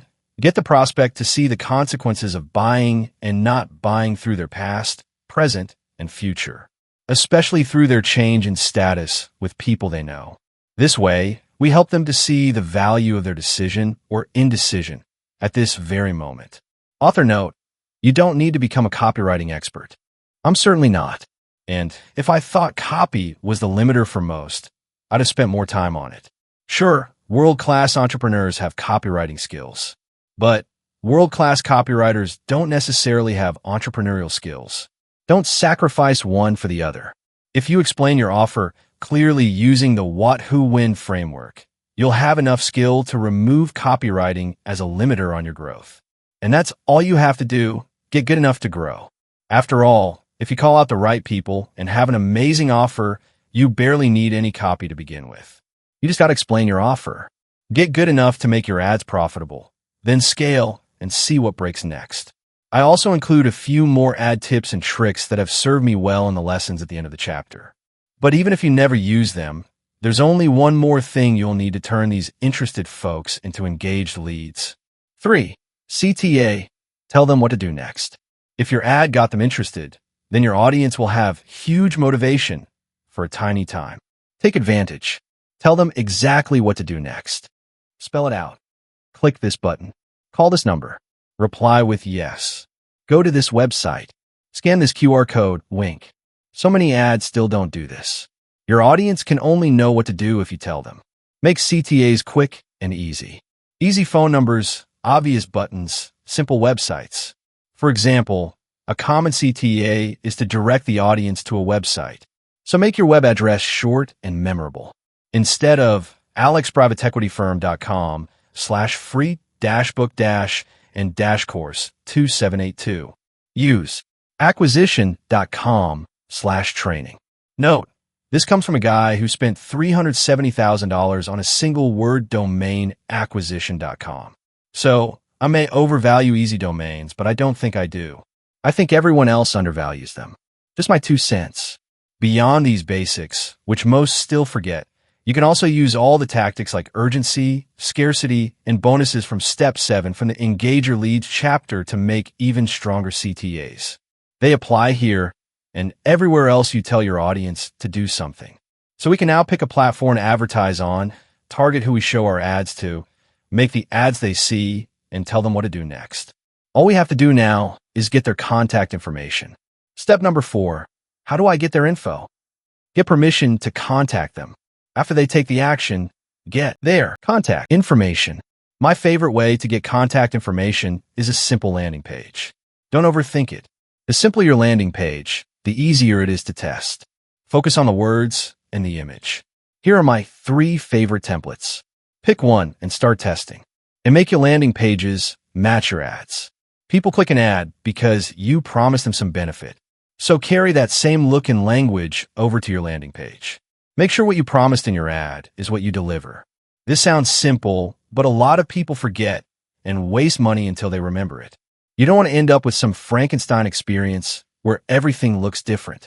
You want a continuous experience from click to close. Get more people through more steps. In Robert Cialdini's seminal work, Influence, he shows that people like to think of themselves as consistent. So, if you remind them of the action they just took, CTA, and show how taking the next action aligns with it, you'll get more people to take the second action, contact info. For example, now that you just did A, you need to do B to get the most of A. Or, doing A makes you doing a kind of person. Doing a kind of people, do B. To be clear, we aren't selling anything. We are asking if they're interested in the stuff we sell. And if they're interested, they'll give us a way to tell them more about it. And when they do, they become engaged leads. Woo!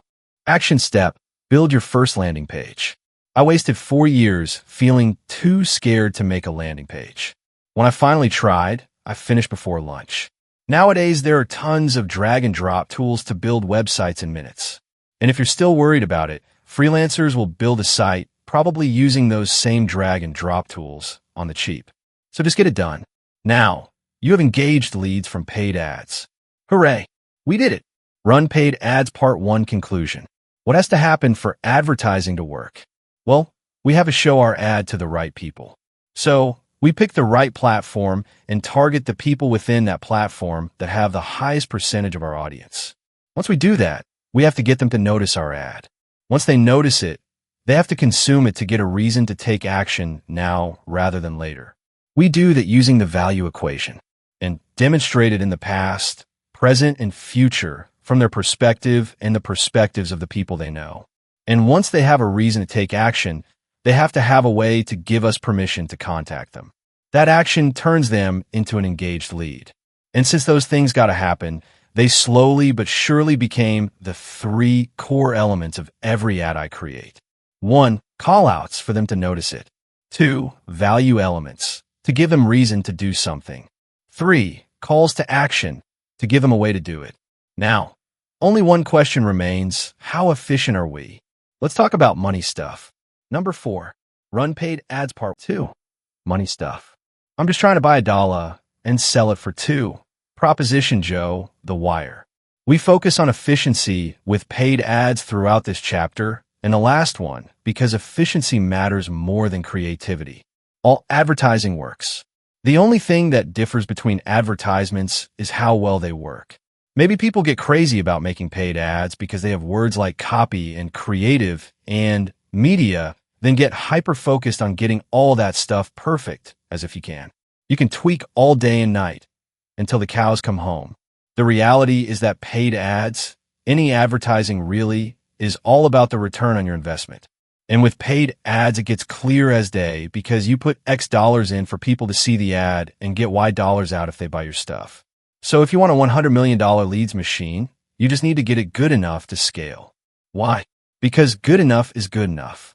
Since efficiency matters most, we want to be as efficient as possible so we can scale as much as possible. That way, we get as many leads as our little hearts desire. That being said, there's enough nuance to scaling paid ads that it felt better to break it into its own chapter. This chapter answers 4 big questions about ads, as I understand them.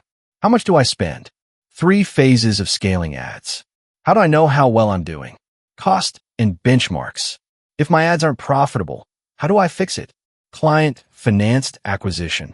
What do I wish I had known before I ran my first paid ad? Lessons.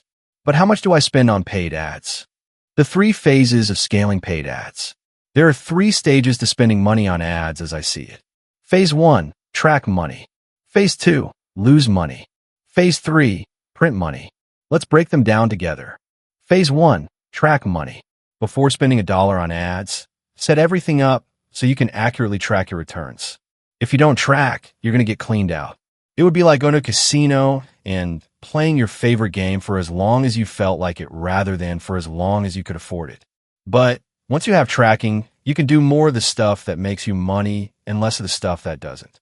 It rigs the game in your favor. So get a consultant, watch tutorials, and get it set up. End of story. Once you have the tracking, you can start losing money like a pro. Wink. Phase 2. Lose money, half joking. I prefer to call it investing in a money printing machine. After all, when running paid ads, you pay first. So your bank account has to go down before it comes up. I emphasize this because I'd rather prepare you. You're going to lose money. In fact, I've lost money more times than I've made money running paid ads. But every time I make money with paid ads, I make back everything I lost and then a bunch more. So the number of times I lose is high, but the amount I lose is low because I know when to shut it down. And my number of wins is low, but the amount I win is very high because I know when to hit the gas. So think of it like this. Imagine I spend $100 on 10 ads, $1,000 in total. 9 of them lose all $100. Then one of them makes $500 back for the $100 I spent. I'm still down $500. Many people stop here because they see a $500 loss, but not us. We see a winner. So now we buckle up and 100x down. We spend $10,000 on the winning ad and make $50,000 back. Note, I still lost 9 times, but the one time I won big. And this is important because you might lose 9 or 99 times in a row before you win big. But to win big, you have to see the winners and double, triple, quadruple, 10x down on them. This is why paid advertising is a lot like a casino. You'll often lose in the beginning to learn the game, but with enough skill, you eventually become the house. That being said, during this lose money phase, you can still be smart about it. Here's how I do it. I budget 2 times the cash I collect from a customer in 30 days, not LTGP, when testing new ads. I wasted tons of money letting ads run too long before I realized they sucked. But on the flip side, I've lost even more money by giving up on ads before I gave them a chance. Eventually, I hit a sweet spot by budgeting 2 times the cash I collected from a new customer in the first 30 days to test a new ad. For example, if I know I make $100 in profit from a customer in the first 30 days, I'll let an ad go up to $200 and spend before shutting it off, as long as I'm getting leads. If I'm not getting any leads from an ad at all, before I spend 1x 30-day cash, I shut it off. $100 in the example. It costs money to build an advertising machine. I worked with a business that took a year to get paid ads profitable. It was tough, but other businesses in their space ran profitable ads, which meant we could too. Once they were profitable, they made their year's worth of wasted money back in the next month. It costs money to build an advertising machine, and that's normal. Just make sure you measure the returns over a long time horizon, not next week. Can you think of anything more valuable than a machine that prints money? It would be unreasonable for it to be cheap or easy. Once you start making more money than it costs you to make it, you're in phase 3. Phase 3, print money. If you're making back more money than you spend, the answer is simple. Spend as much as you can. After all, if you had a magic machine that gave you $10 for every $1 you put into it, what would your budget be, right? All the money. But realistically, you probably have some other constraint on your business that prevents you from unlimited customers coming in. So here's how I scale my budget. Instead of asking, how much money should I spend on an ad? I ask, how many customers do I want? Or how many customers can I handle? So once ads break even or better, I reverse my budget for my sales goals. If I can only handle 100 customers next month, and customers cost me $100 to get, I need to spend $10,000 to get them, 100x $100. But since ads get less efficient as they scale, I usually pad the budget by 20%. So that means $12,000 over 30 days or $400 per day in ad spend. I reverse my daily ad budget for my lead getting goal. Then I commit to it. If the number terrifies you, then you're doing it right. Trust the data. This is how you scale. And that's why most people never do. How well am I doing? Cost and returns, efficiency benchmarks. Efficient paid ads make more money than they cost. If that sounds painfully obvious, good. You've already got most people beat. I measure paid ad efficiency by comparing the lifetime gross profit of a customer, LTGP, with the cost to acquire a customer, CAC. I express this ratio as LTGP to CAC. I measure LTGP instead of lifetime value, or LTV. Lifetime gross profit is all the money a customer ever spends on your stuff minus all the money it takes to deliver it. For example, if a customer buys something for $15 and it costs $5 to deliver it, your gross profit is $10. So if that customer buys 10 things over their lifetime, then they bought a total of $150 in stuff. But it costs you a total of $50 to deliver that stuff. That makes the lifetime gross profit $100. Gross profit is important in general because it's the actual money you use to acquire customers, pay rent, cover payroll, and everything else to run your business. So if you've ever heard me say, I'm getting 3-to-1 on this, I refer to my LTGP to CAC ratio. I compare how much I made against how much I spent. So if LTGP is greater than CAC, you have profitable advertising. If it's lower than CAC, you're losing money. What's a good LTGP to CAC ratio? Every business I invest in that struggles to scale has at least one thing in common. Their LTGP to CAC ratio was less than 3-to-1. As soon as I get above 3-to-1, either through decreasing CAC or increasing LTGP, they take off. This is a pattern I personally observed, not a rule. You have two big levers to improving LTGP. CAC. Make CAC lower. Get cheaper customers. We do this with more efficient ads, following the steps we just outlined. Make LTGP higher. Increase how much you make per customer. We do this with a better business model. For maximum money, I prefer to do both. For example, if you made $1 billion per customer, then you could spend $999 million to get a customer and still have $1 million left over. You could spend pretty much whatever it takes to get a customer.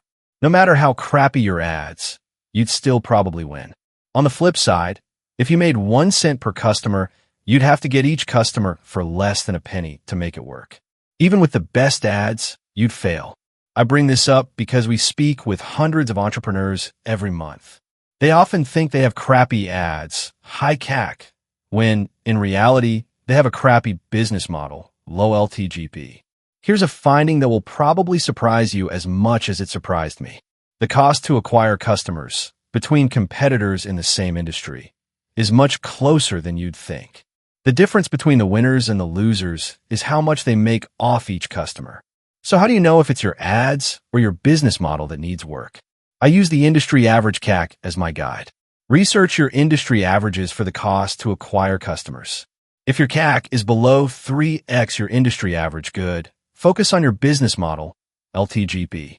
If your CAC is above 3x the average, bad. Focus on your advertising, CAC. Things can only get so cheap.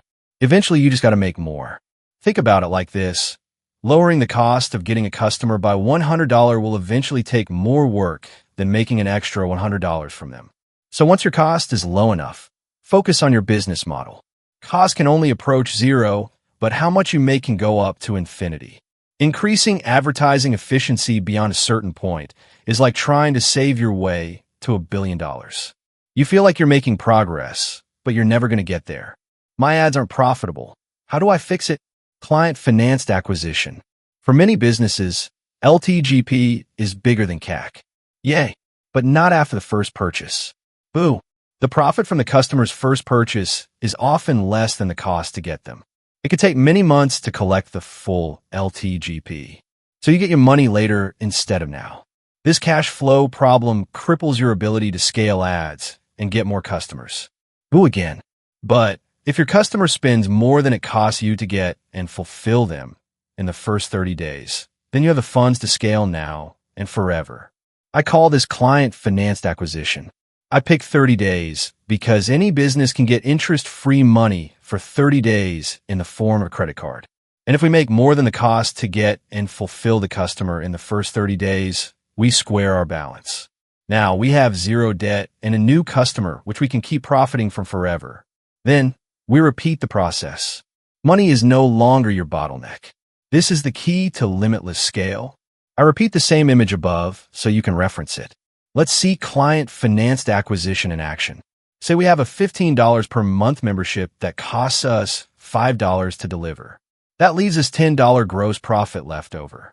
$15 membership, $5 cost, equals $10 gross profit per month. And let's say our average member stays for 10 months. That makes our lifetime gross profit $100. $10 gross profit per month, x 10 months, equals $100 LTGP.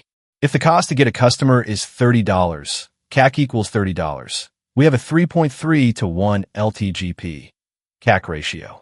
$100 LTGP slash $30 CAC equals 3.3 LTGP slash 1 CAC, 3.3:1. Our ads make money. Hooray. But wait, there's a problem. You spent $30 in ads and only got $10 back. $10 trickles in 1 month at a time until you finally break even 2 months later. That's tough. Make no mistake, you should 100% make that trade. But now we have a cash flow problem. Here's the way I fix it.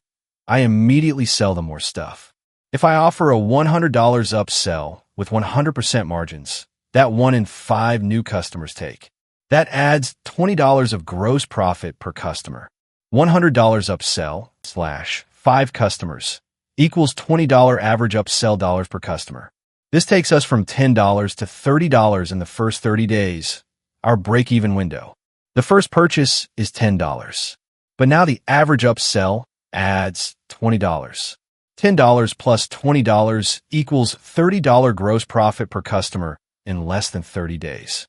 And since it costs $30 to acquire them, we break even. Great! $30 CAC minus $30 cash collected within 30 days equals free customers. Every $10 a month that comes in thereafter is gravy. Now, I can go get another customer while I keep collecting that $10 profit per month for the next 9 months. This is how you print money. The things you can sell or upsell are unlimited. If I cover the cost to get and fulfill a customer in the first 30 days, I can pay off my card, then do it again. It's how I've scaled every company I've started for the past 7 years past $1 million per month in the first 12 months without outside funding. With efficiency out of the way, creativity is your only limit. Bottom line, figure out a way to get your customers to pay you back in the first 30 days so you can recycle your cash to get more customers. Personal lessons from paid ads. Don't confuse sales problems with advertising problems. The cost to get customers doesn't only come from advertising. It just mostly does. For example, a company I invested in spent 12 weeks and $150,000 to run paid ads. They were getting the right leads on the phone, but they weren't buying. The owner said advertising didn't work. But the ad worked fine, great, even their sales sucked.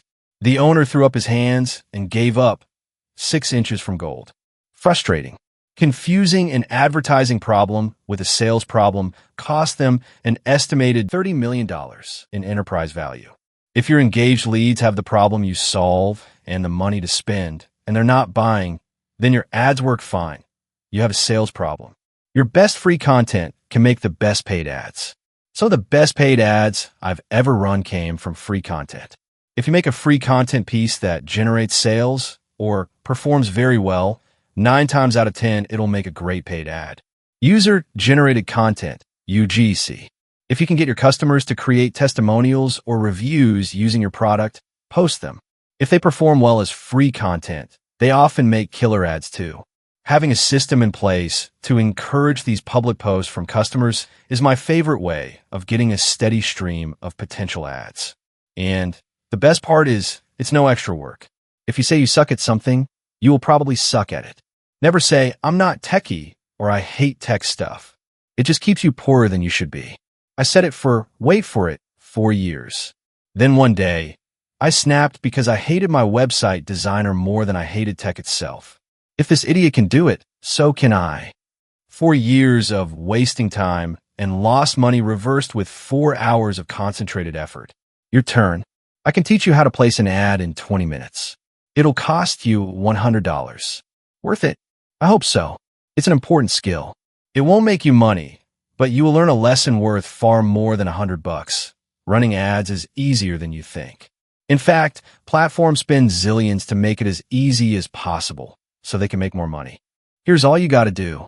Search how to place a platform ad, then place one for $100.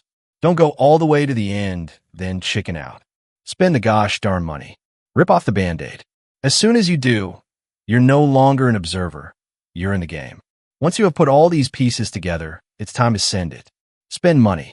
Start with an acceptable amount of money you are willing to lose each month. Expect to lose it. You won't be earning, you'll be learning. If you recall our advertising checklist, you'll need to pick each line to fill out your action card. This kicks off your journey in paid ads to get more engaged leads. Sample paid ads checklist. Paid ads daily checklist. Who? Yourself. What? Your offer. Where? Any platform/audience you can buy access to. To whom? Target audience or lookalike audience. When? Every day, 7 days per week. Why? Get engaged leads to sell. How? Call out plus 3WS plus CTA. How much? Learning budget, then reverse to sales goal. How many? 30 plus call outs, x 10 ads. How long? As long as it takes. Paid ads part 2 conclusion. Paid ads are the fastest way to scale how many leads you get. We spent the lion's share of this chapter talking about efficiency. Because once you understand how ads really make money, it becomes much easier to win. I've been very successful with paid ads, but it wasn't because I was the most creative or had the best copy. It was because I knew the numbers. So follow the steps outlined. I recommend doing paid ads last for 2 reasons. First, skills from the other 3 methods transfer to this one. And second, paid ads cost money. Money you will have if you start with the other 3 methods first. So learn the skills and make the money from the other 3 methods so you have the shortest learning curve on this one. And once we have all that, we scale it. We expect to lose more times than we win. And once we win, we scale the hell out of it. And that's how we do it. Paid ads is the last of the core 4 ways a single person can let other people know about their stuff. But before we transition to the second half of the book, I want to show you how to put these strategies on steroids. Core 4 on steroids. More, better, new. If at first you don't succeed, use force. I surveyed the 50 or so faces of the group. All entrepreneurs looking to scale their businesses. Each hungry for the missing link that would flood them with engaged leads. After finishing a presentation on lead generation, I opened up the floor for Q&A. The first business owner chimed in. I just feel like I've saturated the market. I don't think we can get any bigger in the chiropractor niche than we already are. What are you doing in revenue? I asked. $2 million a year. And how much do you spend on advertising? About $30,000 a month on Facebook. What's your conversion rate from click to close? I don't know.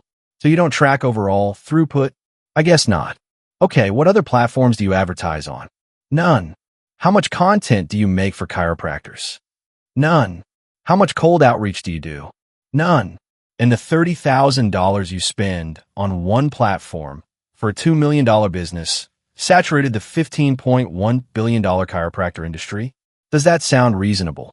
A second business owner chimed in before he could answer. If it helps, I'm in a chiropractor niche too, and I spent $30,000 in advertising across 4 platforms last week. Do you still feel like you've saturated your niche? I asked. He got the point. I have this conversation daily with entrepreneurs looking to grow. Typically, they have figured out how to get enough customers from one platform to get them to $1 million to $3 million per year. It's still not completely predictable, and they have their ups and downs. But they have the gist of what they need to do and have seen some success. So it's at this point they hit a wall because they think they can't make more money. They assume they've tapped their market. I kid you not. I had a conversation with a different entrepreneur making about $3 million per year in the weight loss space. He worried increasing his ad spend past $40,000 per month would saturate his ad platform.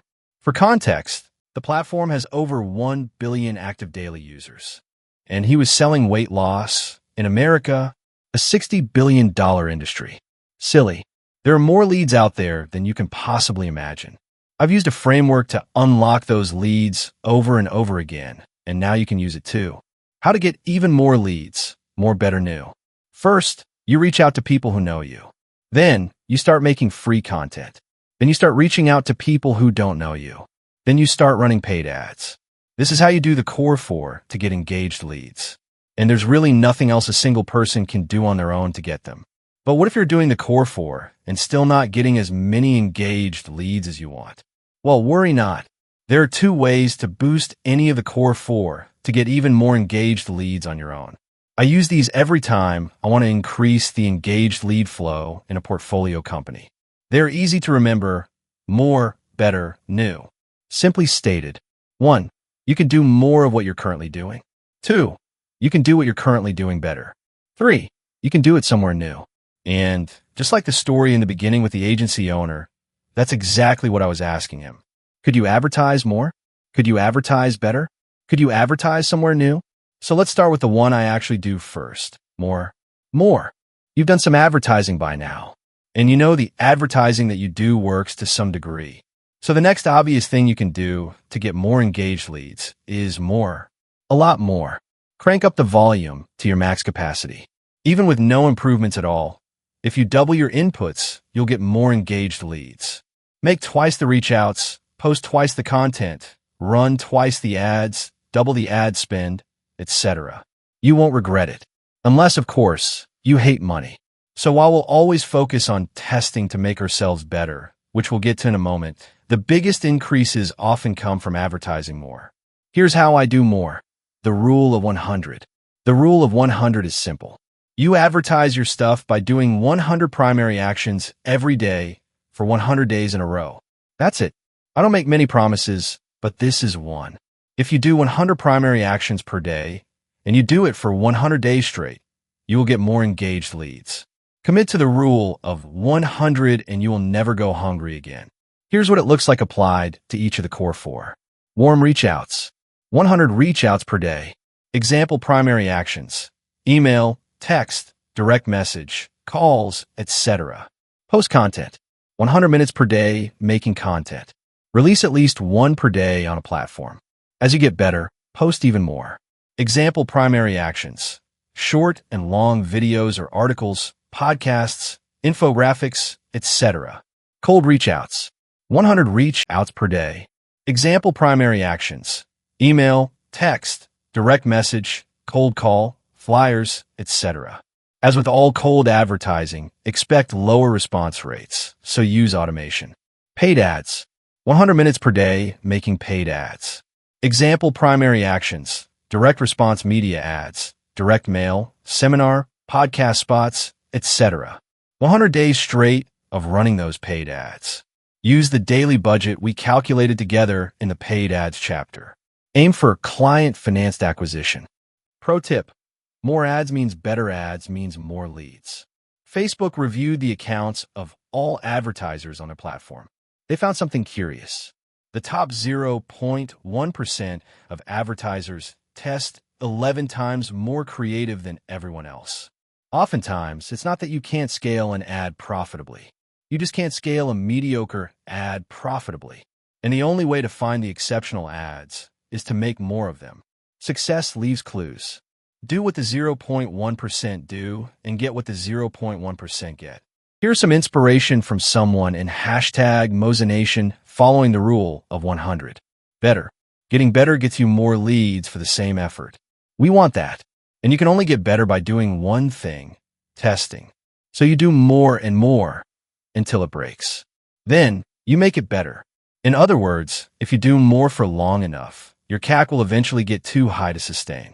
So you make a tweak and see if it improves. If it does, keep doing it. If it doesn't, toss it out. Thousands of these tiny tests separate the winners from the beginners. Every action a lead takes before they become a customer is a potential drop-off point. So I do the most testing at whatever step the most leads drop off. I call these constraints. Constraints are the points where the smallest improvements create the biggest boost in results. That's why they're so important.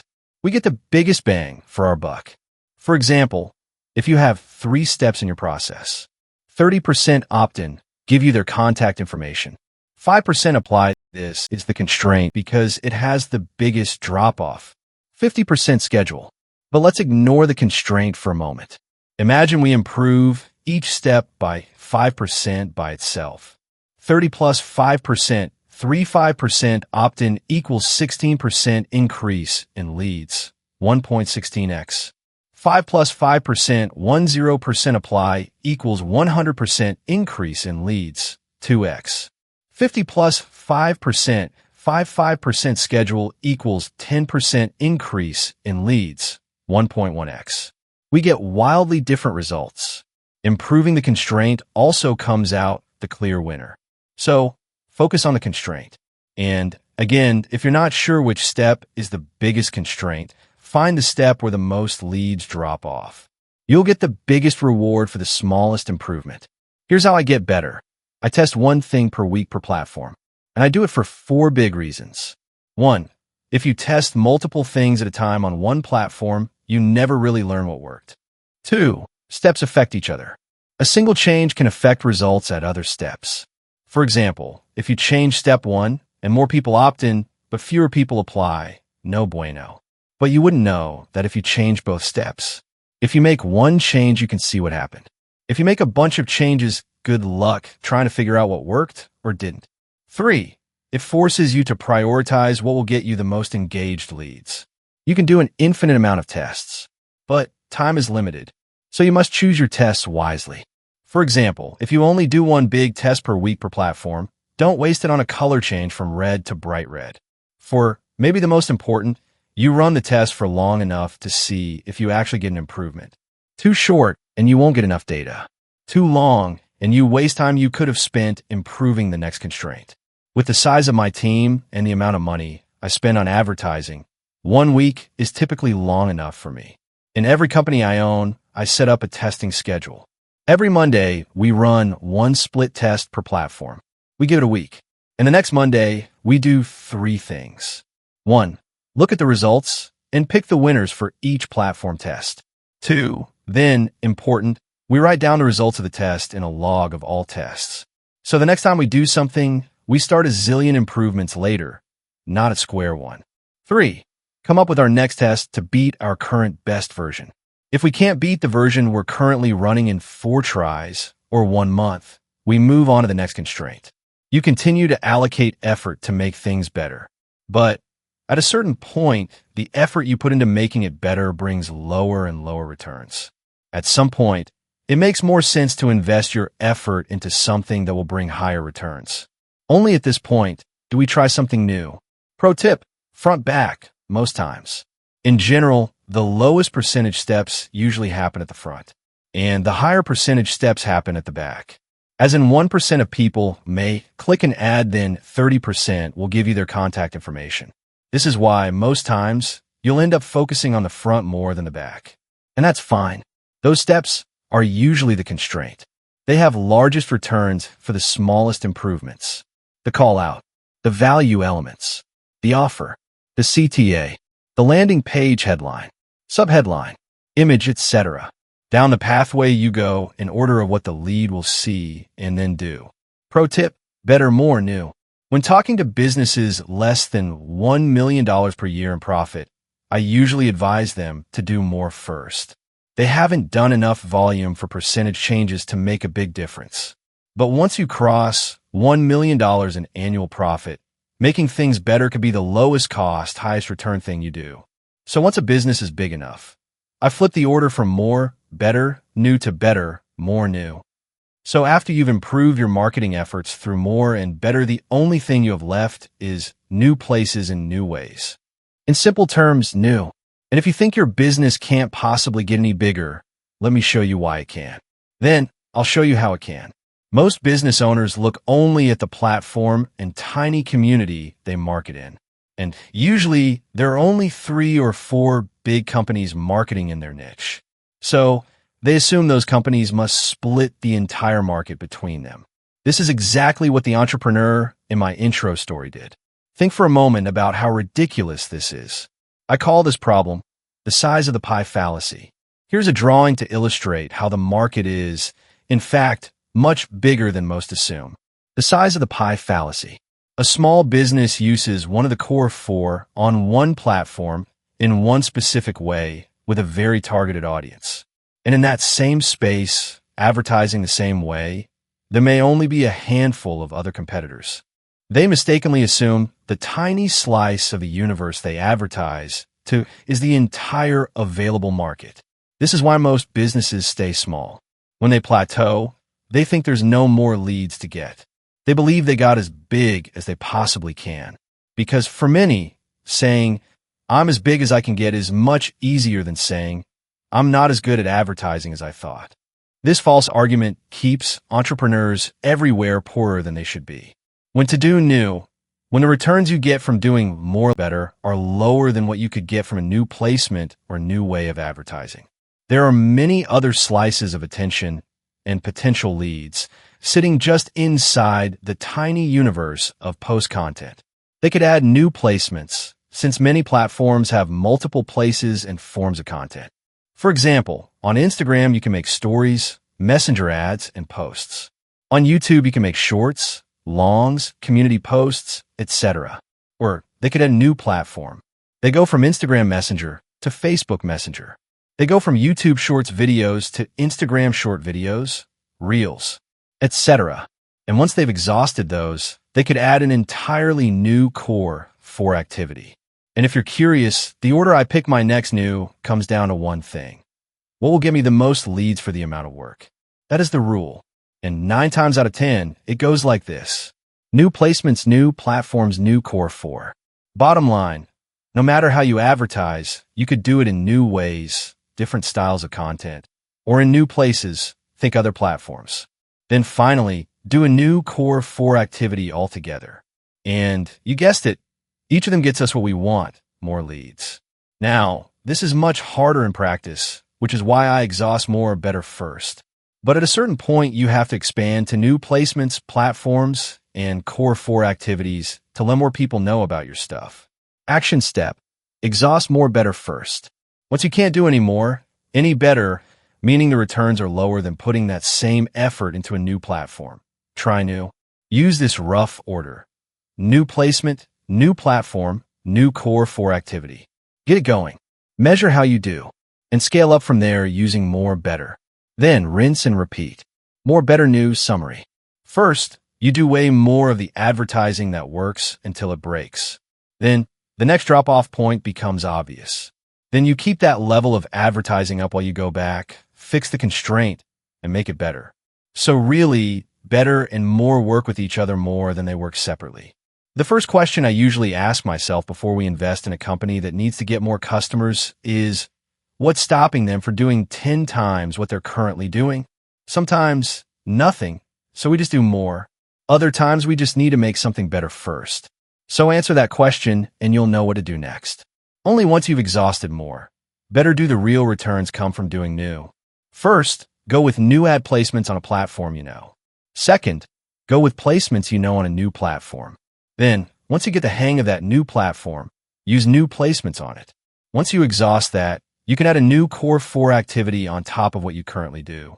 That gives you my simple, real-world way. I put the core 4 on steroids to get even more leads. Conclusion. Advertising is the process of making known. It's what we do to let strangers know about the stuff we sell. Now, we solve the stuff problem with your lead magnet or offer. But to get them to turn into engaged leads, you have to tell them about it. So we spent this section going over the only 4 ways a single person can advertise. Let other people know about their stuff. And to do it, you trade either time, money, or both. And when you do it, you can advertise to people who know you, warm, or you can advertise to strangers, cold.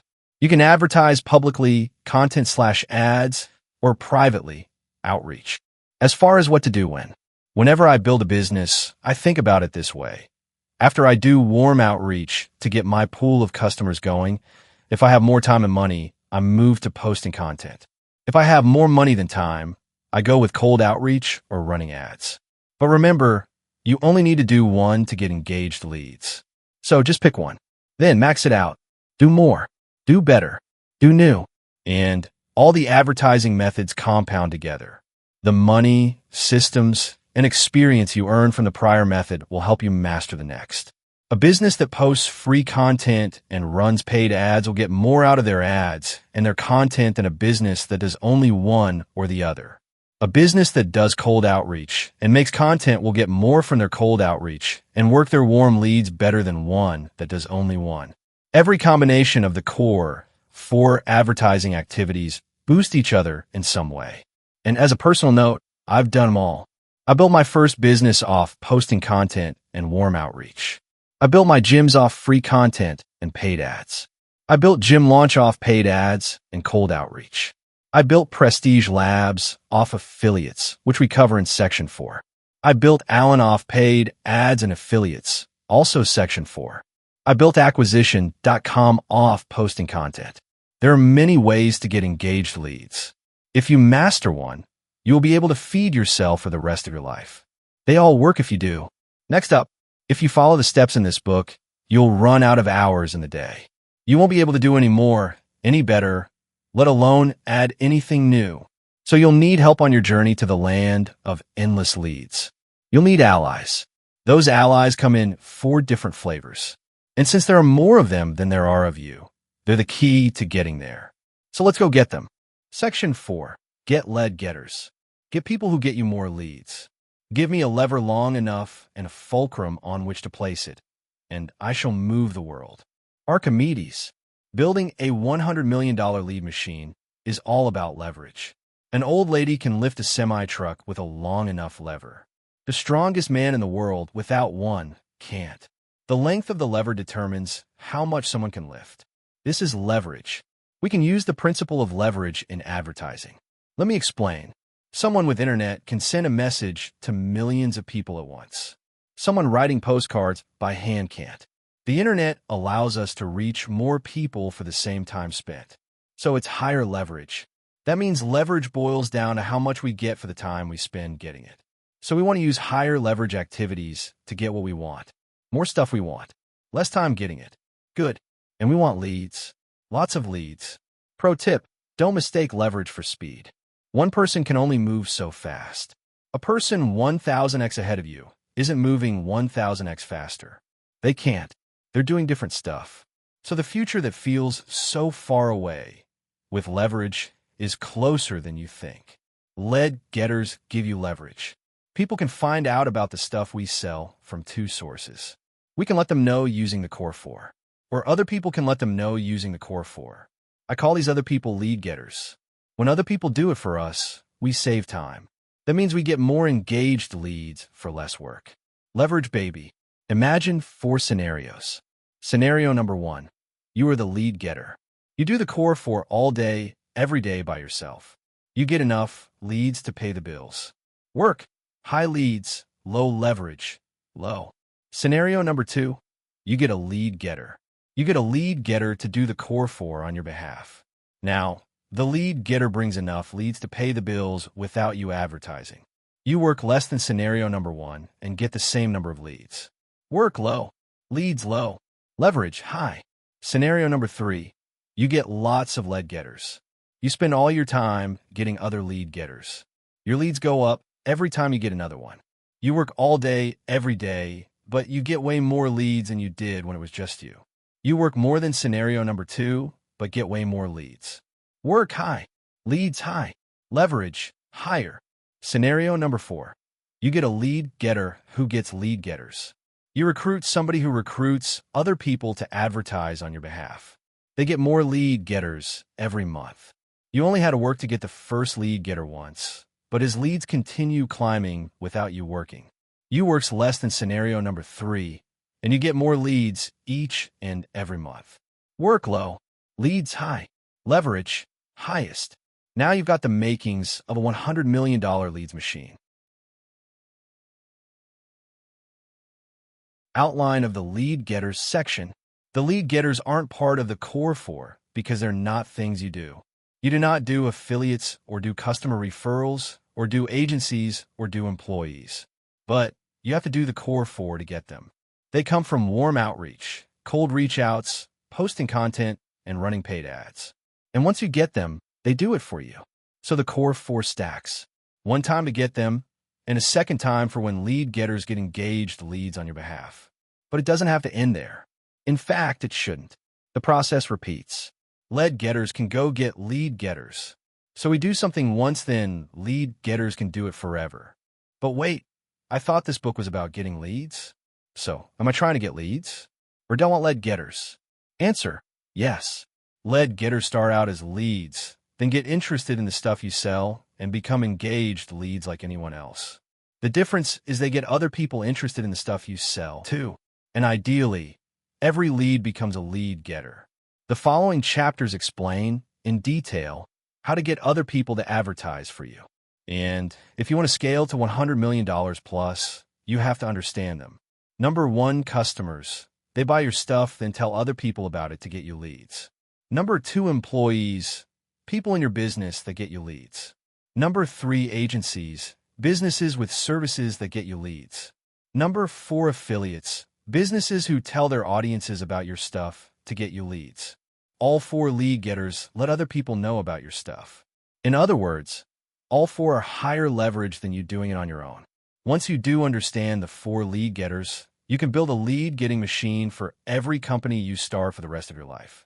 I'll break down how I use all 4 lead getters, how each is different, how to work with them, when to use them, best practices, and how to measure your progress along the way.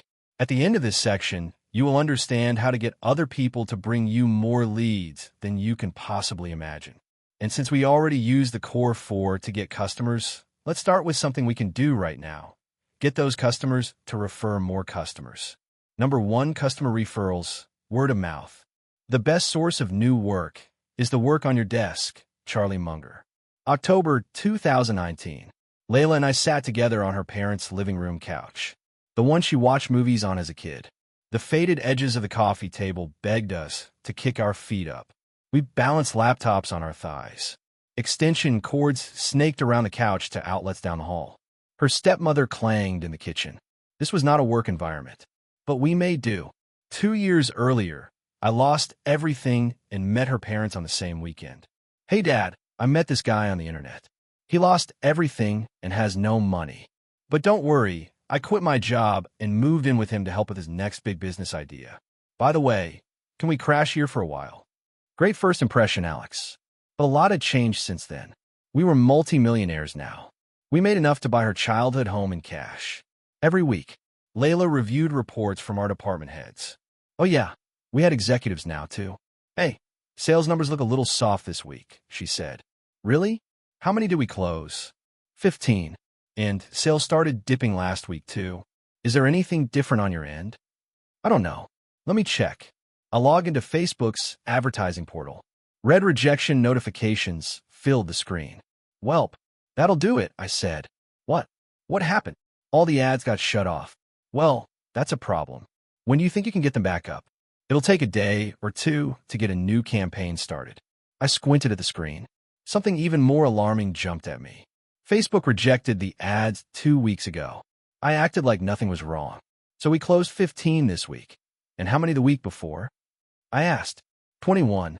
Well, I've got good news and I've got bad news. Ugh. The bad news is the ads got shut off 2 weeks ago, so that explains the dip. The good news is our product is so good that we're still doing $500,000 a week from word of mouth alone. You ignored the ads for 2 weeks. She had "oh no, you didn't" written all over her face. I shrugged with a sheepish grin. You still love me, right? We busted out laughing at the absurdity of all. Those 2 years were insane. The amount of money we were making didn't make sense. We didn't comprehend how much until years later. We were just grateful to be doing this together, flaws and all. And this accidental stretch, without running paid ads, made something very clear. Our customers were telling their friends. A few months later, I stood on stage and looked out over the 700-plus gym owner audience. Everyone paid $42,000 to be there. All wore black gym lord t-shirts and stick-on mustaches. It was nuts. I was mid-presentation, explaining how excellent service generates leads through word of mouth. All the while, I obsessed over whether the money we made during 2 weeks without running paid ads was a fluke. Feeling confident, I paused the presentation. Time to find out. All right, just to show you how important this is, who here learned about gym launch from another gym owner? Raise your hand. As soon as the words left my lips, I felt instant regret. What if no one raises their hand? What if our growth was all forced? I'm such an idiot. I looked around the room with my arm raised like a monkey. The room stood still. Oh no. Then a few gym owners raised their hands. That doesn't look great, but it could be worse. Then more. Thank God. Then more. Then a wave of hands. Holy cow. People looked to their sides and behind them. It was almost the entire room. I let the moment sink in for all of us. I'll never forget it. I knew we had good word of mouth, but not this good. That, I said, is the power of word of mouth. I know you weren't there when Layla and I realized we were making $500,000 plus per week from word of mouth. I know you weren't there to see $30 million in customers. Say someone referred them. The first time I realized the power of referrals, it was by accident. Seeing how much it made me, I studied what had gone right. I wanted to make sure I could recreate it on purpose. For me to transfer that ability to you, I have to transfer the beliefs that created it. And these experiences formed those beliefs. This is why I share them. People copied our offers, ads, and lead magnets. They copied our landing pages, emails, and sales scripts. They copied everything they could, but they did it with little success. They think it's about advertising, and it is. But the best advertising is a happy customer. An amazing product turns every customer into a lead getter. The world loses trust by the second. Every day, more customers do their research. They arm themselves with information to make purchasing decisions. As well they should. So to play at higher levels, we need our product to not only deliver, but delight. Customers must get so much value, it compels them to tell other people about us. The good news is, once you know how, it's easier than you think. In this chapter, I explain how to get the lowest cost, highest profit, and best quality leads out there. Referrals. How referrals work. A referral happens when somebody, a referrer, sends an engaged lead to your business. Anyone can refer, but the best referrals come from your customers. So this chapter focuses on getting more referrals from your customers. How referrals grow your business. Referrals are important because they grow your business in 2 ways. They're worth more, higher LTGP. Referrals buy more expensive stuff and buy more times. They also tend to pay in cash up front. Lovely. They cost less, lower CAC. If one customer sends you another customer because they like your stuff, that new customer costs you nothing. And free customers are cheaper than customers that cost money. So free customers equals good. But what does this stuff really mean? Check this out. Imagine you had an LTGP to CAC ratio of 4-to-1. That means it costs 25% of your lifetime gross profit of one customer to get another. Not bad. But now imagine if every customer brought you 2 more customers. You'd now have an LTGP to CAC ratio of 12-to-1. You'd use just over 8.3% of your lifetime gross profit to get a new customer. So you get 3 customers for the price of 1. Now we're talking. Hooray! What a deal. On top of that, referrals are exponential. Let me explain. The number of engaged leads you get from the core 4 depends on how much you do them. The inputs to outputs have pretty linear relationships. If you do 100 reach outs, you get engaged leads. If you double it, your leads roughly double. If you spend $100 on ads, you get engaged leads. If you double it, your leads roughly double.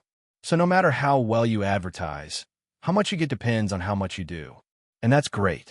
But with word of mouth, we could do even better. With word of mouth, 1 customer brings 2. 2 bring 4. 4 bring 8. And so forth. It's not linear, it's exponential. Nothing scales like word of mouth. Want to know why so few people scale by word of mouth? They lose customers faster than they get them. Look at the referral growth equation to see it in action. Referrals in minus churn customers out. If referrals are greater than churn, You grow without any other advertising, yay. If referrals are equal to churn, you need other advertising to grow your business. Meh. If referrals are less than churn, you got to advertise to break even, boom, most folks. This gets nutty when you look at percentages. If the percentage of referrals every month is bigger than the percentage of customers who leave, your business compounds every month. You'd have to spend that much more money on ads, do that many more reach outs, or post that much more content just to maintain that growth. You eventually hit a wall. But with referrals, you can maintain growth no matter how big you get. This is how companies like PayPal and Dropbox exploded into multi-billion-dollar businesses. I'll break down their exact strategies later in the chapter. On the other hand, small businesses barely scrape by because they have about the same customers exiting as they do entering. A hamster wheel of death. Here's why. 2 reasons most businesses don't get referrals. Most businesses don't get referrals for 2 reasons. First, their product isn't as good as they think it is. Second, they don't ask for them. Problem number 1. The product isn't good enough. Everyone loves our stuff. We just need to get the word out.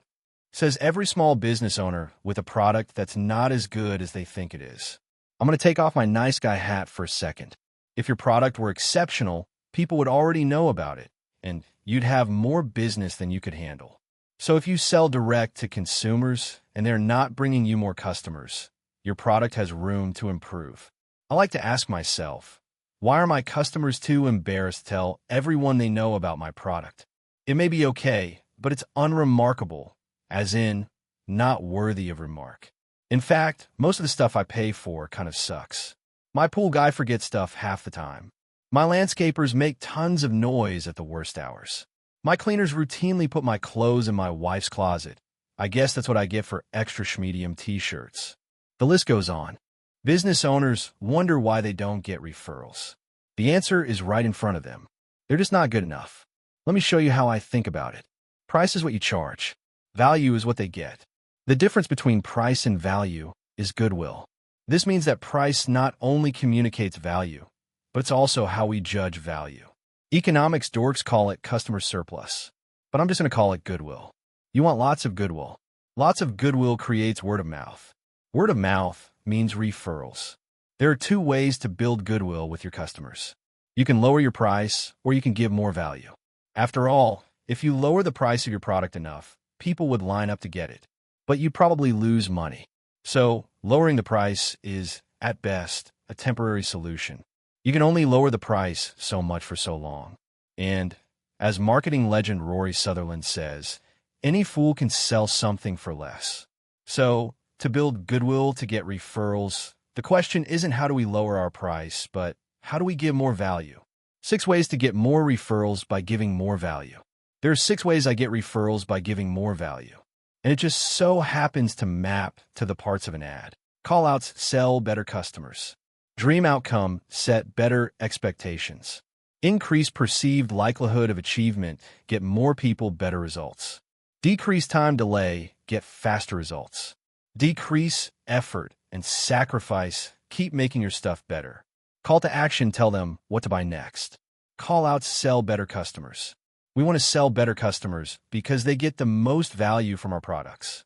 Customers that get the most value have the most goodwill. And the customers that have the most goodwill are most likely to refer. Yes, it's that simple. Let me give you a real-life example. We have a portfolio company that did public relations for generic small businesses. They had a lot of sales, but they had a lot of churn. So they plateaued. They didn't grow for years. To see what we could do, we looked at their lowest churning customers to see if they had anything in common. They did. They were all in a specific niche and looking to raise funding from investors. So the solution looked obvious. Get more of them. But the founder had a big worry. These customers were only 15% of his business. If he changed his targeting, and it failed, he would lose 85% of his business. But the business wasn't growing anyway. A tough situation for any entrepreneur. But after reviewing the data many times, he agreed to change the advertising callouts to match this narrower, perfect fit customer. The results: the company broke through its plateau. They grew for the first time in years, and now on track to adding millions per month. Plus, their cost of advertising, a huge expense for their stagnating business, went down. They got even cheaper leads since they could be more specific with their messaging. But not only that, the cheaper leads got even more value from the product because it was meant for them. And those customers, because they had more goodwill toward the business, started referring like clockwork. Action step: increase the quality of the prospect, and you'll increase the quality of the product. Figure out what your most successful customers have in common. Use those similarities to target a new audience that has the greatest chance of getting the most value. Then, sell only people who meet those new criteria. Set yourself up to build more goodwill. More goodwill means more referrals. Dream outcome: set better expectations. The fastest, easiest, and cheapest way to make your product remarkable. Make it better than they expect. And that's easier than you might think because you set the expectations. Pro tip: dating advice. On first dates, I like to set the bar as low as possible by admitting all my flaws. After telling my now wife all my flaws, I joked, "I can only go up from here." Have you ever had a stranger tell you a new movie was awesome? Then you go see it and think, that wasn't as good as I expected. On the flip side, have you ever had someone tell you a movie was terrible? Then you ended up seeing it anyways and thought, that wasn't as bad as I expected. Our expectations of an experience can dramatically affect the experience itself. We can increase goodwill by lowering expectations. It gives us room to overdeliver. In the beginning, I promised everything in the kitchen sink to get people to buy. Fulfilling on that turned into a nightmare. So I began inching down my promises while maintaining quality. It gave me more room to overdeliver, and I netted a major benefit: referrals. Customer expectations are fickle. That's why we set the expectations for them. And if we set those expectations, then we can exceed them. Action step: slowly lower the promises you make when making offers. Keep lowering them until your close rate's lower. At that point, stop. This maximizes how many customers you get and the goodwill you build with them.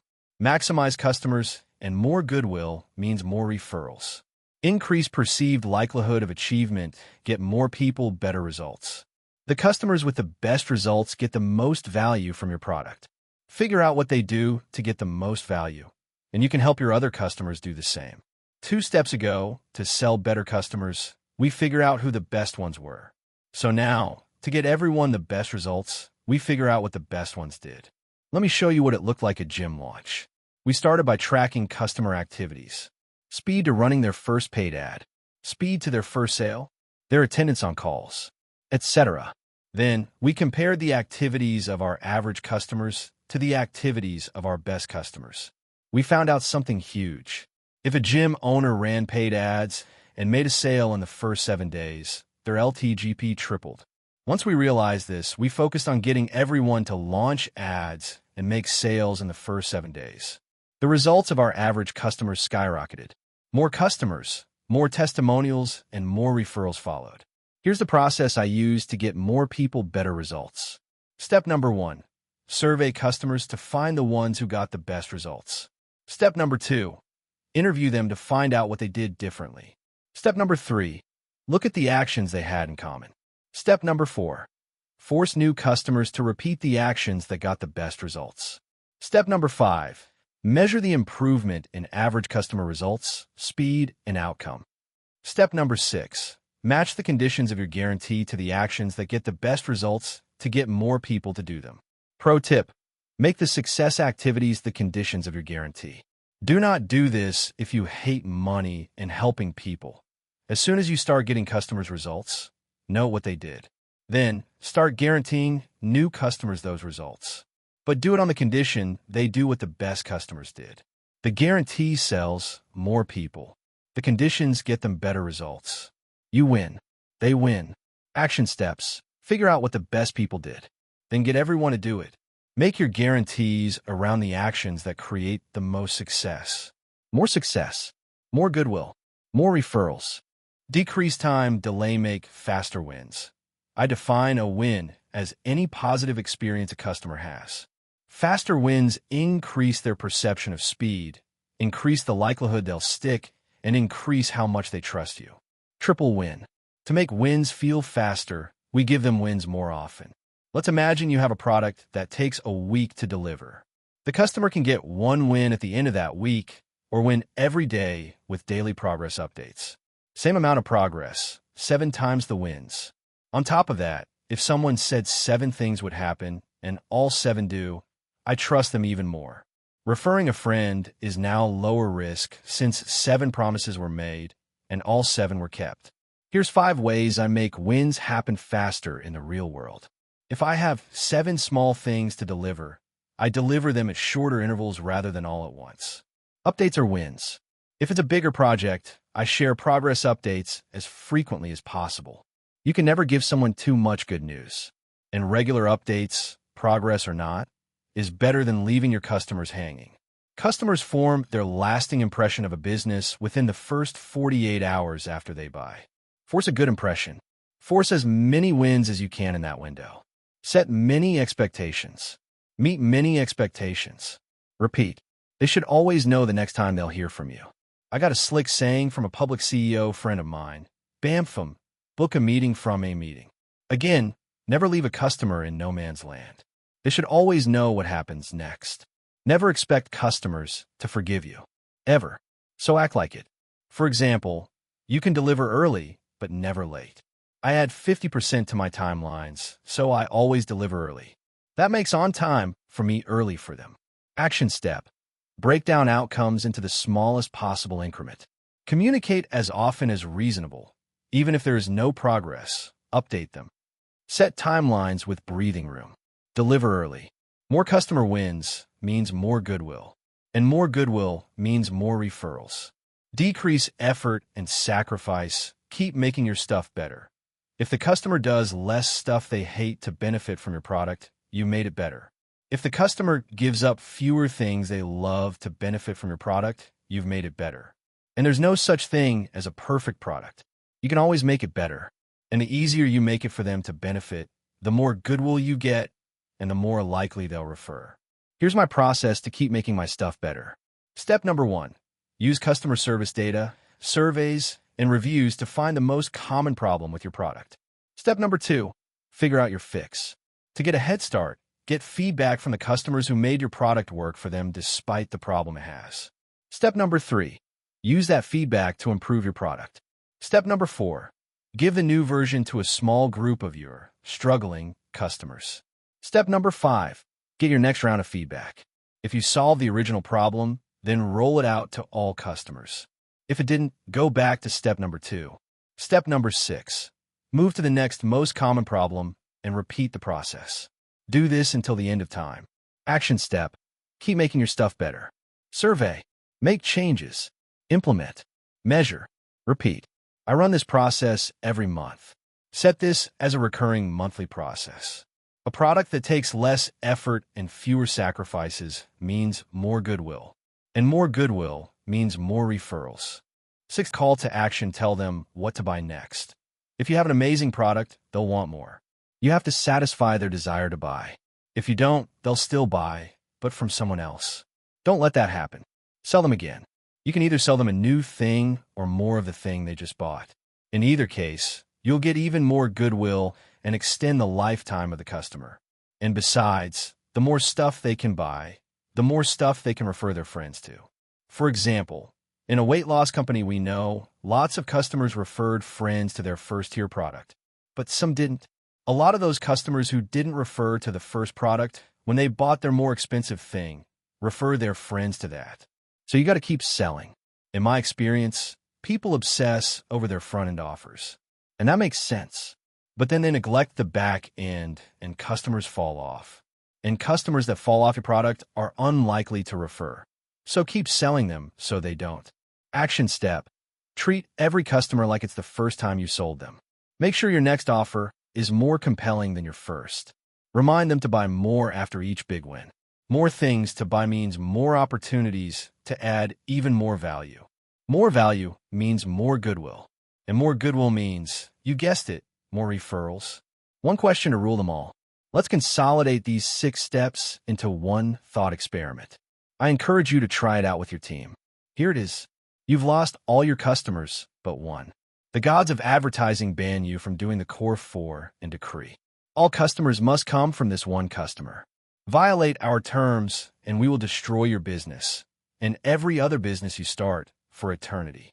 Tough break. But the question remains, how would you treat this customer? What would you do to make their experience so valuable they would send all their friends? What kind of results would they need to get? What would their onboarding be? What type of customer would you pick? Think about it. Write it out. Your business depends on it. Then do it, smiley face. Start acting like the advertising gods will revoke your core 4 privileges at any moment. Soon you'll see you have no choice but to start adding more value to get more customer referrals. Now that we covered that, do you want to know how you can get even more referrals? Ask for them. Referrals. Ask for them. Do you know why businesses have so few referrals compared to what they could have? They never ask for them. Your customers, like any audience, can only know what to do if you tell them. Now, I've tried a lot of referral strategies. Most failed, and I struggled until I had this epiphany. Asking for referrals only works when you treat it like an offer. The referrals come when you show the value the customer gets when they refer their friends. Let me give you 2 quick case studies to show the power of asking for referrals. Case study number 1. Dropbox gave free storage to customers and free storage to the friends they referred. The referral program went viral, and they 39x their business in 15 months. Case study number 2. PayPal gave $10 in credit to customers and $10 to the friends they referred. Within 2 years, the program helped them reach 1 million users, and 6 years later, they hit 100 million users. They still use it today. So how do we harness the same viral growth in our own small businesses? We do what they did. We ask for it. 7 ways to ask for referrals. There are 3 components to a referral program: how you give the incentive, what you incentivize with, and how you ask. Rather than give you 100 variations that may or may not work, here are the 7 combos that worked best for me. 1. One-sided referral benefit. I'd rather pay customers than a platform any day of the week. Pay your average cost to acquire a customer, CAC, to the refer or the friend. Make them aware of the incentive. X. Imagine it costs $200 to get a new customer. Ask the current customer to make an actual 3-way introduction to a friend via call, SMS, or email, not just a name and number. Also, ask them to do it right when they buy, don't wait. Then, write them a check for $200 when their friend signs up, or give their friend $200 off. X. This works great for spouses because they both basically get the benefit. Always ask for the spouse and give a household discount. 2. Two-sided referral benefits. This is what Dropbox and PayPal used. We pay our CAC to both parties. Half goes to the referrer in credit or cash, and half goes to the friend in credit. This way, they both benefit. X. We sell $500 programs. Our cost to get a customer is $200. For every friend someone refers, we give them $100 cash and give their friend $100 off signing up. Good for up to 3 friends. This worked really well for my local businesses. Pro tip: run your paid ads for free. In our service businesses, we routinely get an additional 25 to 30% of sign-ups as referrals if we asked for a referral right when they signed up. So if we signed up 100 clients for a promotion, we would usually get another 25 to 30 clients from referrals. And since we always operate above 3-to-1 LTGP to CAC, the cash from referrals often cover the cost of the ads and some. Bingo bango. 3. Ask for a referral right when they buy.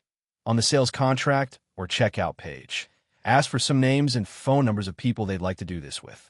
Show them how they will get better results when they do it with a friend. X. I had a new salesman come into one of my portfolio companies and shatter all the sales records for an upcoming event. We didn't know what was going on, so I hopped on the phone with him. How are you selling more tickets than everyone else?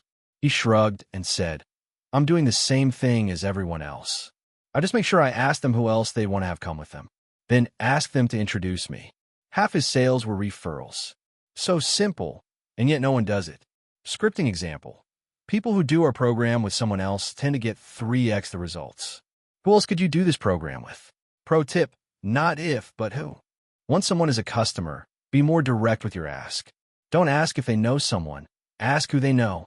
4. Add referrals as a negotiation chip. On top of that, You can ask for referrals as a way to negotiate a lower price. In other words, if someone wants to pay $400 and your price is $500, you can give them the discount in exchange for an introduction to 3 friends. You can ethically charge a different price for the same thing because you changed the terms of the sale. I can't do anything less than $500 down, but if you make a 3-way text introduction to a few of your friends right now, I'd be happy to cut that initiation fee. And to address the question you didn't ask, if a full-price customer finds out you gave someone else a discount, which I've had happen, here's all you say: yeah, Stacy got $100 off because she referred 3 friends. I'm happy to give you $100 if you refer me 3 friends. Who do you have in mind? They either back off or they give you 3 friends. Win-win. 5. Referral events, where people get points, credits, dollars, or even just bragging rights for bringing friends within an explicit time period. Referral events typically last from 1 to 4 weeks. Whenever you run one of these events, sell everyone on the benefits of working with others. Use some stats, internal or external, to show high success rates and the selfish benefit to bringing friends. I use names like Bring a Friend Promotion, Spouse Challenge Promotion, Accountability Buddy Promotion, Coach Challenge, promotion where you create teams with your employees and customers. This works well in coaching-style businesses. 6. Ongoing referral programs. Instead of running a limited duration referral promotion, you talk about the benefits of doing things with others all the time. Think in your free content, outreach, paid ads, etc. After a buddy did this, he saw a 33% boost in total signups. For context, he had 1 million customers buy tickets to his virtual event, and 250,000 of them were referred. This stuff works. 7. Unlockable referral bonuses. Create bonuses for people who 1. Refer, and 2. Leave a testimonial. A few examples. Unlock VIP bonuses, courses, tokens, status, training, merchandise, service levels, premium support, additional hours of service, etc. Unlockable referral bonuses work well if you don't like paying out cash. The bonuses can also be for both parties if you like, since they cost you less than cash. Visit the lead magnet section for some extra inspiration. As always, the more insane you make the offer, the more people will refer.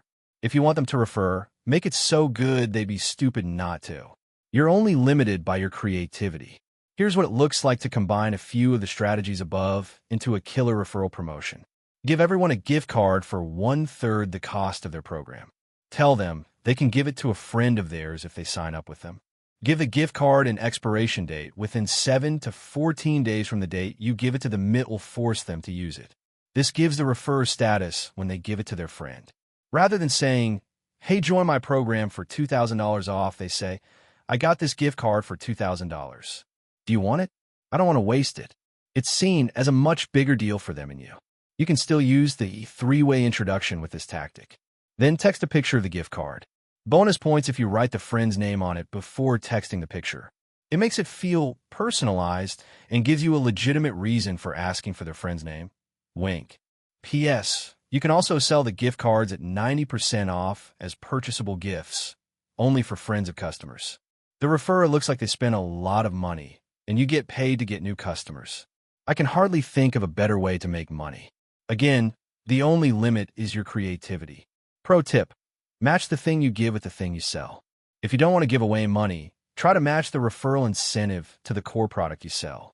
For example, if you have a t-shirt manufacturing company, giving away free t-shirts makes a lot of sense, because your incentive will attract people who actually want t-shirts, and they're more likely to become paying customers. Hint: that's why the gift card works so well. On the other hand, if you give away an amazing limited edition t-shirt for your IT services business, it may or may not attract people who want IT services. So, try to match the thing you give with the thing you sell. Conclusion: referrals aren't an advertising method you can do. It's not one trick or hack, although we learned some of those. It's a way of doing business, and it starts with you. After all, referring is always a risk for the customer. They risk their goodwill with their friend in the hopes of getting more by showing them something cool, your stuff. So customers only refer when they think it's very likely their friend will have a good experience. In other words, when the benefits to them personally outweigh the risk of hurting the relationship with their friend. So we add benefits for them and their friends with incentives, and we lower the risk by building goodwill, showing we deliver on our promises. And we do that by using the 6 ways to give your customers more value. Now, don't get me wrong, building goodwill does a fantastic job of getting referrals on its own. But if we're smart, which we are, we capitalize on that goodwill so we can get even more referrals by using the 7 ways to ask for them. Phew. So give more than you get, and you'll never go hungry again. This is how we treat our customers. Do this, and you can monetize goodwill forever. To keep this in perspective, I always remind myself, I am compensated tomorrow for the value I provide today. Action items. Figure out your referral percentages and churn percentages to set a baseline. Implement the 6 giving value steps to build goodwill. Then capitalize on that goodwill using 1 or more of the 7 ways to ask for referrals. Next up, so now we have to figure out how to scale a team. It looks like we'll have to call out potential teammates, show them the value of joining the team, then ask them to join. Wait, that sounds familiar. But seriously, if you really want a $100 million leads machine, buckle up. The most valuable chapter in the book is coming up next, employees. For real, this isn't a boring chapter, and you're going to need them if you want to make the big money. Number 2, employees. If you want to go fast, go alone. If you want to go far, go together. African proverb. June 2021. The new sales director piped up. I know we came in under our goal again, but I don't think we need to change anything. We'll hit it this quarter. Eyes darted around the room and looked in every direction but mine. The silence was long enough for the executive assistant to mark the topic covered and move on. No wonder we missed our cold outreach goal for the 2nd quarter in a row. Nobody challenged the failure. What? So now we think the 3rd time's a charm. Wait, I said. Now everyone looked in my direction. I'd like to know why we didn't hit this 2 quarters in a row. I know we can sell, so if we want to make more sales with cold outreach, then we do more cold outreach. What's the issue? We lose a rep every 4 weeks, the sales director said. Okay, why is our churn so high? I was wondering the same thing, but HR says we're actually below industry average churn for this position. He continued, but by the time we hire and onboard one, another churns out. I saw the HR director nodding in agreement. Getting warmer. Okay, so the issue is hiring. I said, so what's the hiring situation look like? We hire 1 out of every 4 candidates HR pushes to us. So if they churn out as fast as we hire them, and you only hire 1 out of every 4, that means you only get like 1 candidate a week? Yeah, about that, almost there. Gotcha. Now I looked at the HR director. What's the screening situation look like? We get 1 qualified candidate per 10 screening interviews, give or take. She said, so if it takes 40 interviews to get a single, low-skill, frontline worker? I guess so. Bingo. All right, we need to change things up. I said, we're bottlenecked at the one-on-one screening. Start interviewing in groups and look for crazies there. Push everyone else with a good work ethic and basic social skills over to sales.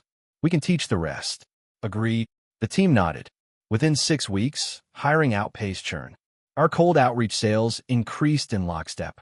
By the end of the quarter, cold outreach sales had doubled and made up more than half our total sales. The issue wasn't our cold outreach method, skills, or offer at all.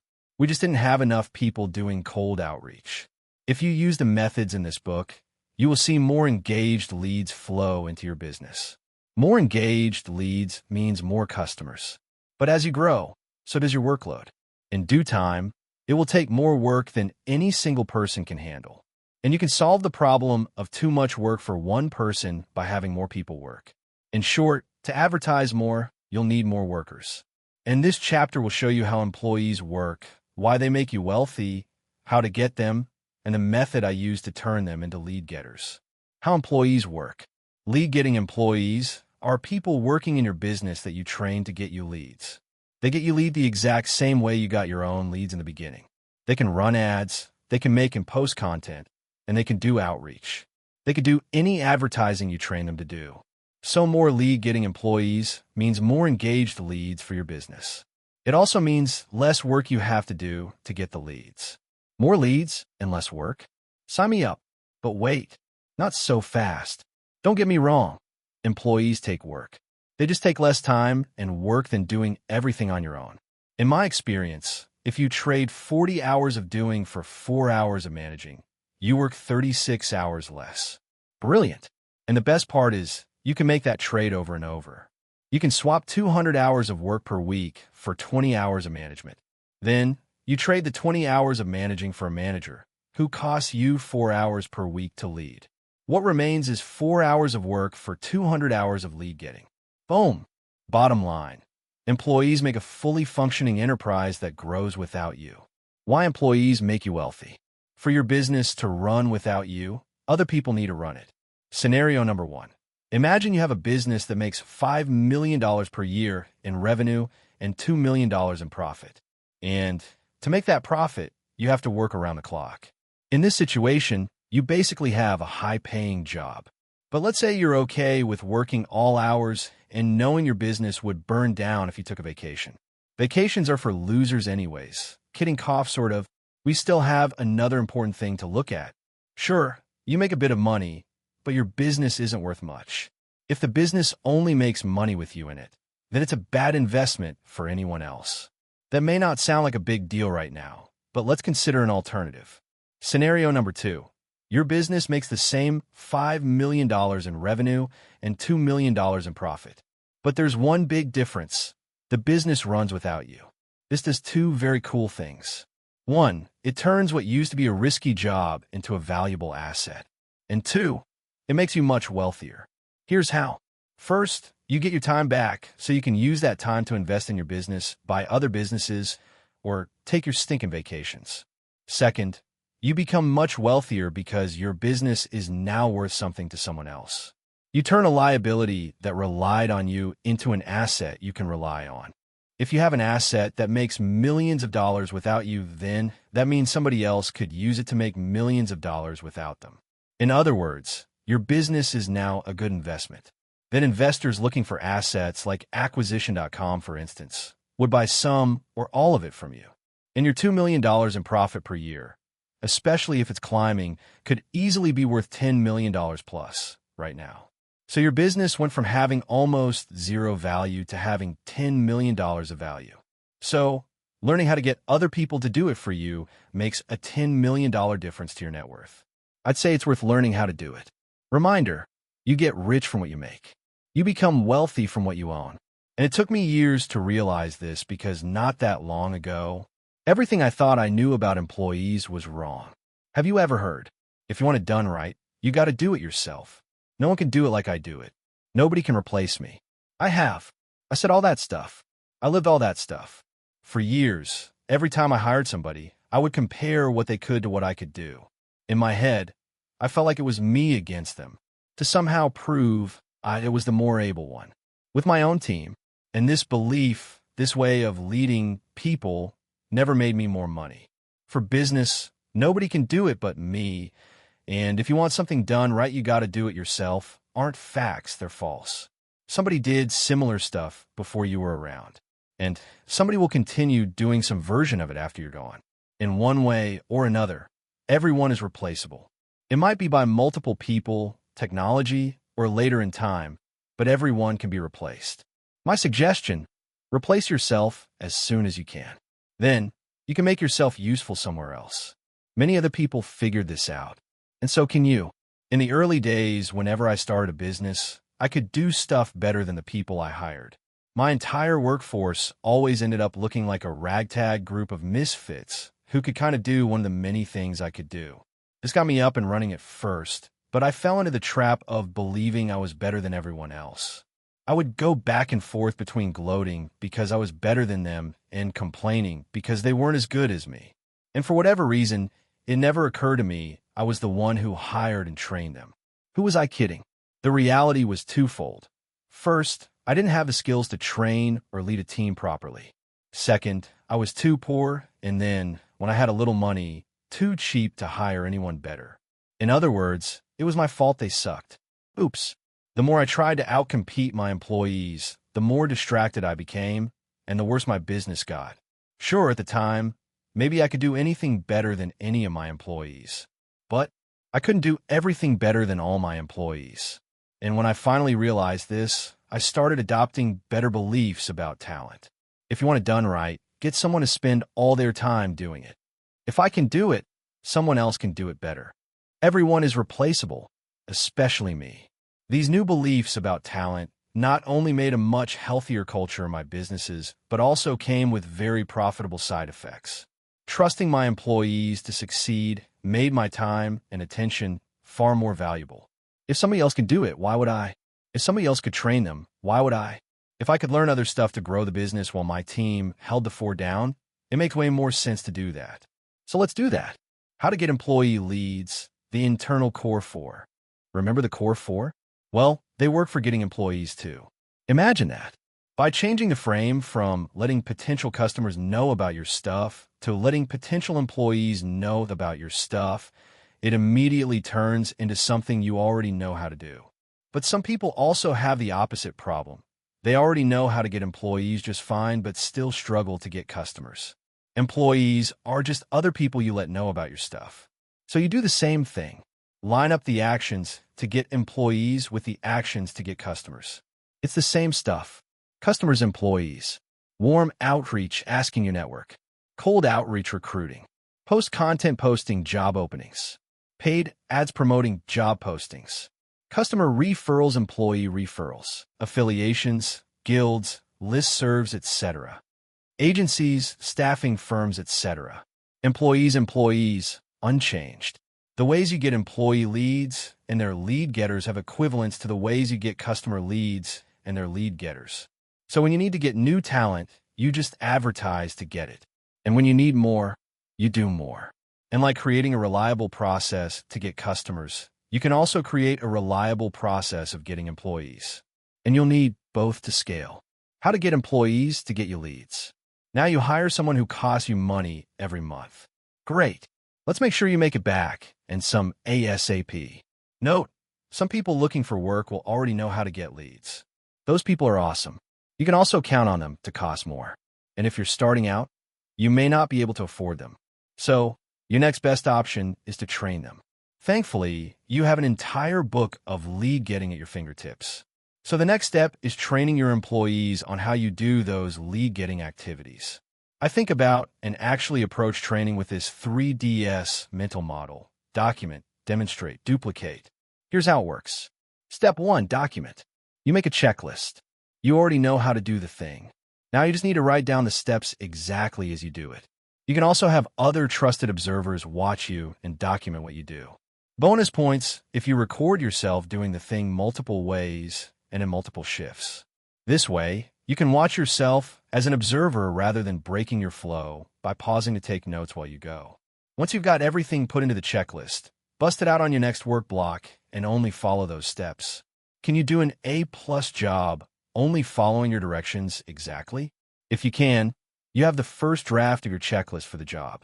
Step 2, demonstrate. You do it in front of them. Just like your parents taught you how to tie your shoes. You sit down and walk them through the checklist step by step. This may take a while, depending on how many steps it takes to complete the thing. If they stop you or slow you down to understand something, adjust your checklist for that. Now you have the second draft ready for them to try. Step 3, duplicate. They do it in front of you. Now it's their turn. They follow the same checklist you followed. Except this time, they're the one doing and you're the one observing. We just want them to duplicate what we did. So if the checklist is right, the outcome will be the same. And if the checklist is off, you'll find out fast. Fix your checklist until it's right. Then have them follow it until they get it right. And once they nail it, you now have a bona fide lead getter on your payroll. Congratulations. Pro tip: give short windows for people to prove themselves. Most entry-level advertising jobs aren't complex. It takes grit more than skill.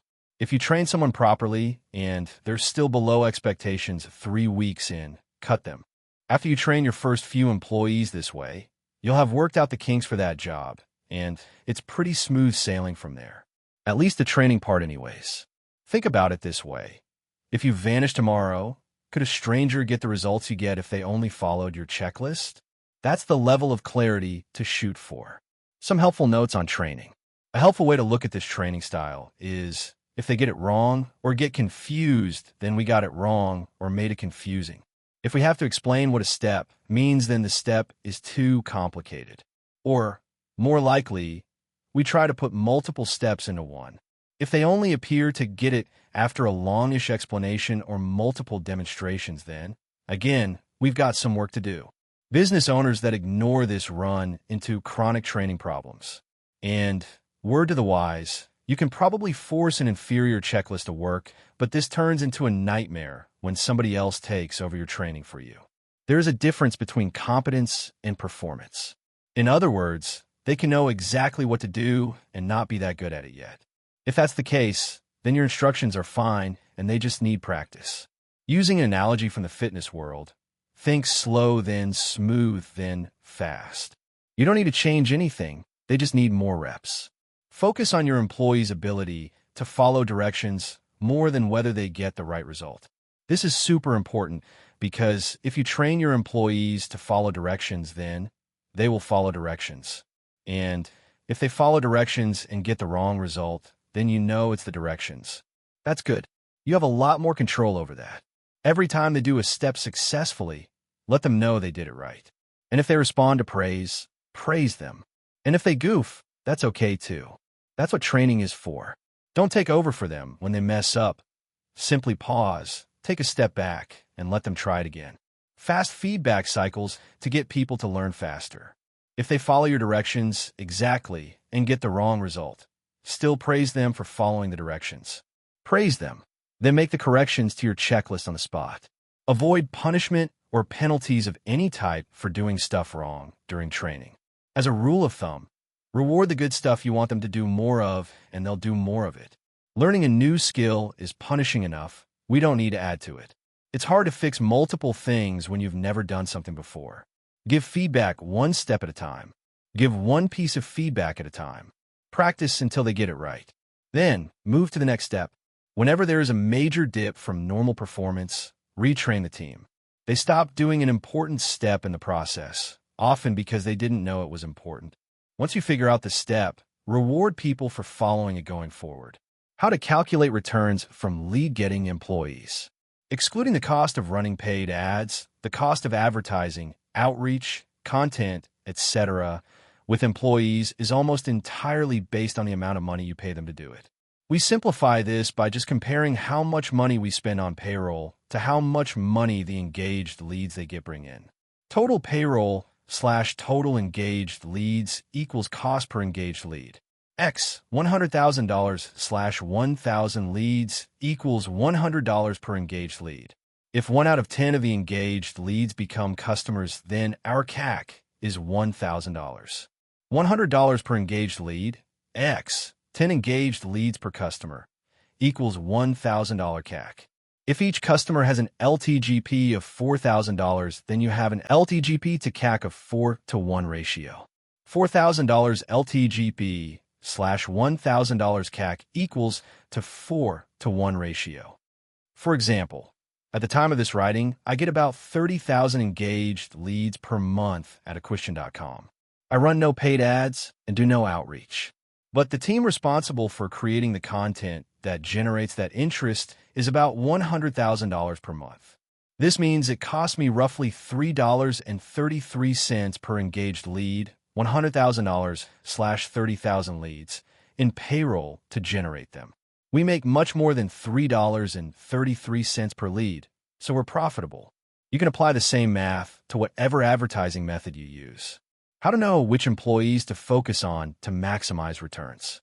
Like we learned in Run Paid Ads Part 2, if your cost to get a customer is within 3x industry average, then you're doing good enough. From there, you focus on bumping up your LTGP.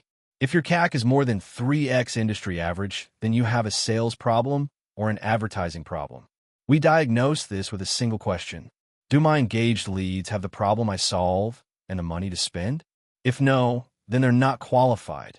That's an advertising problem. If yes, then they're qualified and they're buying, but you don't have enough of them. Advertising problem. They're qualified, but not buying. Sales problem. Don't fire your sales guy if you've got advertising problems. And equally, Don't fire your advertising employees if you got a sales problem. That little question can help you identify which employees to focus on. But fundamentally, you just need to figure out all your costs of getting a customer put together. And as long as they're at least 1/3 of the profit you make over the lifetime, you're in good shape. Conclusion. The goal of this chapter was to shift your perspective. It's your job to advertise and sell the vision of your company. You advertise it publicly and privately to employees and customers alike. That's the job. And once you get good at it, you become unstoppable. I say this because I believe anyone can be taught to do ground-level jobs for any business, advertising or otherwise. So who you pick is not as important as how you train the ones you do. Like I've said throughout the book, and will say again here, it doesn't take a genius to advertise. I'd even say it hurts. We got plenty more iron wills than brainiacs anyways. Remember, this isn't about brains, it's about guts. And although some people might be born geniuses, nobody is born with an iron will. After all, we all come out crybabies. All this to say having guts is a skill. And that means anyone can have the guts if they learn how. So if you have an iron will, and as an entrepreneur you probably do, it won't take long for you to figure out that you got it from your life experiences. You can pass those experiences on as lessons to anyone who cares enough to listen. Then they can stand on your shoulders and have a better chance at succeeding in life. And you can't really know anything anyway until you train them well and give them a fighting chance to succeed out in the field. Plus, for low-level jobs, you'll never have a shortage of labor. Get picky when you have to make massive investments in hyper-specific multiple six-figure C-suite employees, aka fancy employees. I find at this current stage, it's actually a better use of time to hire and train anyone willing. Then, when you find winners, and with this method you will, treat them well, don't burn them out, and give them what they deserve. In a land of overflowing leads, you'll need allies. Employees are among the most powerful of these allies. We talked about how they make you wealthy, how they work, how getting them works, how to get them getting you leads, how to keep them getting you leads, and how to know you're doing a good job. And once you've built a system for getting people who get you leads, doing the core for on your behalf, you just need to do more. Author note, a word on fancy employees. I explicitly left out recruiting director level and up employees because you can easily qualify for acquisition.com without them. And once you do become a portfolio company, we do it for you. The next lead getter. The next stop on our advertising journey leads us to agencies. Yes, you can pay people to shortcut your path. I have paid zillions of dollars to agencies, and I believe I've finally cracked the code on how to create a win for all parties. For us, so we're not dependent on them forever. For them, so they can make more profit and provide more value to their customers. They've been key to many breakthroughs I've had, so you won't want to skip this next one. Number 3, agencies. Everything is for sale. Summer 2016. I wasn't a tech guy. I was a fitness guy who had learned a few marketing and sales tricks building my gyms. But now I had 5 and was launching my 6th. It was time to level up. Facebook had just released some new features, retargeting, interest groups, pixels, etc. And I didn't understand any of it. I bought a few courses, but ended up more confused than when I started. I asked a few friends if they knew anyone who could help. I got 2 referrals. Both were agencies. I was scared. I had never used one before. I had only ever heard horror stories about advertising agencies, mostly that they cost a ton and never work. But then I realized that even if they did work, I'd need them forever. They'd have my business by the balls. It turns out my expectations weren't far off. They offered to run my ads all right for an arm and a leg. Money I couldn't justify spending with my low margins. But then again, my advertising costs were killing me. And at this rate, in a few months, I wouldn't be able to keep my doors open. Stressful. I refused the first agency because I couldn't afford it at the time. The second call started going the same way. I began to panic. How am I going to fix this? In what felt like a last-ditch effort to stay in business, I asked the second agency owner for what I really wanted. Can you just show me in a few hours how you would run ads on my account? No, he fired back. My time's not for sale. Worried but still hopeful. What sort of arrangement could we come to? He thought for a moment. Then his eyebrow shot up and a smirk appeared. Fine, $750 an hour. Gulp. His intimidation tactic worked. But at least I knew his time was for sale, so I wanted to find out more. And for $750 per hour, you will sit down with me and show me how you would run my ads. Yes. And I be the one doing everything? Like you'll walk me through what to do and look over my shoulder as I do it. Then you'll explain why you do it that way. Yeah. And you're confident you can make my ads more profitable? And show me the more advanced stuff too, right? Yeah. I mean, if you want to pay me $750 an hour, we can do whatever you want. It's your money, he said, half laughing. It sounded more like it's your funeral. I paused. All right, I'll do it. We'll meet 1 hour a week. You give me homework, and I'll study between calls. Fair enough. Works for me. But you got to pay for the first 4 hours up front. So that's what I did. I placed a $3,000 bet on this guy's word that he knew what he was doing. Yikes. But every week thereafter, I showed up. And like a good student, I came with notes and questions ready. I also recorded and rewatched every call because I didn't want to miss anything. The first 2 calls, he took the wheel and I watched. Calls 3 and 4, he put me in the driver's seat. By calls 5 and 6, it clicked. I got how he made decisions and what data he tracked. At 7 and 8, I realized I didn't need his help anymore. I had learned how to run paid ads, at least on Facebook, like a pro. And if I had to make a guess, it was because I learned it from a pro. In this chapter, we explore a not-so-obvious but much better way to use agencies to get more leads. Let's get cranking. How agencies want you to think they work. Advertising agencies are lead-getting service businesses. You pay them to run paid ads, do outreach, or package and distribute content. For example, let's say you want to post free video content, but you know nothing about making video content or how to distribute it. You need to learn how to pick video topics, record videos, edit videos, make thumbnail images, and write headlines. Or you need to hire the people who do. Enter the agency. They say they've hired and trained people to do that stuff already. So they promise faster, better, and more cost-efficient results than you could get on your own.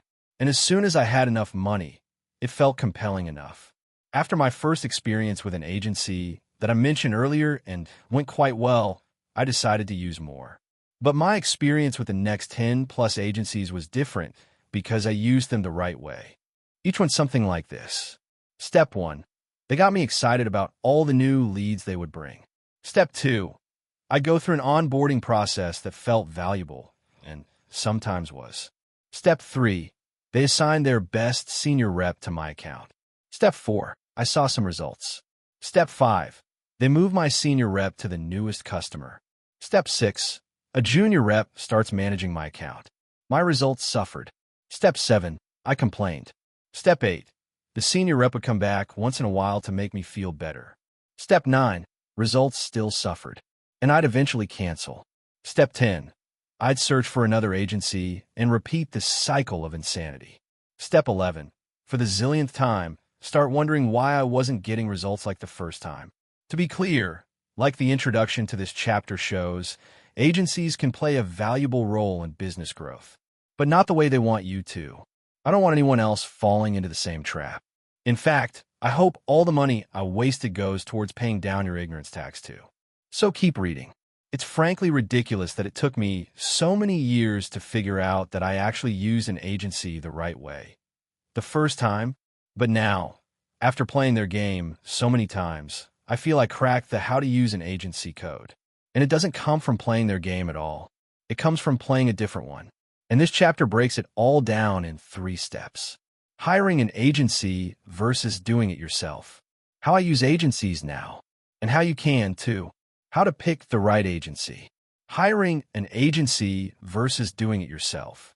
First, let's get this out of the way. Good agencies cost money. So if you have no money, then agencies are out of the question. You've got to learn through trial and error. And that's no big deal. We all start that way. But if you do have some money, I suggest using agencies for 2 things. Learning new methods and learning new platforms. If I want to learn new ways to do content, outreach, or paid ads, then I hire agencies offering new ways to do them. They've already made the big mistakes. So instead of wasting time figuring it out myself, I skip straight to the make money part. I like the make money part. I also use agencies when I want to start advertising on a platform I don't understand. I make money faster because they do the early setup and maintenance for me, and because I get them to teach me how to do it. Hiring an agency is all about investing in important skills you can't really learn anywhere else. That is, unless you go through all the trial and error to learn it yourself. And if you did, you lose the time and attention you could have used to learn the other important stuff that scales your business. And scaling your business is the whole point. Action step. As soon as you have enough money for a good agency, start poking around. If you follow the rest of the steps in this chapter, you'll make it all back, and then some. How I use agencies now, and how you can too. I've become a little more sophisticated than the story I told at the beginning. Here's how I use agencies now. Rather than believe the lie that I'll never have to learn this stuff because they can do it, I start every agency relationship with a purpose and a deadline to fulfill it. I open by saying, I want to do what you do in my business, but I don't know how. I'd like to work with you for 6 months so I can learn how you do it. Plus, I'll pay extra for you to break down why you make the decisions you do and the steps you take to make them. Then, after I get a good idea of how it all works, I'll start training my team on it. And once they can do it well enough, I'd like to change to a lower-cost consulting arrangement. This way, you can still help us if we run into problems. Are you opposed to this? In my experience, most agencies are not opposed to this. And if it doesn't work for them, that's perfectly fine. Just move on to the next agency. But before you start kicking everyone to the curb, be willing to negotiate. At some price, it's worth it for both of you. Viva capitalism. This is how I use agencies now. Like when I wanted to learn YouTube, I actually hired 2 agencies.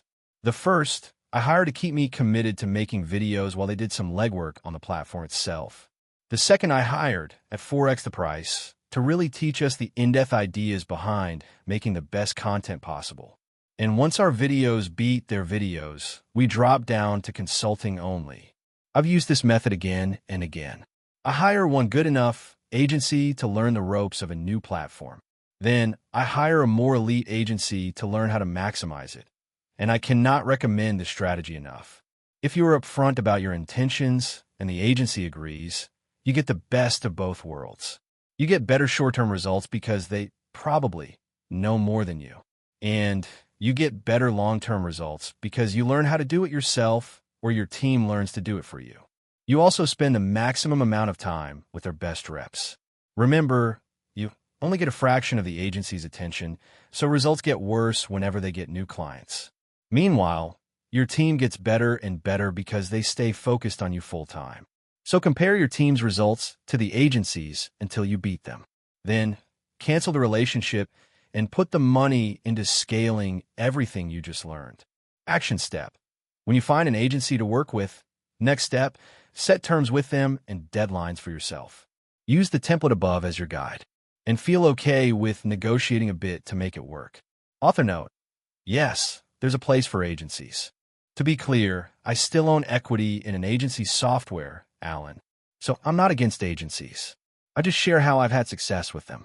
Are there massive companies that use huge ad agencies? Sure, but they're not who I'm writing for. For most people, spending $10,000, $50,000, or $100,000 on an agency is a significant cost. So this is how I've gotten the best return from working with them. Also, some people never want to learn. And for those people, agencies are great.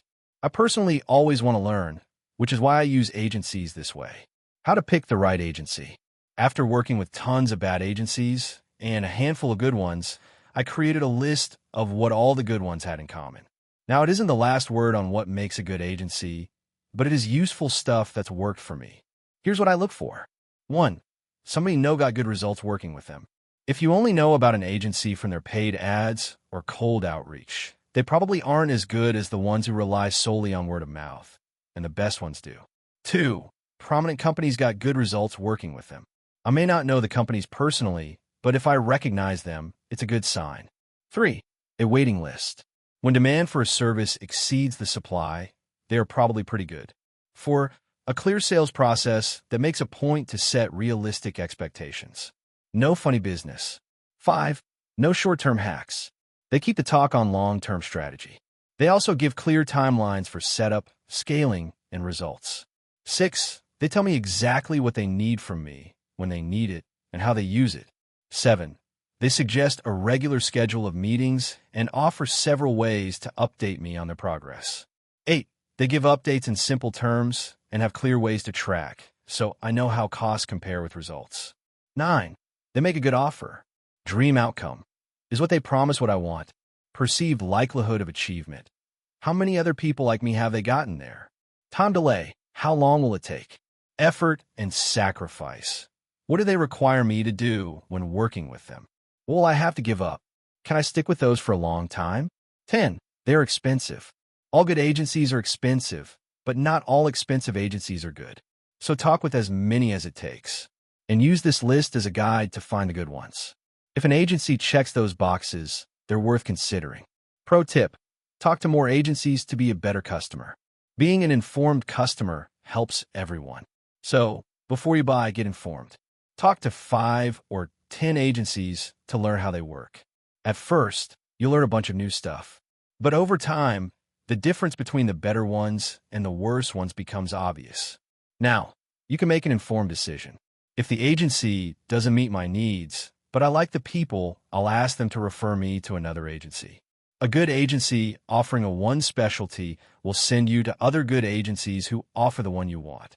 Those are some of my favorite referrals. Action step: even if an agency agrees to your terms, talk with a few more before you make a decision.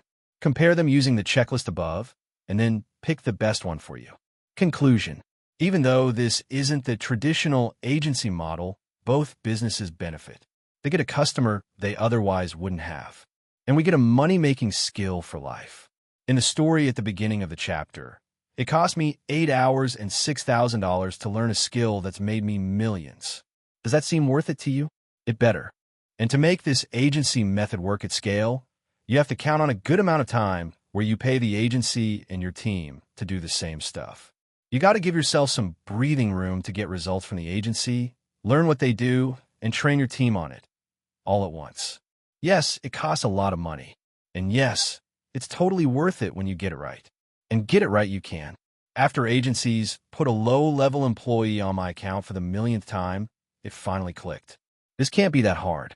At first, it took about a year to get my team better than an agency. As I got better, it went down to 10 months, then 8. And now I've got it down. I can get my team as good or better than the agency in less than 6 months or less. And every time I want to learn a new method or platform, I repeat the process. The better you get, the cheaper it becomes, and the more money you make. Funny, that sounds a lot like advertising. Next steps. 1. Decide if using an agency makes sense for you right now. 2. Talk to a lot of agencies to get a feel for the market. Don't be cheap. 3. Use the agreement framework I outlined. 4.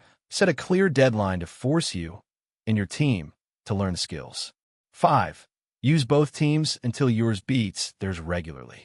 6. Switch to discounted consulting until you feel like you're teaching them instead of them teaching you. Then cut them loose. Now that we know how to profit from the high-risk world of agencies, we explore the lead getter that's made me the most money. We recruit an army of businesses who can get us even more leads, affiliates. Number 4, affiliates and partners. Nothing makes friends like money. December 1st, 2018.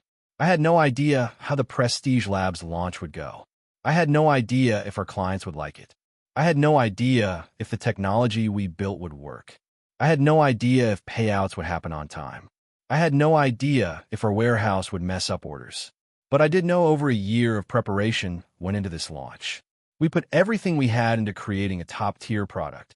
We spent over $1 million custom building affiliate software and training. And we bought $3 million in inventory for sales that may never happen. It took every business skill I had to make Prestige Labs real. And in just a few hours, we would roll it out to our gym owner affiliates. I felt like a kid on Christmas Eve. And if it didn't work, it wouldn't be for lack of effort.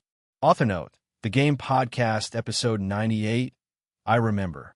If you want to go back in time, you can hear young me talk about my thoughts/concerns the night before the launch. You could be right there with me. It's episode 98 on my podcast, The Game with Alex Hormozi, titled, I Remember. This is before I knew the success it would become. To find it, just go wherever you listen to podcasts and search Alex Hormozi, and it'll come up. Launch day. I finished the 2-hour presentation soaked in sweat. It's done. I sold the opportunity to sell my supplement line at their gyms. I would train the new affiliates to promote prestige labs at their gyms. So for this to work, they would have to go through the training and use it. But if they did, everyone would profit. I had no idea if it would work. 3 weeks later, we made $150,000 in total sales. Meanwhile, $3 million worth of product sat in an air-conditioned warehouse. It didn't work. At this rate, including operating costs and affiliate payouts, it would take 5 years to break even. Even if we could stick it out, our premium product would expire well before then. We were all but screwed. I felt miserable. It was terrible. Who am I to think we would sell all that stuff? I just wasted millions. How could I be so stupid? But on the 4th week, something wild happened. Boom! $100,000 on Monday. Boom! $110,000 on Tuesday. Boom! $92,000 on Wednesday. We did over $450,000 in sales the 4th week alone. The trend continued. We averaged more than 300 orders per day across 400-plus active affiliates. Orders just kept coming in. Check out the snapshot of our internal report below. It shows, from left to right, revenue by week. I couldn't believe the results. Sometimes I still can't. The best part is, I didn't advertise or sell any of the products at all. No paid ads. No sales team. Nothing. The affiliates did everything. And the affiliate machine I built still prints money to this day. So if that sounds like something you're interested in, hang tight, because I'm going to show you exactly how I built it. How affiliates work. An affiliate is a lead getter. They're an independent business that tells their audience to buy your stuff. Affiliates seem like referrals on the outside, but are much different under the hood. First, they have their own businesses and do their own advertising. Second, they agree to offer your stuff to their engaged leads in exchange for money, free stuff, or both. Now, you get affiliates by advertising and then making them offers just like you would customers. But affiliates demand a unique type of offer. Instead of offering your product, you offer a fast, simple, and easy way to make commissions promoting it. And that can mean literally millions of engaged leads to your business. So this makes affiliates one of the highest leverage lead getters out there. Why you want an affiliate army? Each affiliate you get adds another stream of leads and customers. So recruiting, activating, then integrating with an army of affiliates causes crazy scaling. Fast. That's good. We want that. Compare these two scenarios. Scenario number 1. You sell 10 customers per month worth $10,000 each. Your business caps at $100,000 per month. In 12 months, you've made $1.2 million. Assuming no other advertising, your business plateaus. Low leverage. Scenario number 2. For the same effort, you sell 10 affiliates per month. Each month, those affiliates bring you one of those $10,000 customers. Now, every single month you add an extra $100,000 in revenue. In 12 months, you've made $7.8 million, and it grows every month thereafter. Same work, more money. High leverage. Let's use Alan, my software company I grew with affiliates, to show how this works in the real world. Alan grew with 3 levels of affiliates. 1. Agency super affiliates who brought agency leads. 2. Agencies who brought local business leads. 3. Local businesses who brought end consumer leads. One super affiliate added 10 agencies per month. The 10 agencies brought in a combined 50 or so local businesses per month. Those local businesses brought in a combined 2,500 leads per month. Alan worked those leads for about $5 a pop. A cool $12,500 per month. But it didn't stop there. Each super affiliate brought in more agencies who brought in more local businesses who brought more leads every month after that. So every super affiliate we signed on brought in $12,500 the first month, $25,000 the second, $37,500 the third, and so on. With only a few agency super affiliates, we scaled to $1,700,000 per month within 6 months of launching. That's why you want an affiliate army. So let's build one. How to build an affiliate army in 6 steps. Affiliates are among the most advanced ways to get engaged leads. First, you have to convince them to advertise someone else's stuff. Second, you have to convince them to advertise your stuff. Third, you have to keep them advertising to make them a long-term lead source. It seems like a lot, and it is. But I have good news. I've built 2 companies with affiliates, Allen and Prestige Labs. Together, they have done more than $75 million in revenue from over 5,000 plus affiliates. And the affiliate strategies I share worked for me, so they can work for you. I'll break down each step. Step 1, find your ideal affiliates. Step 2, make them an offer. Step 3, qualify them. Step 4, figure out what to pay them. Step 5, get them advertising. Step 6, keep them advertising. That's it. Let's dive in. Step 1, find your ideal affiliate. The ideal affiliate has a business with a warm audience full of people like your customers. Start making a list of those businesses. If none come to mind, answer these questions about your best customers. What do they buy? Who provides that stuff? Where do they go? What businesses are in those surrounding areas? What do they like to do? Who provides those services? If direct to consumer, the employers of your consumers could make great affiliates. What types of businesses do they work for? What kind of jobs do they have? In a nutshell, who's got my leads? For example, when I started Allen, agency owners were my ideal affiliate. So I made a list of 200 products and services for agencies and the businesses that delivered them. After a little bit of work, I realized they fit pretty neatly into categories: softwares, products, equipment, services, groups they belong to, and events they attended. Every time I create a new affiliate hit list, I start with these categories. Note, if you find a business that falls into multiple categories, there's a high chance they've got lots of good leads for you and that they'd make a great affiliate. Now that I knew the businesses that had my leads, I knew exactly where to put my advertising efforts. It wasn't fancy, so don't overthink it. Action step. Make a sheet with each of these questions and categories. Search online to fill it in. If you struggle, call up your customers and ask them. End result. Create a lead list of your highest potential affiliates. Step 2. Make them an offer. We make the affiliate offer and advertise it the same way we would any other offer. We call out our audience, show our value elements, and then call them to action. But affiliates will only sign up with us if we give them a strong reason. Thankfully, it's pretty simple. Since affiliates are businesses or start a business by signing up, you offer them a new way to make money. We'll start with the call out. Call out. Call outs for potential affiliates often include the affiliate business owners themselves. Attention SBA owners. The affiliate's customers. Do you work with busy professionals who spend all day in meetings? Results the affiliate business's promise to the heroes who heal the stress of others. Products and services the affiliates deliver. If you sell lotions or scented oils, this is for you. To our own customers. Do you know anyone who owns a spa? Now that we can grab a potential affiliate's attention, let's make it worth their while. Elements of value. There's an unlimited number of ways to show value, but all money-making offers follow a similar structure. That's good news. We don't need to reinvent the wheel. Most affiliate money-making offers show value like this. Make more money from your current customers and get more leads than your current offer. Dream outcome. With a high chance of working since your customers already want the product, perceived likelihood of achievement, without needing to build, deliver, or provide customer support for the product yourself. Effort and sacrifice. So you can start selling it tomorrow. Time delay. Action step. Explore the different value elements and fill in the blanks.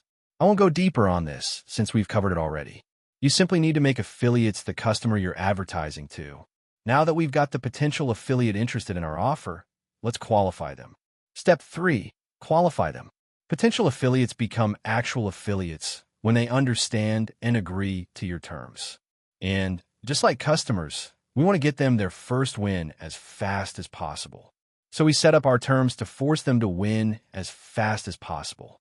I do that by getting them to invest. I prefer they invest their time, their money, and in the product itself. Any can work, but 9 times out of 10, if they pay, they'll pay attention. Here are the 2 ways I get my affiliates invested in winning.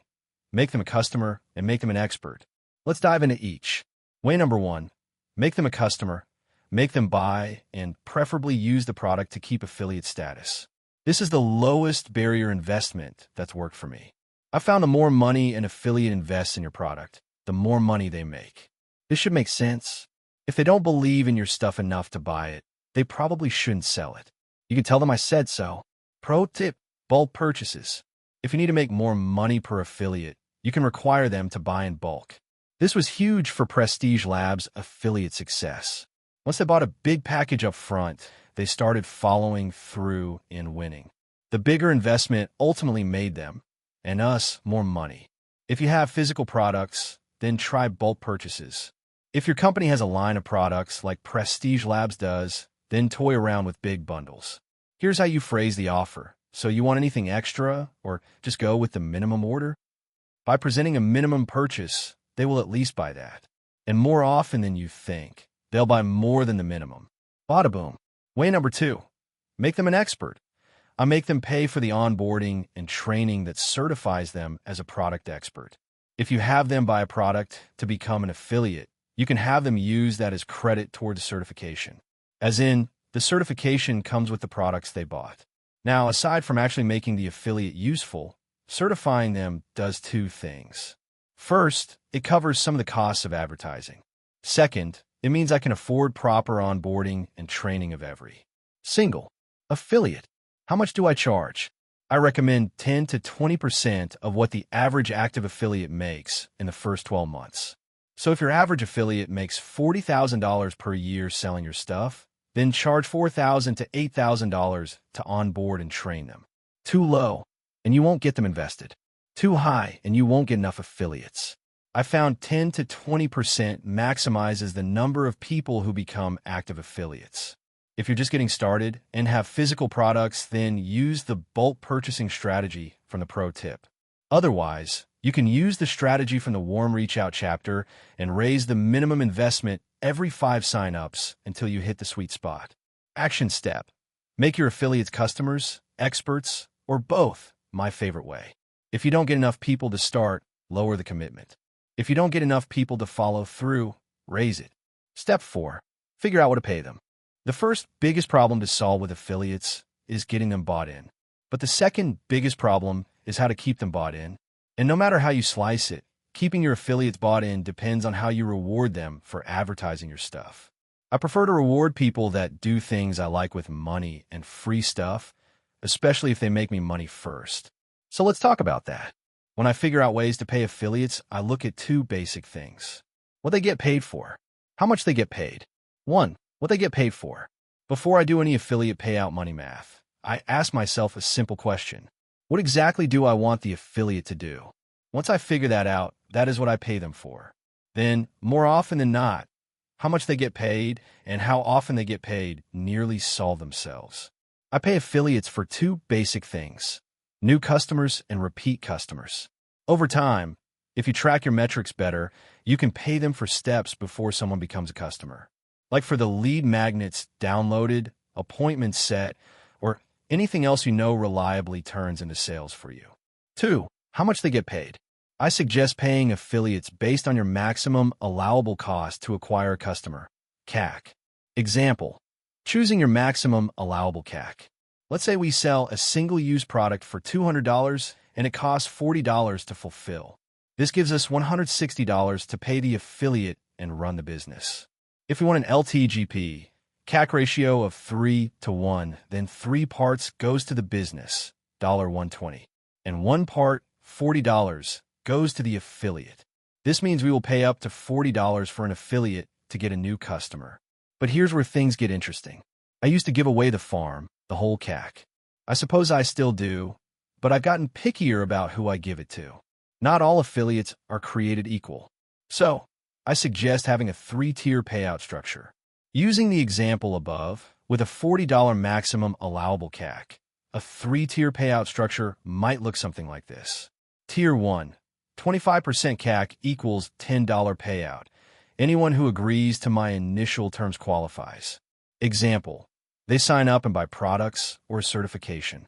Tier 2, 50% CAC equals $20 payout once they activate. Example, actually finishing the certification they bought, doing a specific number of posts and outreach, doing a launch, etc. This gives them a nice reward, twice the pay, for activating. Tier 3. 100% CAC equals a $40 payout once they sustain a level of performance. Example, they maintain 5 customers per month on subscription. This tiered method also has a hidden and very profitable side effect. The average payout is much less than your maximum allowable CAC. This means if we leave the maximum payouts for top affiliates, then we get to keep the leftover profit. We can use the leftover money to run huge contests, advertise to get more affiliates, incentivize rising stars, etc. Or I suppose we could just plain pocket it. For example, if 20% of sales come from Tier 1, 20% from Tier 2, and 60% from Tier 3, your blended payout is $30 instead of your maximum allowable CAC of $40. This means your LTGP CAC ratio just improved from 3 to 1 to 4 to 1. And often, cutting marketing costs by 33% can translate into 10% to 20% more net profit at the end of the year.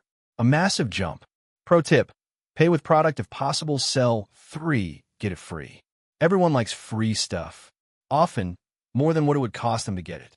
Rewarding performance with product is a cheap and effective way to keep them winning. They value it at retail, but it only costs you your cost. A nice arbitrage of value. Set sales tiers and bonus your affiliates with product or credit toward the retail cost. At lower tiers, you can even compensate exclusively with free stuff. For example, if your affiliates send you tons of massage clients, it's totally acceptable to reward your affiliates with free massages. At low volume, a massage is often worth more to them than sending them a check for $30, your cost. But as affiliates send you more customers, they'll usually opt for more money. After all, cashing in 100 massages becomes unrealistic. At Prestige Labs, I offered anyone who sold more than 3 packages per month a free $200 bundle of their choosing. This also made every affiliate a sponsored athlete. They got free products for life as long as they kept 3 clients per month buying. I called it Sell 3 to get it free. Action step. Figure out what you want to pay your affiliates for so that you can plan out how much to pay them, with what, and how often. Step 5. Get them advertising launch. Like Referrals, how much value affiliates get from you determines how much they advertise your stuff. So, treat them like customers. Give them something good, fast. And nothing does that for affiliates like big launches and lots of cash. Here's how launches work. Affiliates advertise your lead magnet or core offer to their audience before they can buy it. They post. They do warm outreach. They run paid ads. They may even do cold outreach. They do as much advertising as they can until the day of launch. When the product is available, they sell it to all the engaged leads they assembled. Some sell one-on-one, some pitch to the whole group, and others simply make the product available. So if you're going to do launches to activate your affiliates, which you should, you may as well do them right. I use the whisper tease shout method. I can't remember where I first heard this, but the name stuck. Let's launch. Before we get launching, remember, good launches have the work done ahead of time. So do all the work for them. Then they can plug and play. Let's break down each launch phase. And I'll give an example of my book launch to drive each point home. Note, this is how you launch anything, not just affiliates. I put it in the affiliates section because I haven't found a better way to activate affiliates than launches. Whisper, think call-outs. Like an ad, the key to the whisper phase is curiosity. Keep the product itself mysterious and hint at how big of a deal it is. Keep whispers short. And bonus points if you show behind the scenes of making your product. If you have something in the works, you can start the whisper phase a few years out. The further out you start whispering, the bigger deal it becomes to your audience. We start this early because the longer something appears to take, the more an audience will value it. For example, all other things being equal, an audience will value a product that took 10 years to make more than one that took 10 days. So, show your work. Remember, curiosity comes from wanting to know what happens next. So embed questions about the product in their minds. We need to tell them about something they want to know more about, then say not yet. For example, during the whisper phase of my book launch, I posted content, reached out to friends, emailed my list, and told potential affiliates about major updates to the book. I showed what draft I was on. I took pictures behind the scenes of me printing out drafts. I showed them many versions of the frameworks I drew. I shared videos of myself editing the book early in the morning and late at night, etc. All of it made people who want leads get curious and pay attention. Action step. Start whispering every 4 to 6 weeks until you get 60 days out. Then whisper every 2 to 3 weeks until you get 30 days out. Then start teasing. Tease. Think elements of value. It's time to start satisfying all the curiosity you created during the whisper phase. Reveal your product, make the date of the launch public, and start showing the elements of value. Use the What, Who, When framework from the paid ads chapter. For example, during my book launch, the tease phase, I was more specific and revealed more hard information about the book. I started advertising how the book satisfied the dream outcome of limitless leads, of doing less work and getting it done faster than they could imagine. I also showed dozens of examples using the book to its potential. Action step. Start teasing once per week until 14 days out. Then tease twice per week until 3 days out. 3 days out, it's time to shout from the rooftops. Shout. Think call to action. Give specific actions for the audience to take when the product launches. Now you start pounding the audience with bonuses, scarcity, urgency, and guarantees around being the first ones. You shout to get as many people exposed to your offer as you can.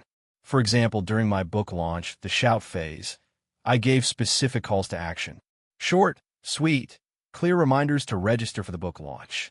I reminded everyone of the exclusive bonuses only for people who bought during the launch. Action step. Shout at least twice a day, starting 3 days out. On the day of, start shouting every few hours until 2 hours out. Then shout every 30 minutes until you launch the product. Pro tip, movie releases. The best real-world example of whisper tease shout is movie releases. They do 5-second trailers a year out, then a 30-second 90 days out, then longer trailers as the date approaches. They drive curiosity, then interest, then action. Action step. Get your affiliates to launch. Set them up with everything they need to do the whisper tease shout right. They do the advertising. You get the engaged leads. Everyone gets paid. Step 6. Keep them advertising. The strategy we use to start them advertising differs from the one we use to keep them advertising. In an ideal world, you sell an affiliate once, and they send engaged leads for life. Integration gets us there. I've got 3 ways you can integrate your product into their offer. I order these from easiest to hardest. First, you can get them to give away your lead magnet with every purchase of their stuff. Second, you can get them to sell your lead magnet separately to their audience. Third, you can get them to directly sell your core offer. They give away your lead magnet for free, which makes their core offer more valuable for no extra cost. Then, you upsell your core offer and every offer thereafter. 1. Affiliates give your lead magnet away when somebody buys their stuff. The idea here is for your lead magnet to make the affiliate's offer more valuable. This allows them to charge more for it and get more leads than they could without it. Remember, the best lead magnets give away a free trial or sample of your thing, reveal a problem, or offer a single step of a multi-step solution. Here are examples of each. Samples and trials. Say, I sell massages and recruit the personal training studio next door as an affiliate. Now, everyone who buys personal training from them gets a free massage from me. The personal training studio now has a stronger offer they can charge more for, and we get more massage leads. Everybody wins. Reveal a problem. Instead of giving a free massage, we offer a free or discounted posture assessment with every training package they sell. Assessments and discounts add less value to the affiliate's offer, but some people will still do it. And to be clear, after assessing the customer, you make them an offer to solve the problems you revealed. One step in a multi-step process. Say you have a 3-part treatment plan: massage, stretching, and adjustments. People getting enough value from one step will fear missing out on the rest of the steps. So the more they think the other steps will help solve their larger problem, the more likely they are to buy them. Your affiliate would give away step 1 of your multi-step process for free. You'd upsell the leads from there. What I did, we'd get gym affiliates to give away a free nutrition consult to every new member. Then, we'd upsell our products at the consult. They can market that they have nutrition consults included to get more leads, and they could charge more for the added value. And we get the opportunity to sell those leads. Everybody wins. Pro tip, white label lead magnets. One of my favorite strategies is to let them use the lead magnets I've already made for my audience, for theirs. Just make sure your affiliates agree with how you give value and understand your call to action. At most, a few tweaks in the copy will make your lead magnet work for them. For example, for gyms, I made white-labeled, no logo, meal plans, grocery lists, and food prep instructions. I gave them to the gyms to use as lead magnets for their customers. All they had to do was slap their logo on it, and boom, their audience got a benefit from all my work instantly. And we both got more leads. They sell their core offer. Then they upsell your lead magnet. Then you upsell your core offer and every offer thereafter. 2. Affiliates sell your lead magnet. Basically, the affiliate can sell anything of yours that turns their customers into your customers. It could be a book, an event, a service, software, a sample product, etc. Also, giving affiliates all the cash from selling a lead magnet you fulfill becomes all profit and no work for them. An attractive proposition for any business. Your money comes by selling your main thing for more than it cost you to deliver your lead magnet. And if you do it this way, you don't need to split any money with them on your core offer. Another win-win. Example. They sell each of those things we gave away for free in the step above. They sell your massage at a discounted price. They sell your assessment, which you could do one-to-one or in a group format like a workshop. They sell part 1 of your multi-step solution. What I did, the gyms would sell a nutrition consult with us and keep the money. They'd maybe charge $99, $199 to sell an hour of our time. If we were clever, we'd let them keep all the money. If we do, they'll send us even more leads. Then, we'd upsell our products during the consult. Then you split the money. Either you split the upfront cash, all cash for a certain period of time, or all cash forever. I prefer to pay forever so my affiliates stay motivated to keep my customers forever. And I never cap payouts. 3. Affiliates sell your core offer. An affiliate sells your core offer directly to their customers and adds another source of income without extra work. For some affiliates, this is their entire source of income. Many companies offer this structure as either a new business opportunity or a bolt-on to the affiliate's existing business.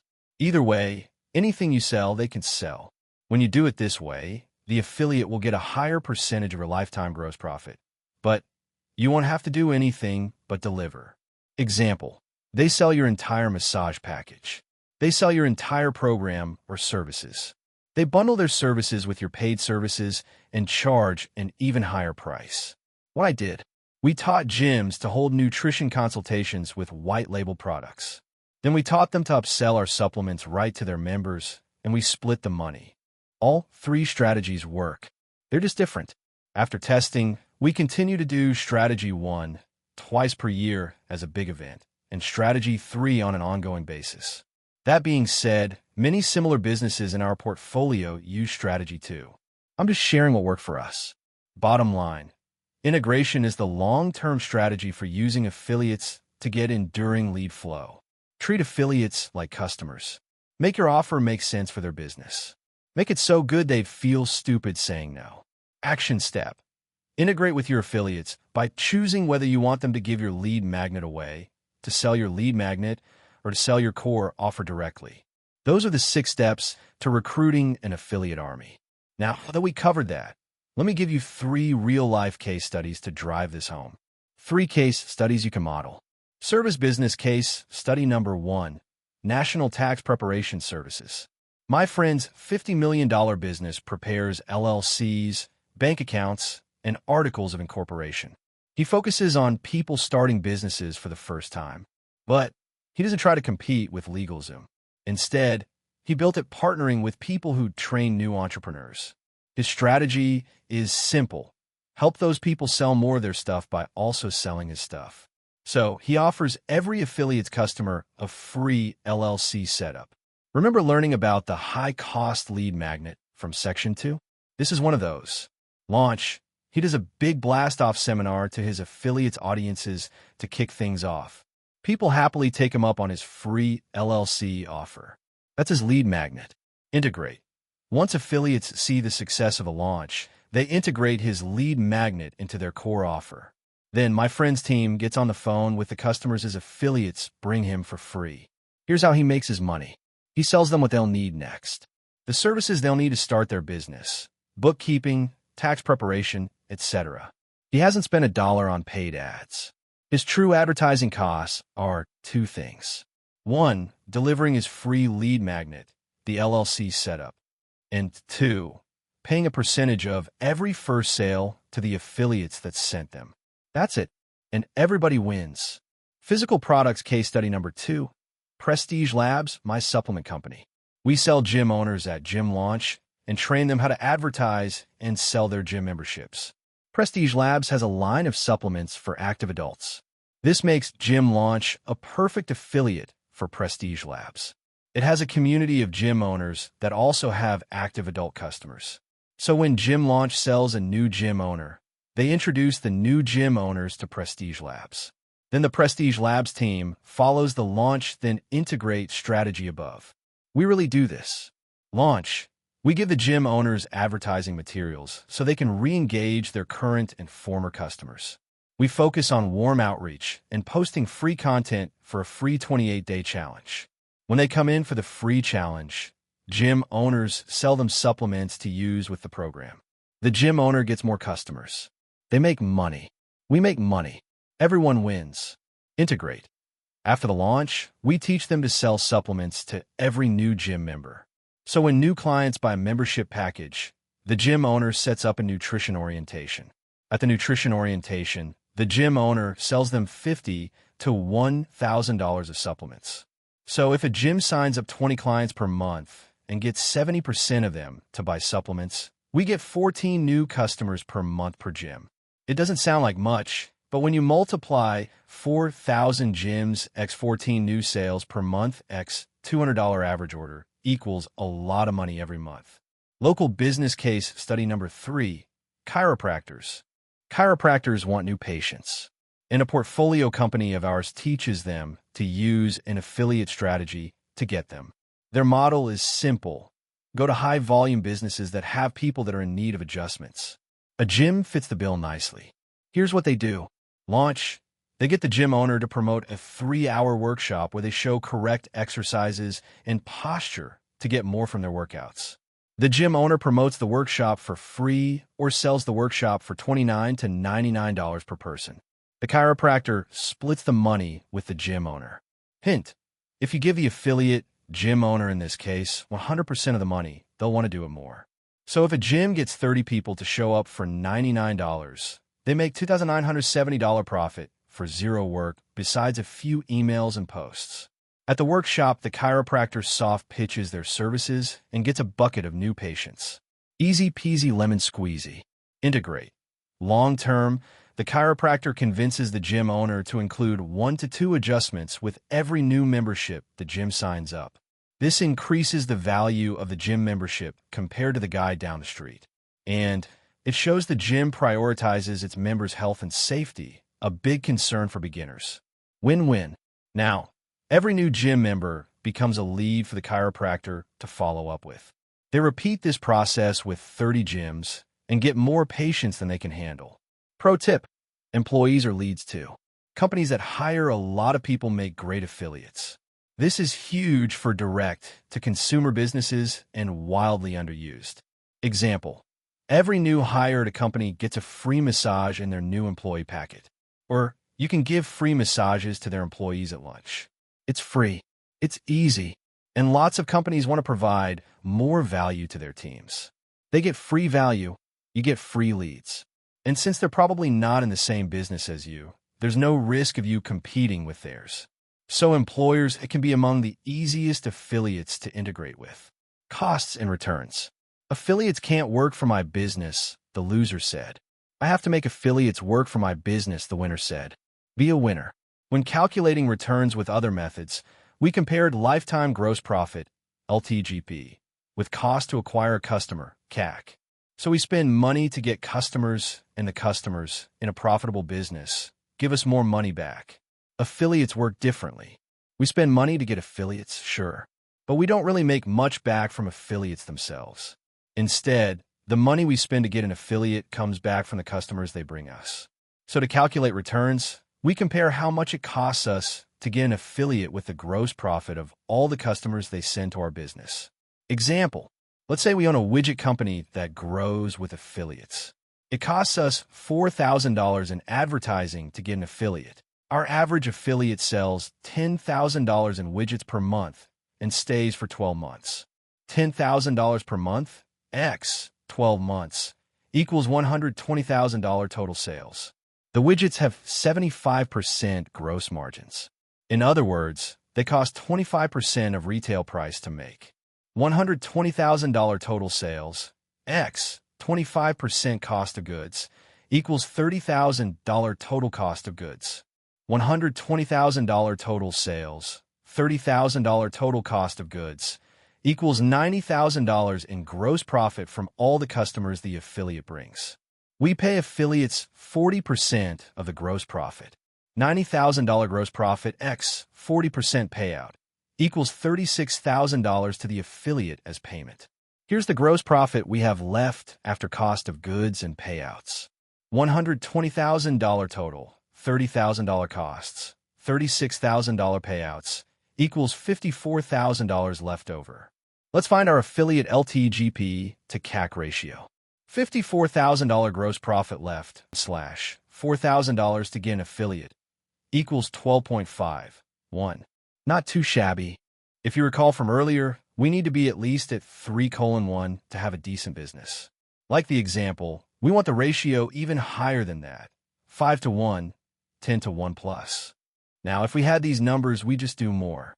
But if your actual LTGP, CAC, is less than 3, here are the 3 ways to improve it. 1. Lower CAC. We get affiliates for less by improving our ads, offer, and sales process. 2. Increase LTGP and decrease CAC.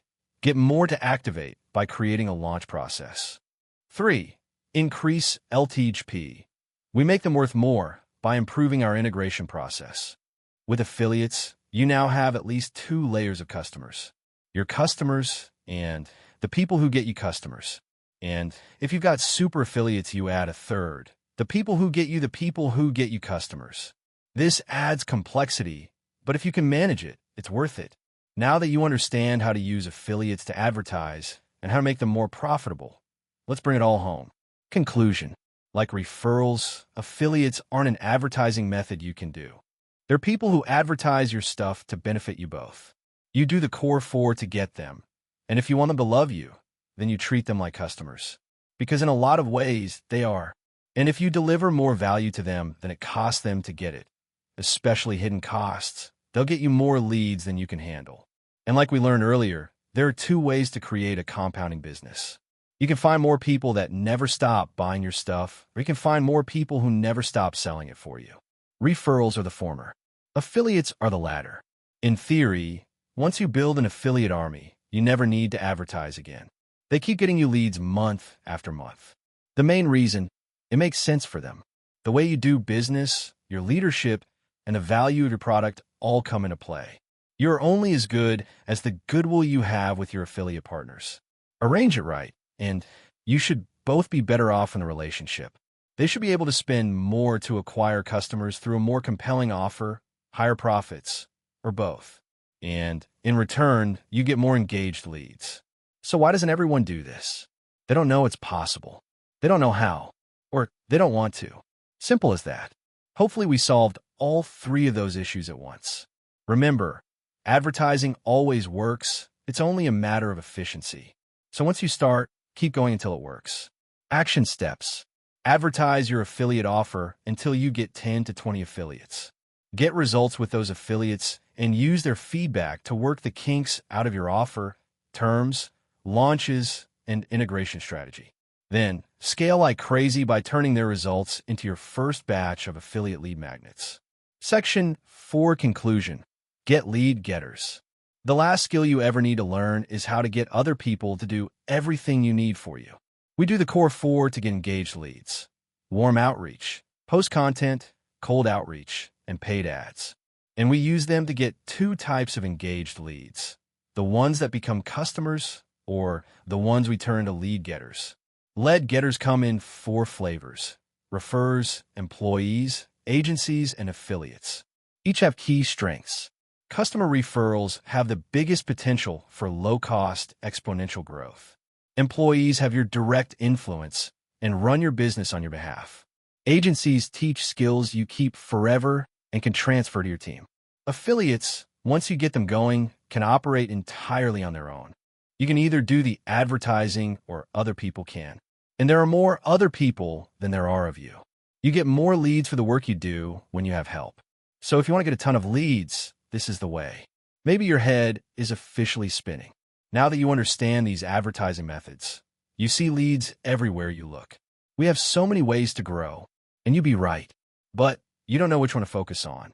Any or all of these lead methods can underpin a successful lead getting strategy, and I put them in the order of what happens naturally. If you start on your own, you tend to get your first referrals before you start building a big team. And when you start building a big team, employees, you'll probably start looking for professional help, agencies.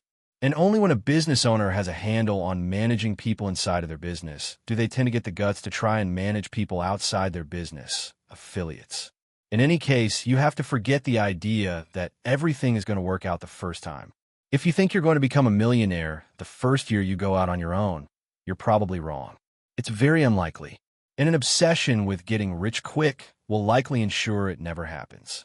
People try shortcuts for a decade until they realize they should have picked a strategy and stuck with it for a decade. If you do that, success is inevitable. Once you find something that works for you, stick to what you pick. Those are the best words of encouragement I can offer. The longer you play the game, the better you will get, and the more success you will have. Just don't quit or switch methods after seeing a few losses. It's normal to lose in the beginning. In fact, I expect to crack a new lead source in 3 to 6 months, and this isn't my first rodeo. So if your expectations are faster than that, do you think your expectations are reasonable? We covered a lot here. This section was how you scale. You get other people to help you. They're the missing link. Each has their own strategy and best practices. Use what applies to you now. This leads us to section 5. Get started. I want to put everything together for you in a nice bow, so you know exactly what to do next. Together, we'll eliminate leads as the bottleneck in your business forever. Onwards. Section 5. Get started. It's not the end. It's not even the beginning of the end, but it is perhaps the end of the beginning. Winston Churchill. June 2017.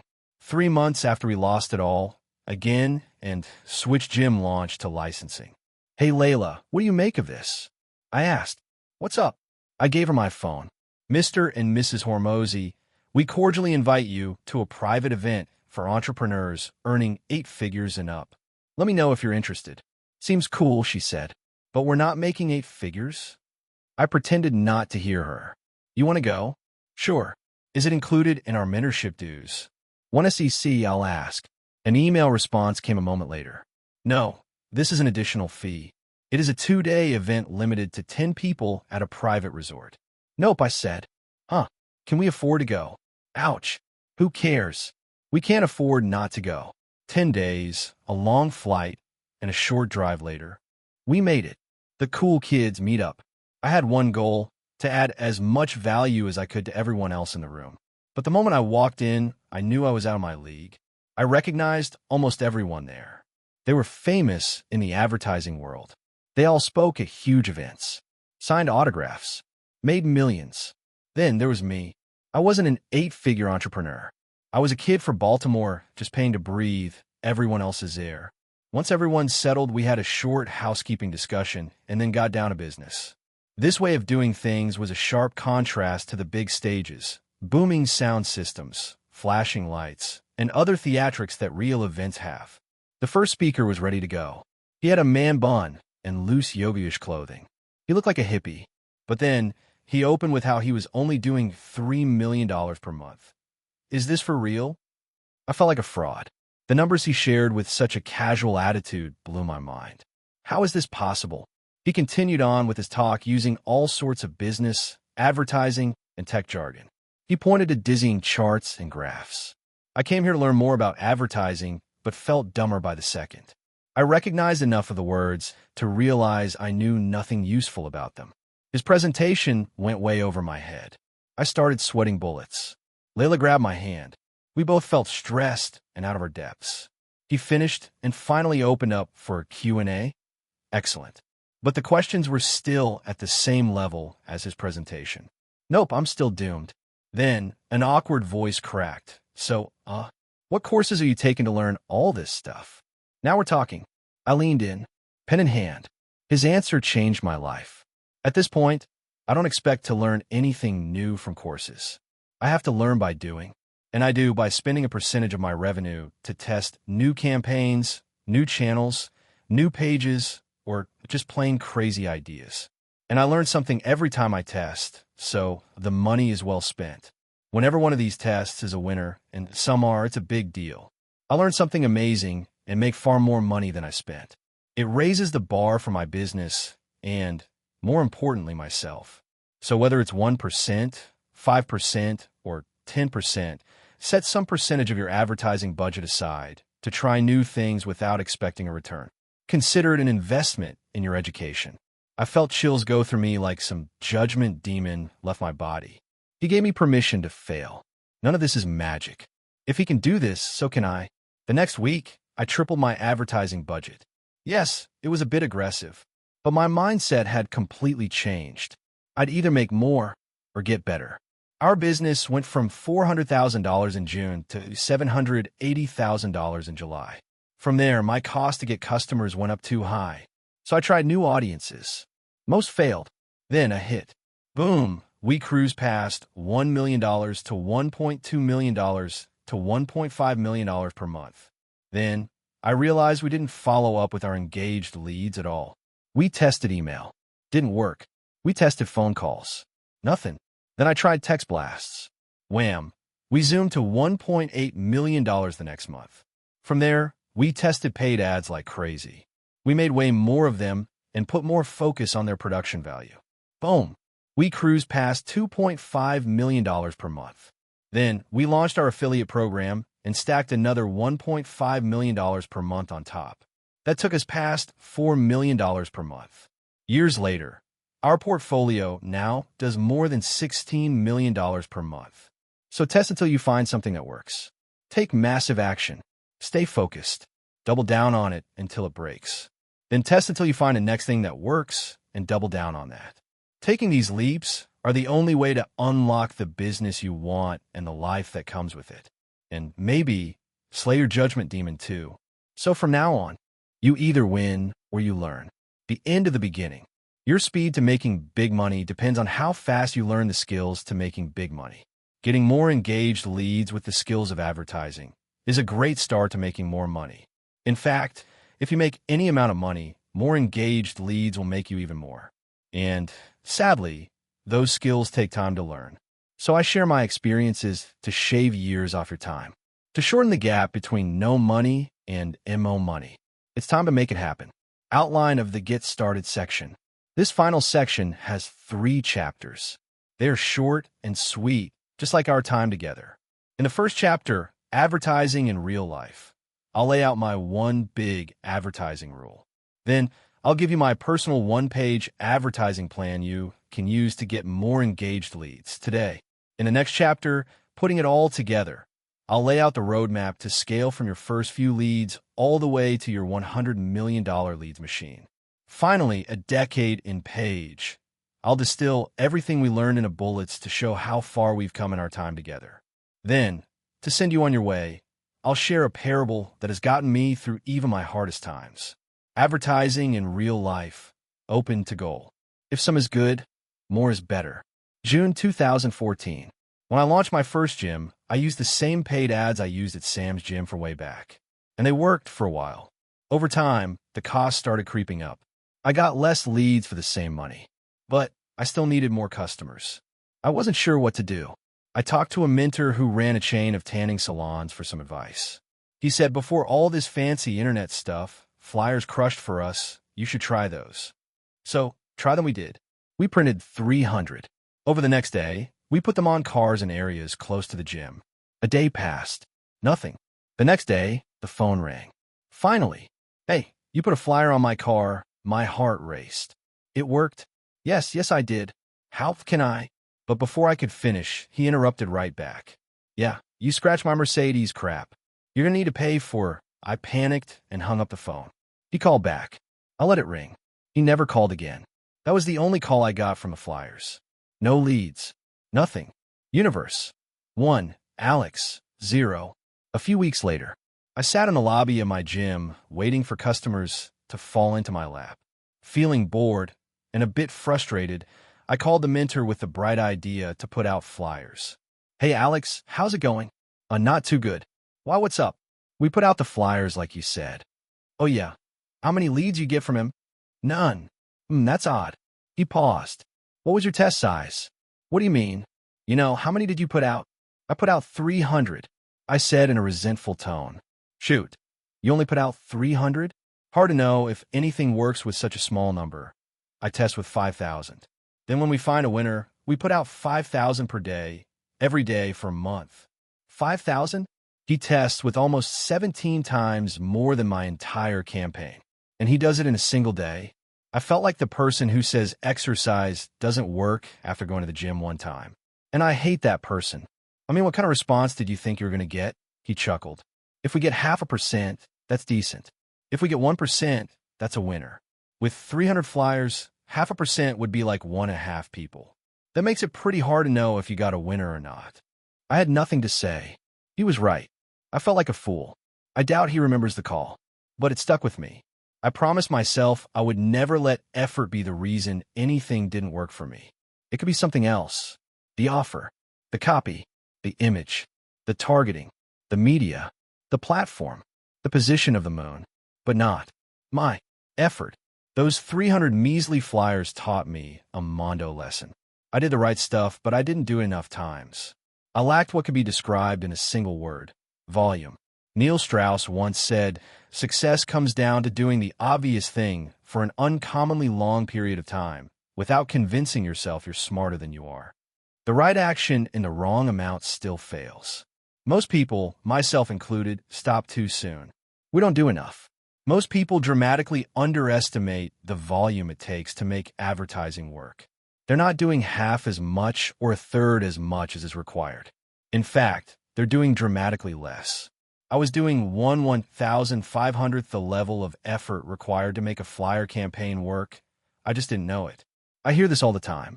Alex, I reached out to 100 people over the last 6 weeks. I only got one customer. It doesn't work. Response: you did 1/42 of the amount of work required. It was 100 per day, not 100 over time.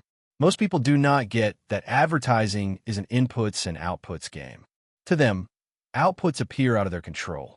Their low-effort inputs get them their low and unreliable output of engaged leads. We're ending that now. You input advertising effort. Your output is engaged leads. Period. Now, we are crystal clear on the stuff you do, the core 4. And like we learned when maximizing the core 4, you just got to put in more and do it better than before. We started with the rule of 100, but when you make that the norm, you're ready to take it to the next level with rule of 100 on steroids. Open to goal. A very successful gym chain allowed their sales managers to make their own schedules. But there was a catch. They had to sign up 5 new members per day, no matter what. So if they did it by lunch, they could cut out early. But if it took 18 hours, so be it. They called this type of work schedule open to goal. I found that elite entrepreneurs and salespeople across industries do some variation of open to goal. This is because it's like the rule of 100, but for the big kids. You don't just commit to doing something a specific number of times. You commit to the work until you hit a specific number of outcomes, no matter what. So it means you unlock a whole new level of effort you never even realized you had. It might mean only doing something 50 times to get the desired result, or like the flyers 5,000 times every day for years. If you want to take your advertising to the next level, work until the job is done. Give up the idea of doing your best. Instead, do what is required. And sometimes that means your best just needs to get better. How I make open-to-goal work for myself. If I had to pick the 3 habits that best serve me in my life, they would be 1. Waking up early, 4 to 5 a.m. Pro tip, this actually means going to bed early. 2. Getting right to work, no rituals. No routines. I drink coffee and get to work. 3. No meetings until noon, no interruptions. Nothing. Fully focused work time. To be clear, I don't think there's any magic to waking up early. But I do think there's magic in a long stretch of uninterrupted work immediately after a long stretch uninterrupted sleep. After all, it's the most productive hours in a row of the most productive work I can do with nothing getting in my way. Every single day. How can you lose? And since I have a good idea of what I can do in a day, I set my daily goal accordingly. Then, only after my dedicated block of work, do I go put out fires, talk to humans, and deal with the other day-to-day stuff. Waking up early, getting right to work, and working 8 hours straight has been my highest ROI habit stack. By a long shot. If you choose to try it, I hope it serves you as well as it has served me, or better. And for those of you thinking, wait, that's more than 12 hours of work a day. You're right. I'm playing to win. But if it overwhelms you at first, I get it. Just throttle it back a few hours and then work your way up. Some days it's tough, but I always like to remind myself, do more than they do, and you will have more than they have. Since my job is usually to get more customers in most of my companies, advertising is what I focus on. This book, for example, was written exclusively in that open-to-goal time block. Why? Because it's an asset that can bring me more companies. So if you're going to follow my high ROI habit stack, then you're going to want a clear action plan for that time. This is the simplest advertising plan I can give you. 1-page advertising checklist. Step number 1, pick the type of engaged lead to get: customers, affiliates, employees, or agencies. Step number 2, pick rule of 100 or open to goal. Commit to your daily advertising actions. Step number 3, fill out the advertising checklist for that daily action. Advertising daily checklist. Who you? What? Your offer or lead magnet. Where? Platform. To whom? Audience/list. When? First 8 hours. Why? Get X engaged leads or lead getters. How? Warm/cold outreach, content ads. How much? 100 or until you hit your goal. How many? Hashtag of follow-ups/times retarget. How long? 100 days or until you hit your goal. Step number 4. Do this daily action until you have enough money to afford paying someone else to do it. Step number 5. When you do, go back to step 1. Make employees your new target lead type. And repeat steps 1 to 4 until you have the help you need. Then scale again. Conclusion. Lots of pages. So many ideas. We're almost at the end. But you don't have any more leads. What gives? Answer. Reading doesn't get people interested in the stuff you sell. Advertising does. If you're not telling anyone about the stuff you sell, then you aren't getting anyone interested in the stuff you sell. Period.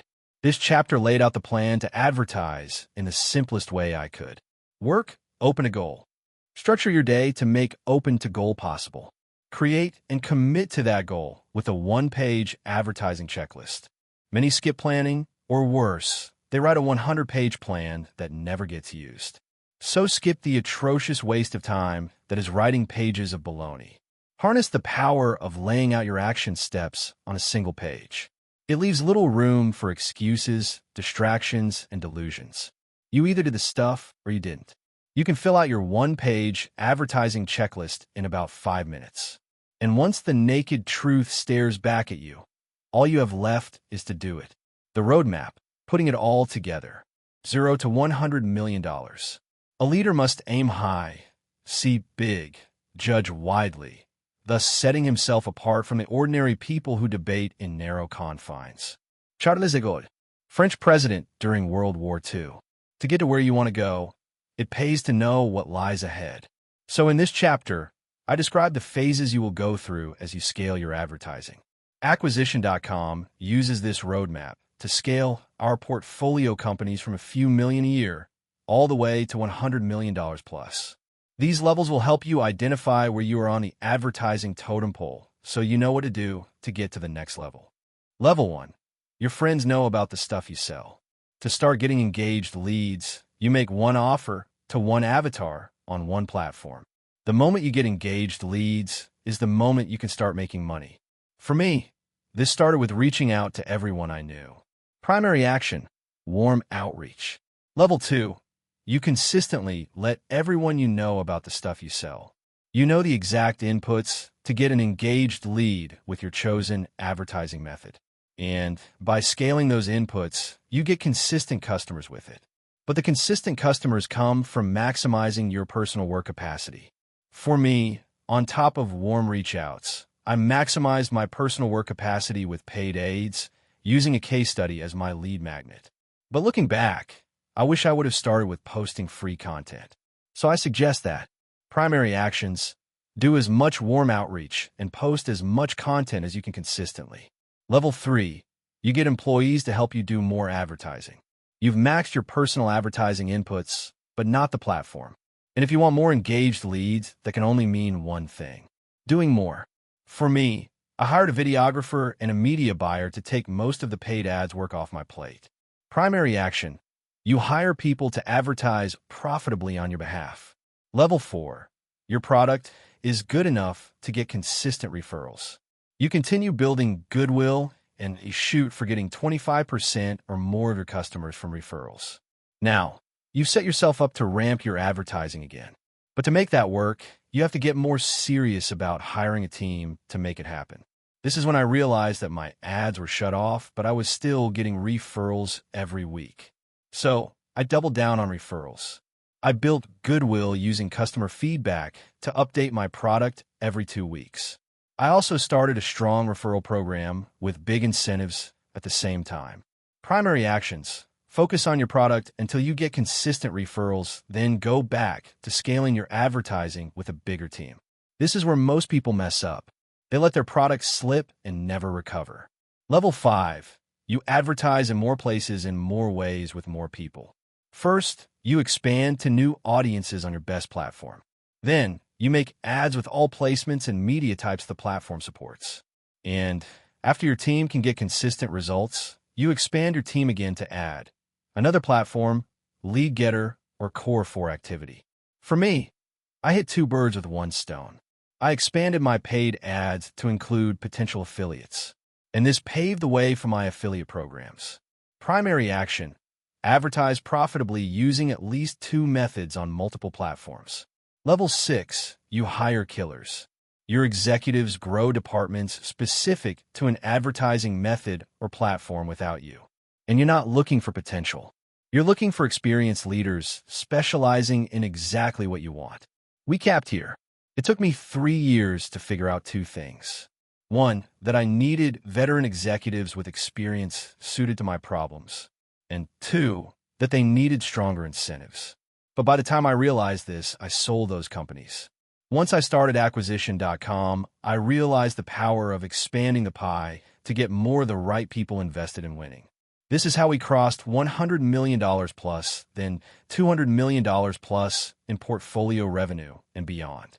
Primary action, get battle-hardened executives and department heads to take over new advertising activities and channels. Pro tip, hire experience, not potential. I tried cold reach outs twice before it worked the 3rd time. The main difference, the person I hired to run it. First, I tried someone external with experience. That failed. Then I tried internally with no experience. That failed. Then finally, I hired internally with experience. That worked. Since it's a people-heavy, operationally complex machine, the person you hire to manage the team matters a lot. Pick experience. They should know more than you do.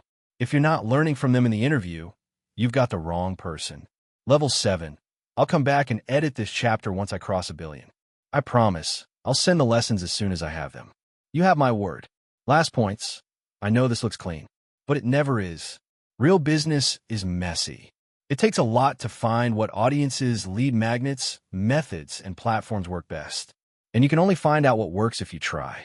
So you have to try a lot of different things, a lot of different ways for a long enough time to know for sure. Nobody can ever know the absolute best thing to do. But I do know this.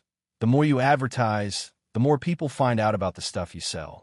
The more people who know about the stuff you sell, the more people will buy it. This is the key to the $100 million leads machine. The $100 million plus lead machine. Let's look into your future. Your business makes $100 million plus annual revenue. It's great to have a clear picture of what the $100 million machine looks like. Let's have a look, shall we? First and foremost, your advertising fires on all cylinders. Your media team scales tons of free content in all media types on many platforms. You regularly make offers to your warm audience to get more customers or affiliates. Your ravenous audience makes anything you launch immediately profitable. You have teams running and scaling profitable paid ads across multiple platforms. Your cold outreach team gets you more customers. You have an affiliate manager launching and integrating all new affiliates. You have recruiters and recruiting agencies bringing in more lead getters. Your product is so good that a third of your customers bring you more customers. Your executive team drives all this growth without you.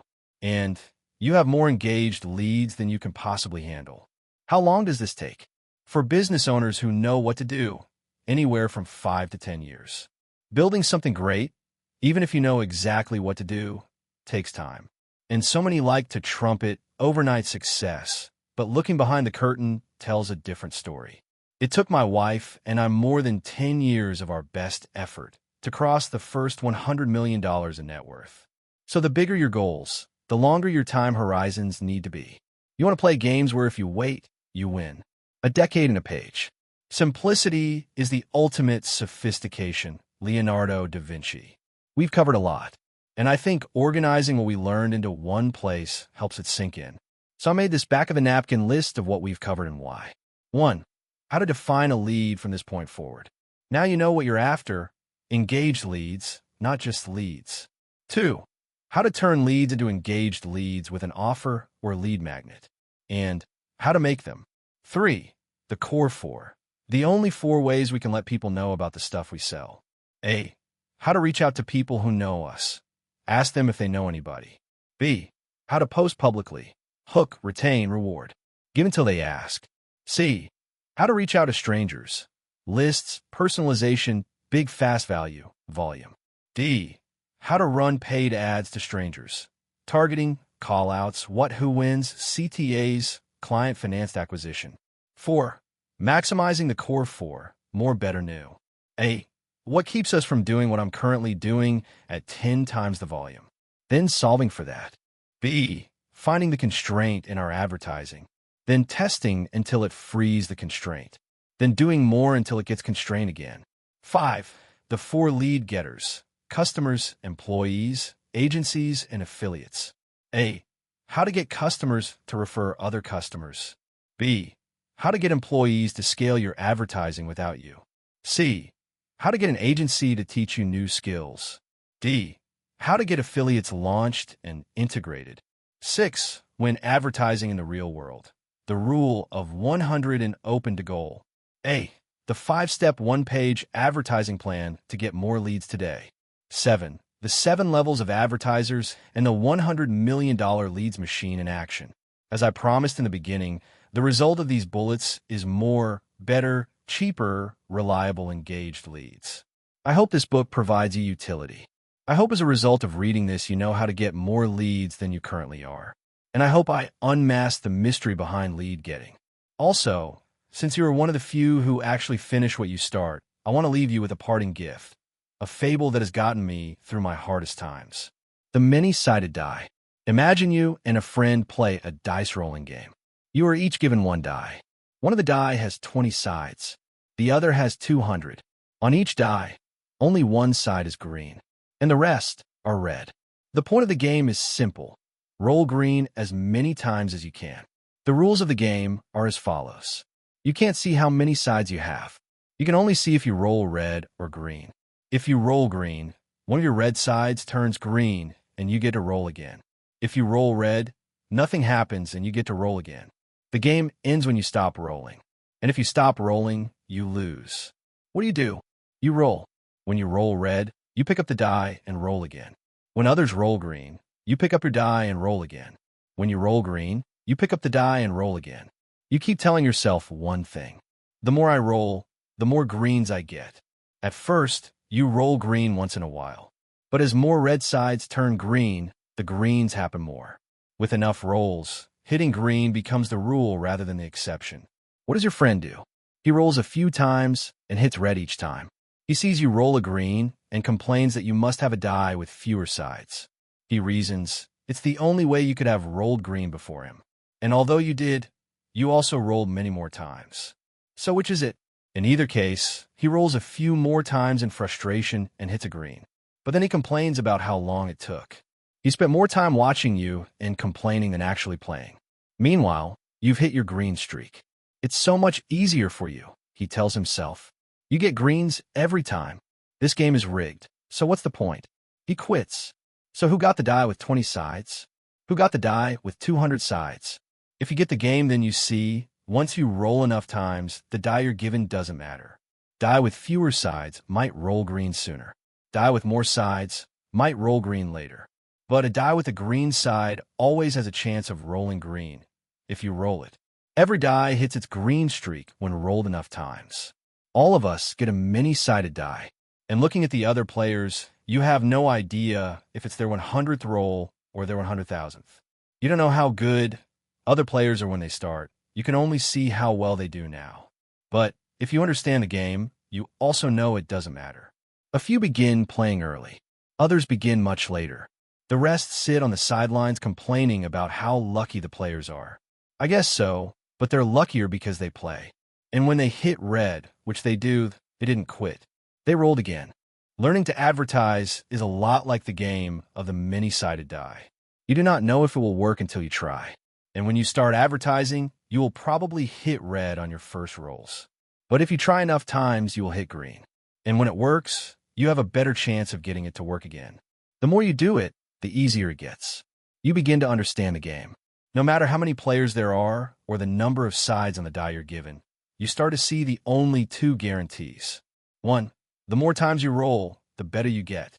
2. If you quit, you lose. So here's my final promise. You cannot lose if you do not quit.